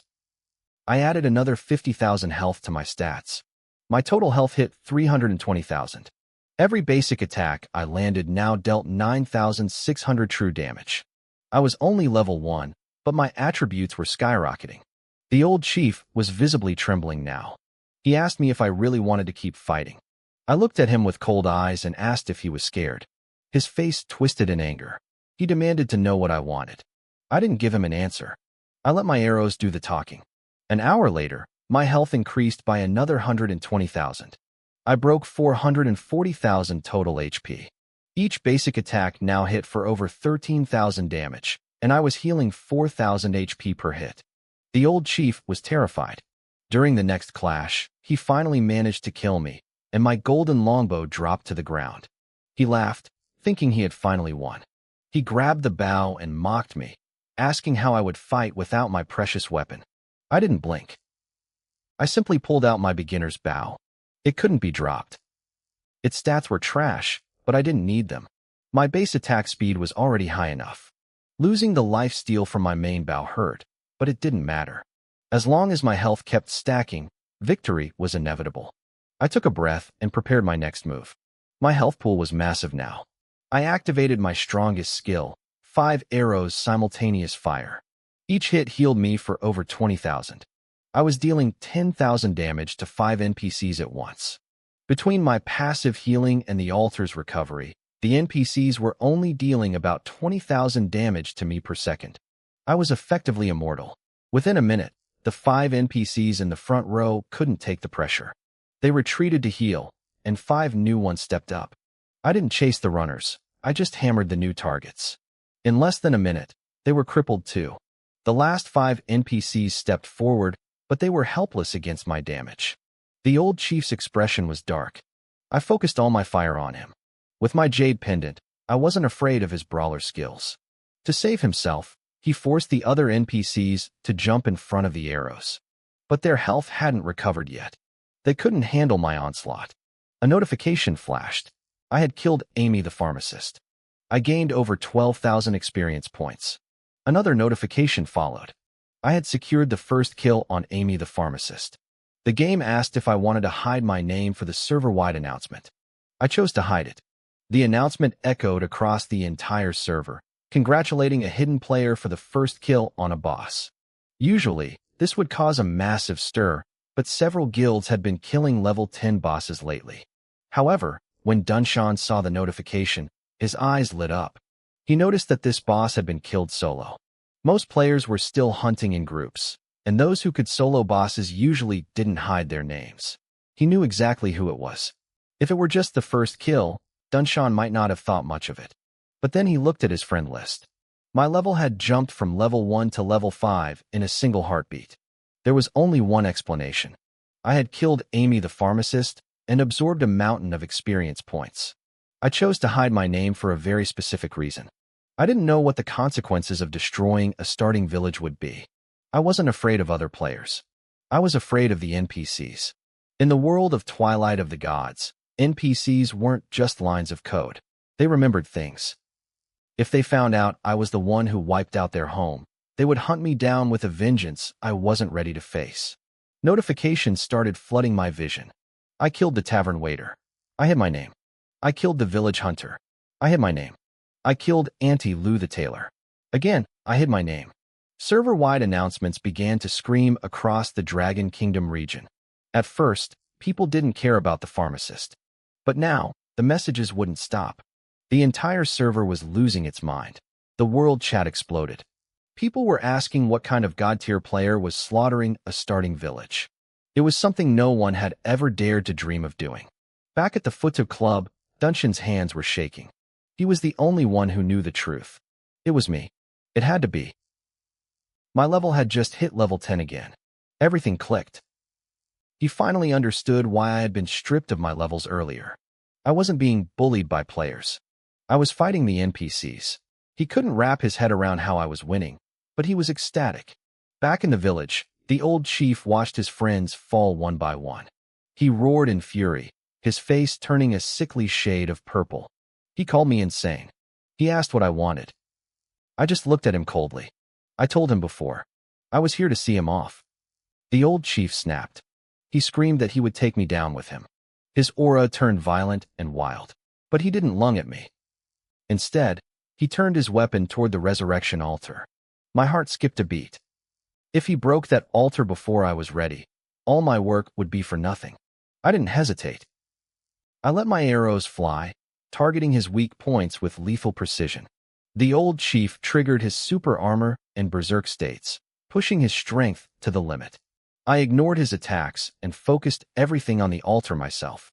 I had to be the one to end it. The moment I shattered the altar, a piercing alarm rang through the entire game world. A red system warning flashed for every player. The starting village's resurrection altar had been destroyed. New players would no longer spawn there. They would be sent directly to the main cities. Any players currently in the village would respawn in the city upon death. The player base went into a frenzy. Destroying the altar meant level 1 players would now spawn in main cities where the weakest monsters were level 10. It was a death sentence for new accounts. Thousands of players started cursing my ancestors, but I didn't care. I turned my full attention back to the old chief. He wanted to tear me to pieces, but I stayed calm. I had seen far worse in my past life. His attacks were heavy, raining down on me like a storm, but my health stayed stable. Thanks to my jade pendant, he couldn't lock me down with CC skills. I just stood my ground and poured out damage until his health hit 0. A final announcement echoed. I had secured the first kill on the village chief. The server went silent for a moment before the vitriol doubled. The players in the village were trapped. The only way for them to leave now was to kill themselves so they could respawn in the city. Then, the system gave me the final tally. For destroying the village, I received 1 million sin points. My jaw dropped. Usually, killing a player gives you 1 point. I had 1 million. In this game, the higher your sin points, the harsher the penalty. 1 point usually meant losing an extra level upon death and a higher chance to drop gear. With 1 million points, if I died once, I would lose everything. I'd be stripped naked and sent back to level 0. Worse, I couldn't enter any main city. The guards would kill me on sight, meaning I couldn't change classes or take quests. I was stuck. To clear 1 sin point, I had to kill 100 normal monsters or 10 elites. A black iron boss only cleared 10 points. Doing the math made my head spin. Even with my strength, clearing 1 million points would take forever. I couldn't afford to die. I didn't care about my bow, but my bloodthirsty necklace was a god-tier item. If I dropped that, I might never find another one. I stood in the ruins of the village, wondering if I should just stay here and grind for years. I had the power of a god, but I was now the most wanted man in the world. I turned my attention to the blessing of the gods. In the world of Ragnarok, this item was a literal game changer, the only thing capable of defying fate when the odds were stacked against you. With 1 million sin points hanging over my head, I needed a miracle. I took a deep breath and activated the blessing. A notification chimed. You have received the blessing of the gods. Due to your excessive sin points, the blessing has mutated. Suddenly, A pillar of dark red light erupted from the heavens, swallowing me whole. The air grew heavy with the scent of iron and ancient earth. You have received the blessing of Lady Hoodoo. My eyes widened as I pulled up the skill description. It was called Death Reincarnation. It was a Tier 1 skill with a simple, terrifying effect. My basic attacks now had a 0.5% chance to instantly kill any target. No cooldown. No mana cost. My mouth twitched. Lady Hoodoo didn't play around. Sure, 0.5% seemed low, but this was a Tier 1 skill. If I leveled this up, I could potentially one-shot world bosses in the late game. I felt a surge of excitement. This was the ultimate trump card for a high attack speed build like mine. I calmed my nerves and started looting. There were 16 bosses lying dead in the ruins of the village, including the village chief himself. I waded through a sea of gear, skill books, gold, and materials. I frowned at most of it. Aside from the skill books I could use to fuel my withered wood meat spring skill, the rest was useless to me. With my sin points, the moment I stepped out of the starting zone, I'd be hunted down and stripped of everything. Then I saw it. A guild creation token. In the early game, this was worth more than a lord's heart. I didn't hesitate for a second. If I died now, I'd drop it. And since I'd respawn in a main city I couldn't enter, I'd never get it back. I used it immediately. Please name your guild, the system prompted.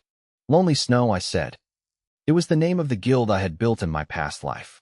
A server-wide announcement boomed, echoing through every corner of the game. Congratulations to player Shuedi for being the first to establish a guild. Reward, 1 special guild item. The world went nuts. People were still reeling from the destruction of the starting village, and now the same guy had just founded the first official guild. Players everywhere were scrambling to figure out what it meant. In a level 15 dungeon, a top player named Zhuming Yinxue gritted her teeth. She assumed I had sacrificed my leveling speed just to hunt for this token. She saw me as a solo player with no backing, wondering what I could possibly achieve alone. I didn't care what they thought. I opened the guild interface. Name, Lonely Snow. Level, 1. Members, just me.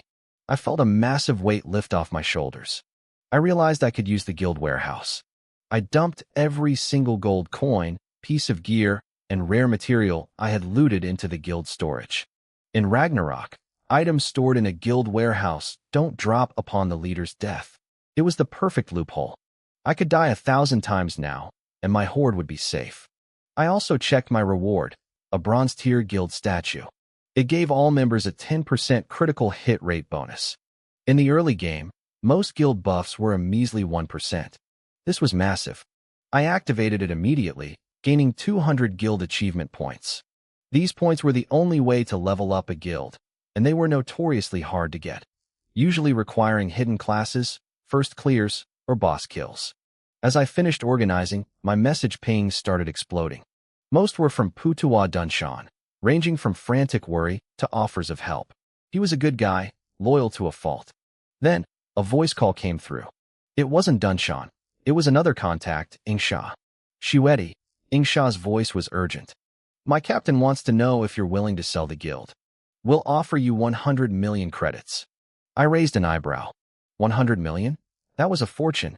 In a normal life, I would have taken the money and run. But not this time. I needed power, and a guild was the foundation of that power.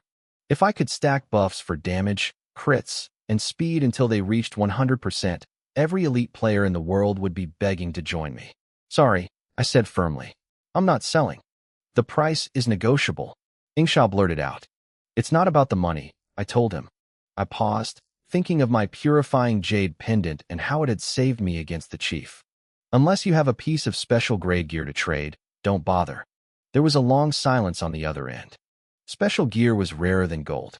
Shuedi, we don't have any special gear right now, Ingsha admitted. Can we talk about the price again? No, I said and cut the line. I rejected the offer without a second thought. The faster a guild was established, the faster it could be leveled up. My own level could lag behind as long as my stats kept climbing, but the guild level was different. That was the foundation of my future power. Just as I cut the line, another call came through. It was Putuwa Dunshan. Big brother Shuedi, are you okay? He asked, his voice full of genuine concern. I'm fine. Thanks for checking in. I replied. He hesitated for a moment before speaking again. My father just reached out to me. He wanted to know if you'd be willing to transfer the guild. He said the price is negotiable. No, I said firmly. Dunshan didn't push it. All right.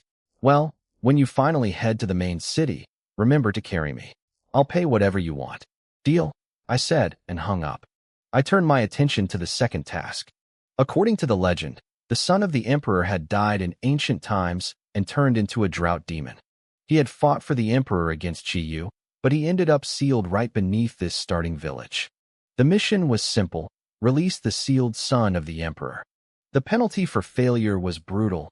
I would take double damage from all fire-based attacks forever. The reward was listed as unknown, but based on the first scroll, I suspected it would be another blessing of the gods. I had already failed to trigger the third task I expected, killing the drought demon, but freeing him didn't seem too difficult. I already had the ice flame magic in my bag. All I had to do was find the seal at the bottom of the cliff. I walked to the edge of the precipice and felt a headache coming on. I had no idea how to get down.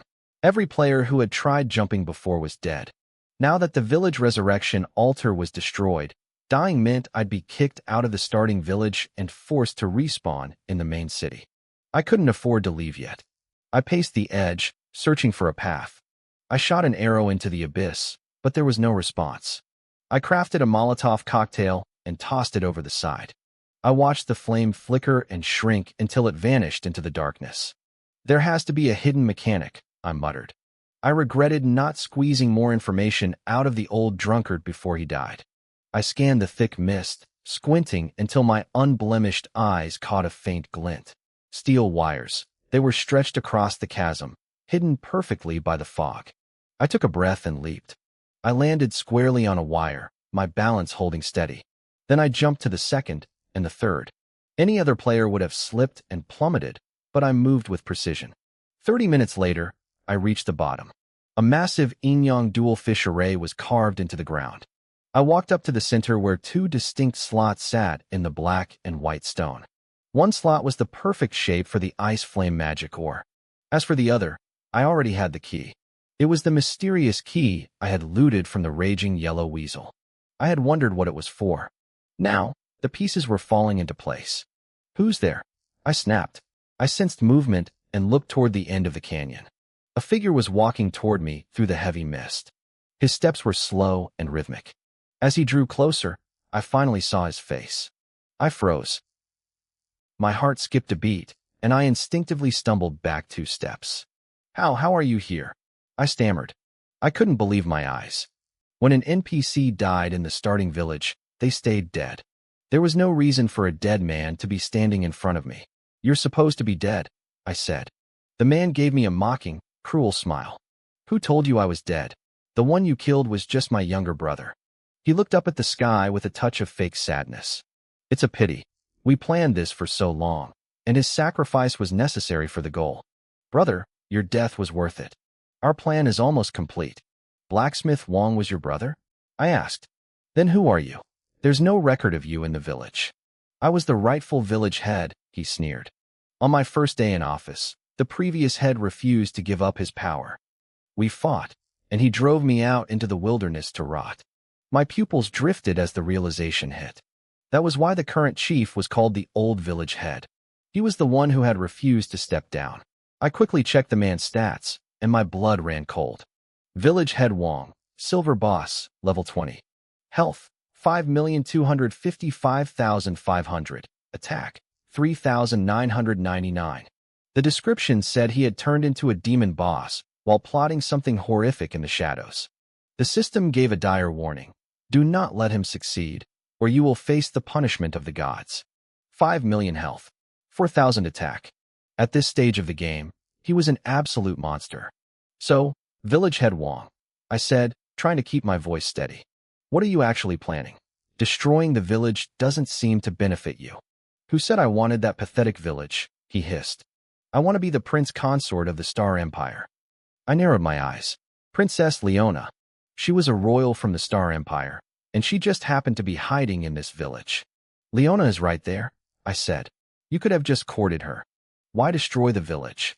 Because she would never look at a lowly peasant like me. he roared, his face contorting with rage. To make her submit, she must be desperate. She must have no choice but to beg for my protection. He grinned, a twisted, jagged expression. After I was exiled, I stole 2 of the blessings of the gods from the village. Then I found the princess and started my plan. The Star Kingdom has no princes, I noted. If you marry her, you'll be the one competing for the throne. Exactly, Wang laughed. I didn't think a brat like you would know so much. If Princess Leona was released, she would head straight for the resurrection altar to leave this place. Village head Wang knew this. To trap her, the altar had to be destroyed beyond repair. That meant old Kai and the others had to die. I narrowed my eyes as the pieces of his twisted puzzle fell into place. You're using the destruction of the village as leverage, I said. You want to force Leona to submit to you. Exactly, Wang replied with a nod. He wasn't even trying to hide it anymore. The Twisted Treant and the Yellow Spirit are both my subordinates. I planted those 2 quest scrolls specifically to find someone to do my dirty work and kill the old village head for me. I let out a cold laugh. I had played right into his hands. I thought I was being clever, but I was just a pawn in his grand design. So why are you still here? I asked. Shouldn't you be hunting down the princess? I'm here for the quest scroll, he said, his grin widening into something predatory. I want the blessings of the gods for myself. You've already had one. You should be satisfied. Hand over the scroll, and I might just let you walk away. I was stunned. He had designed these conflicting quests so perfectly that his plan was practically seamless. Now that you understand, he continued, give it to me. And why would I do that? I countered with a smirk. I'm leaving the beginner village anyway. One way or another, I'm a dead man. If you want it, come and take it. Wang's face darkened instantly. Have it your way. With your PK status, your name is bright red. When I kill you, everything you own will drop anyway. Before the words fully left his mouth, he blurred into a shadow, charging straight at me. I didn't hesitate. I pulled back my bowstring and let an arrow fly. At the same moment, I downed 3 potions in rapid succession: movement speed, attack speed, and lifesteal. My stats surged. A massive number popped up over his head, 13,358. But then, a number appeared over my own head, 10,000. My heart skipped a beat. Damage reflection. It wasn't just a percentage, it was rounding up to the nearest maximum integer. This meant he was reflecting at least 50% of my damage back at me. With his 5 million health points, I couldn't win a war of attrition. I was killing myself faster than I was killing him. I leaped up, landing balanced on a thin steel wire to gain some distance. You think you can run now? Wang sneered. Too late. My gut twisted. Suddenly, the cliff face above me exploded. A massive, gnarled vine whipped out, aimed directly at my head. The Twisted Treant.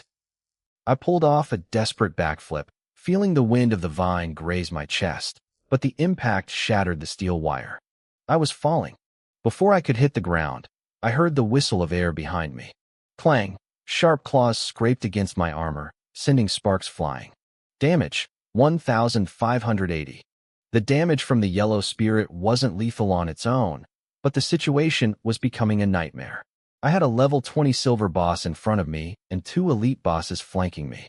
I could handle the Treant and the Spirit, even together, but Wang was a different story. With the wire gone, I was trapped in the gorge. Don't waste your time, Wang said, his voice dropping to a calm, manipulative tone. Give me the scroll, and we can be friends. When I become the king of the Star Empire, I'll grant you a title and your own territory heart. I raised an eyebrow. It was a tempting offer, and honestly, I didn't see a way out.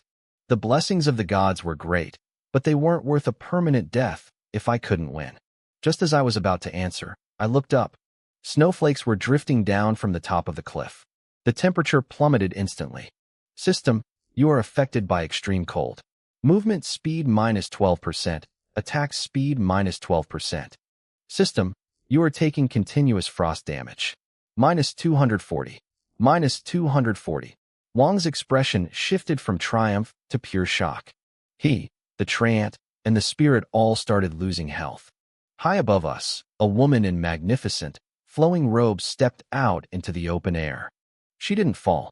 With every step she took, a frost flower bloomed beneath her feet, creating a crystalline staircase in the sky.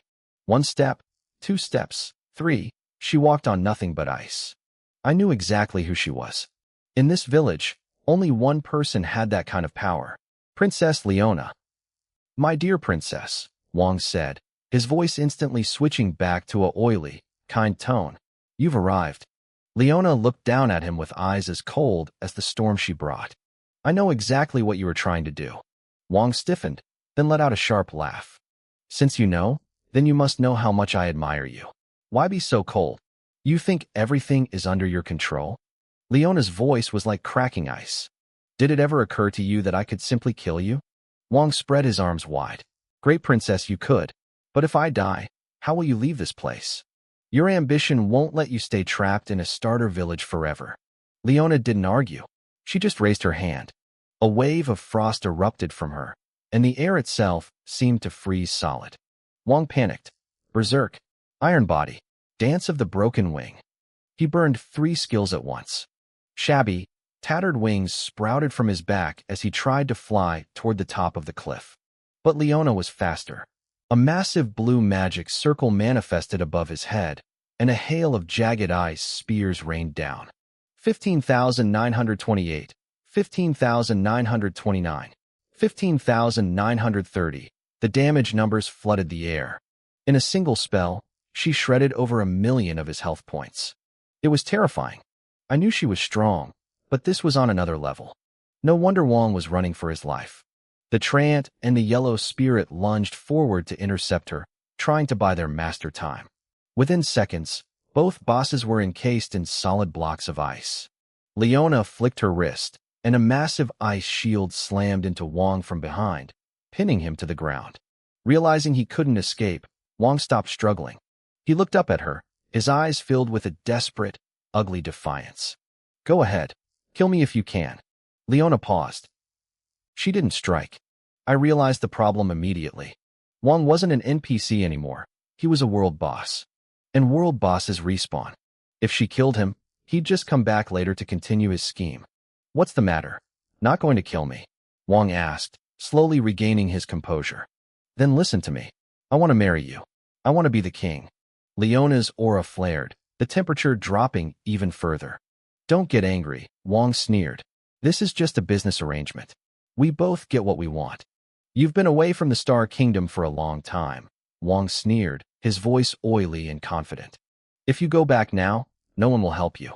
But if you marry me, I can change that. I watched them, my mind racing. Wang wasn't just a monster. He was an NPC with a unique twist. He claimed he had received a blessing of the gods that allowed him to level up and grow just like a player. This was a game changer. In this world, most NPCs and monsters were stuck behind a ceiling, unable to break through their innate limits. Leona's stoic expression flickered. For the first time, she looked genuinely moved. My heart sank.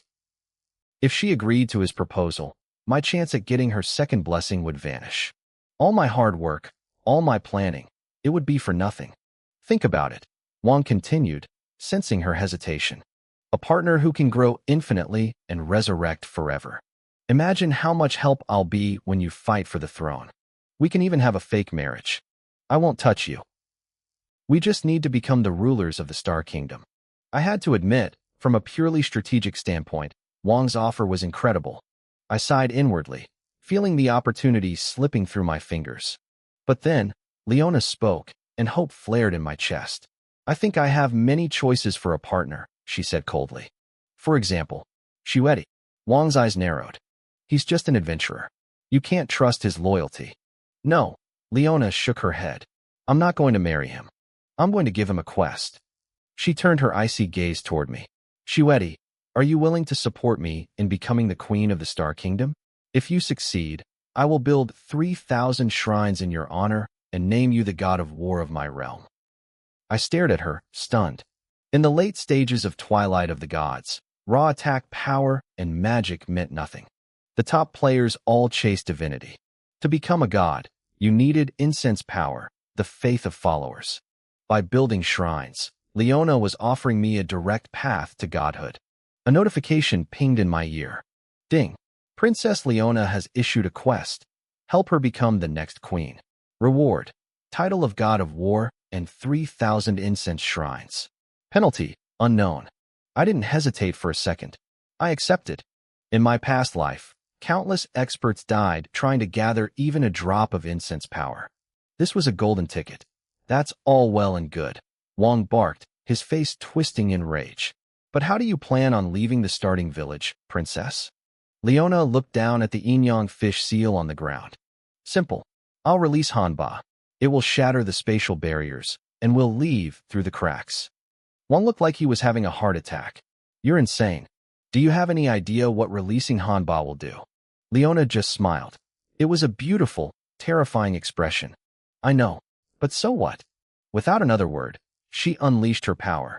Within seconds, everything within 100 miles was encased in thick, blue ice.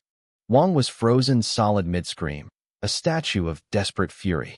Shuedi, open the seal, she commanded. I nodded. I quickly moved my gear into the guild warehouse for safekeeping, then placed the ice flame mold ore and the mysterious key into the slots. The earth groaned. The yin-yang pattern beneath my feet began to crack. A wave of unbearable heat surged from the depths. I can't die here. I'm leaving first, Leona said. With one step, she vanished into thin air. My jaw dropped. Hey, wait, take me with you. She left me there, alone, standing right on top of a breaking seal. Suddenly, a red system announcement blared across the sky, shaking the entire world. Asterisk warning. Warning. Someone has released the sealed world boss, Hanba. Hanba is about to descend.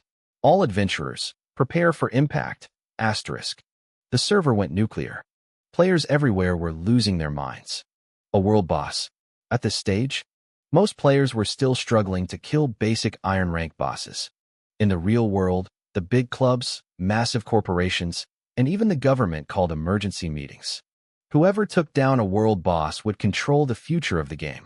In the Dragon Country's tactical war room, a gray-haired official looked at his team of top analysts. Our special forces have fought silver bosses, but this is different. We must take this kill. The lead analyst shook his head. Sir, our projections show this boss has at least 100 million health points. Its stats will be astronomical. Even if our entire elite core attacks, it won't be enough. There has to be a way, the official growled. Human wave tactics, the analyst replied. If we throw 10 million players at it simultaneously, there is a 1 in 10,000 chance we might win. And that's assuming we have hidden classes helping us. The room went silent. The odds were impossible. But the players weren't the only ones watching. In the Star Kingdom's royal palace, Queen Odingyu looked toward the starting village. Beside her, a hunched old hag gripped a skull staff. It's finally happening, the queen whispered, a cold light in her eyes. The kingdom has been peaceful for too long. It's time for a change. Start the plan. I didn't know about the chaos I'd started. I was too busy trying not to melt. The heat coming from the ground was searing my skin. Asterisk ding. You are taking burning damage. Minus 4,000 HP. Minus 4,000 HP. Asterisk. I panicked. The boss hadn't even fully broken out yet, and I was already losing health like a leaking faucet. If I didn't move fast, I was going to be the first casualty of my own quest. My purifying jade pendant was the only thing keeping me alive. It granted me 80% immunity to negative effects, and in this game, burning counted as 1. Without that pendant, I wouldn't have been losing 4,000 health per second. I would have been losing 20,000. In my past life, I never actually fought Hanba. I didn't know the true extent of his power.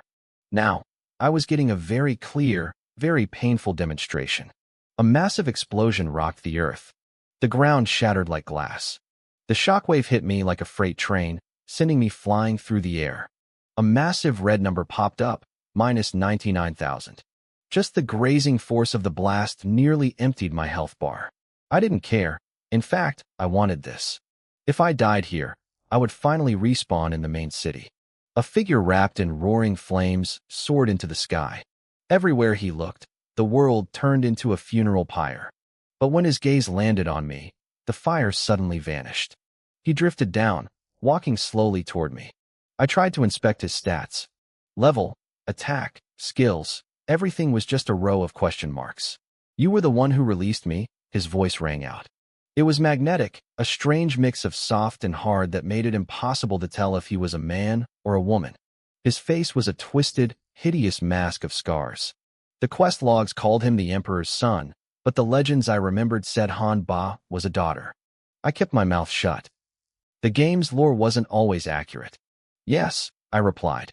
Han Ba looked at me and let out a cold, mocking laugh.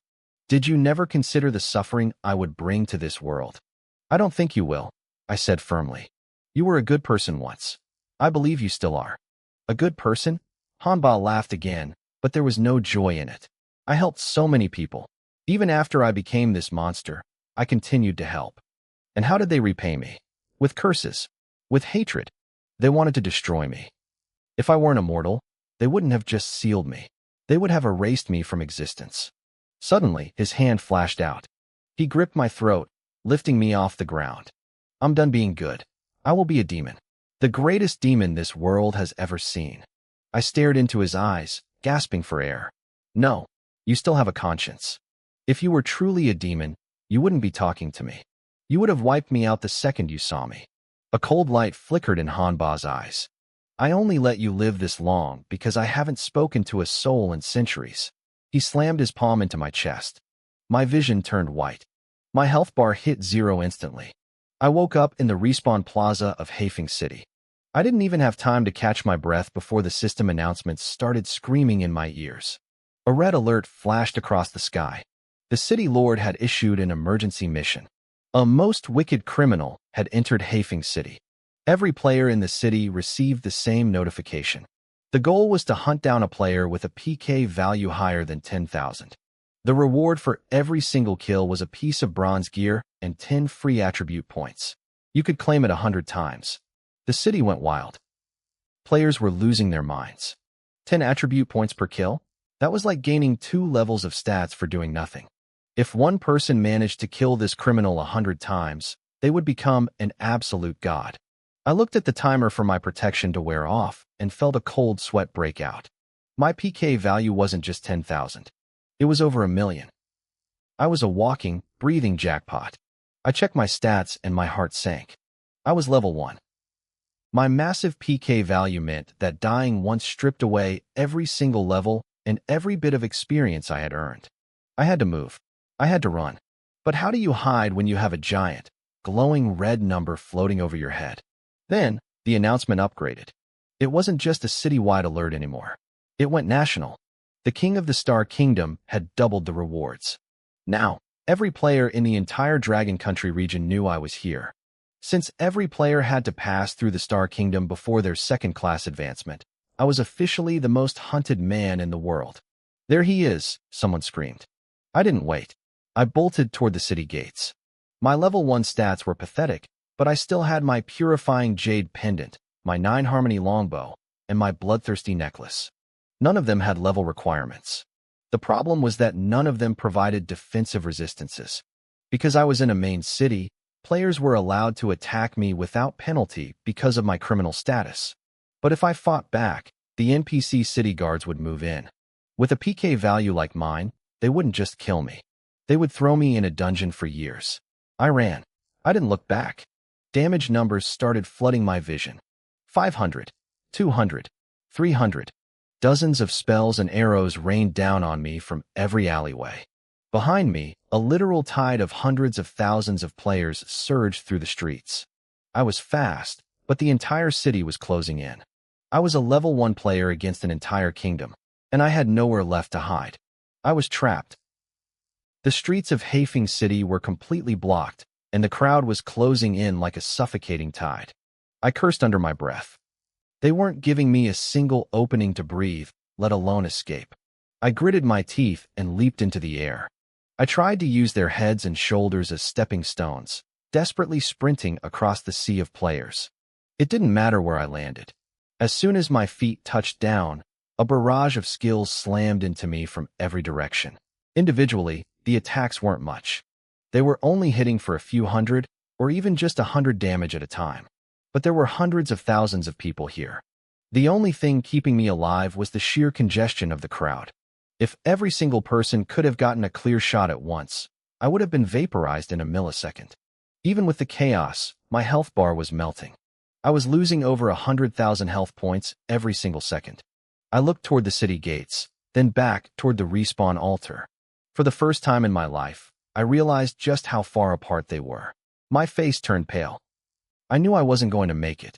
In the final fraction of a second before my health hit zero, I moved with a burst of frantic speed. I opened my interface and dumped every single piece of my equipment into the guild warehouse. Then I died. I had managed to last exactly 9 seconds. With over 440,000 health points and my best movement techniques, that was all I could buy. And honestly, I only lasted that long because my sudden appearance had caught some players off guard. I stared at the respawn countdown timer. My heart sank. Outside the protective barrier of the respawn altar, a massive wall of players stood waiting. They were shoulder to shoulder, weapons drawn, eyes hungry for the bounty on my head. There was no way out. Not even a tiny chance. I wanted to scream at the sky. I was a professional, a regressor who knew the future. How was it possible that I was being humiliated twice in a single day? Where was the justice in this? I watched as more players flooded in from outside Hafeng City, joining the tens of thousands already camping my corpse. I gave up. I stopped trying to plan an escape. With 40,000 health, I was nothing more than a target dummy for a single round of coordinated attacks. Sure enough, the moment my character flickered back to life at the altar, a literal storm of spells and arrows blotted out the sun. I didn't even have time to take a step before I collapsed again. This was pointless. It was beyond frustrating. I looked at the gray screen and sighed. I wasn't going to give them the satisfaction of killing me over and over while I watched. Fine, I muttered. Have your fun. I pulled up the menu and chose to log off right there on the spot. If I wasn't online, they could kill my character 1,000 times for all I cared. It wouldn't ruin my mood if I wasn't there to see it. I closed my eyes and let the virtual world fade into darkness.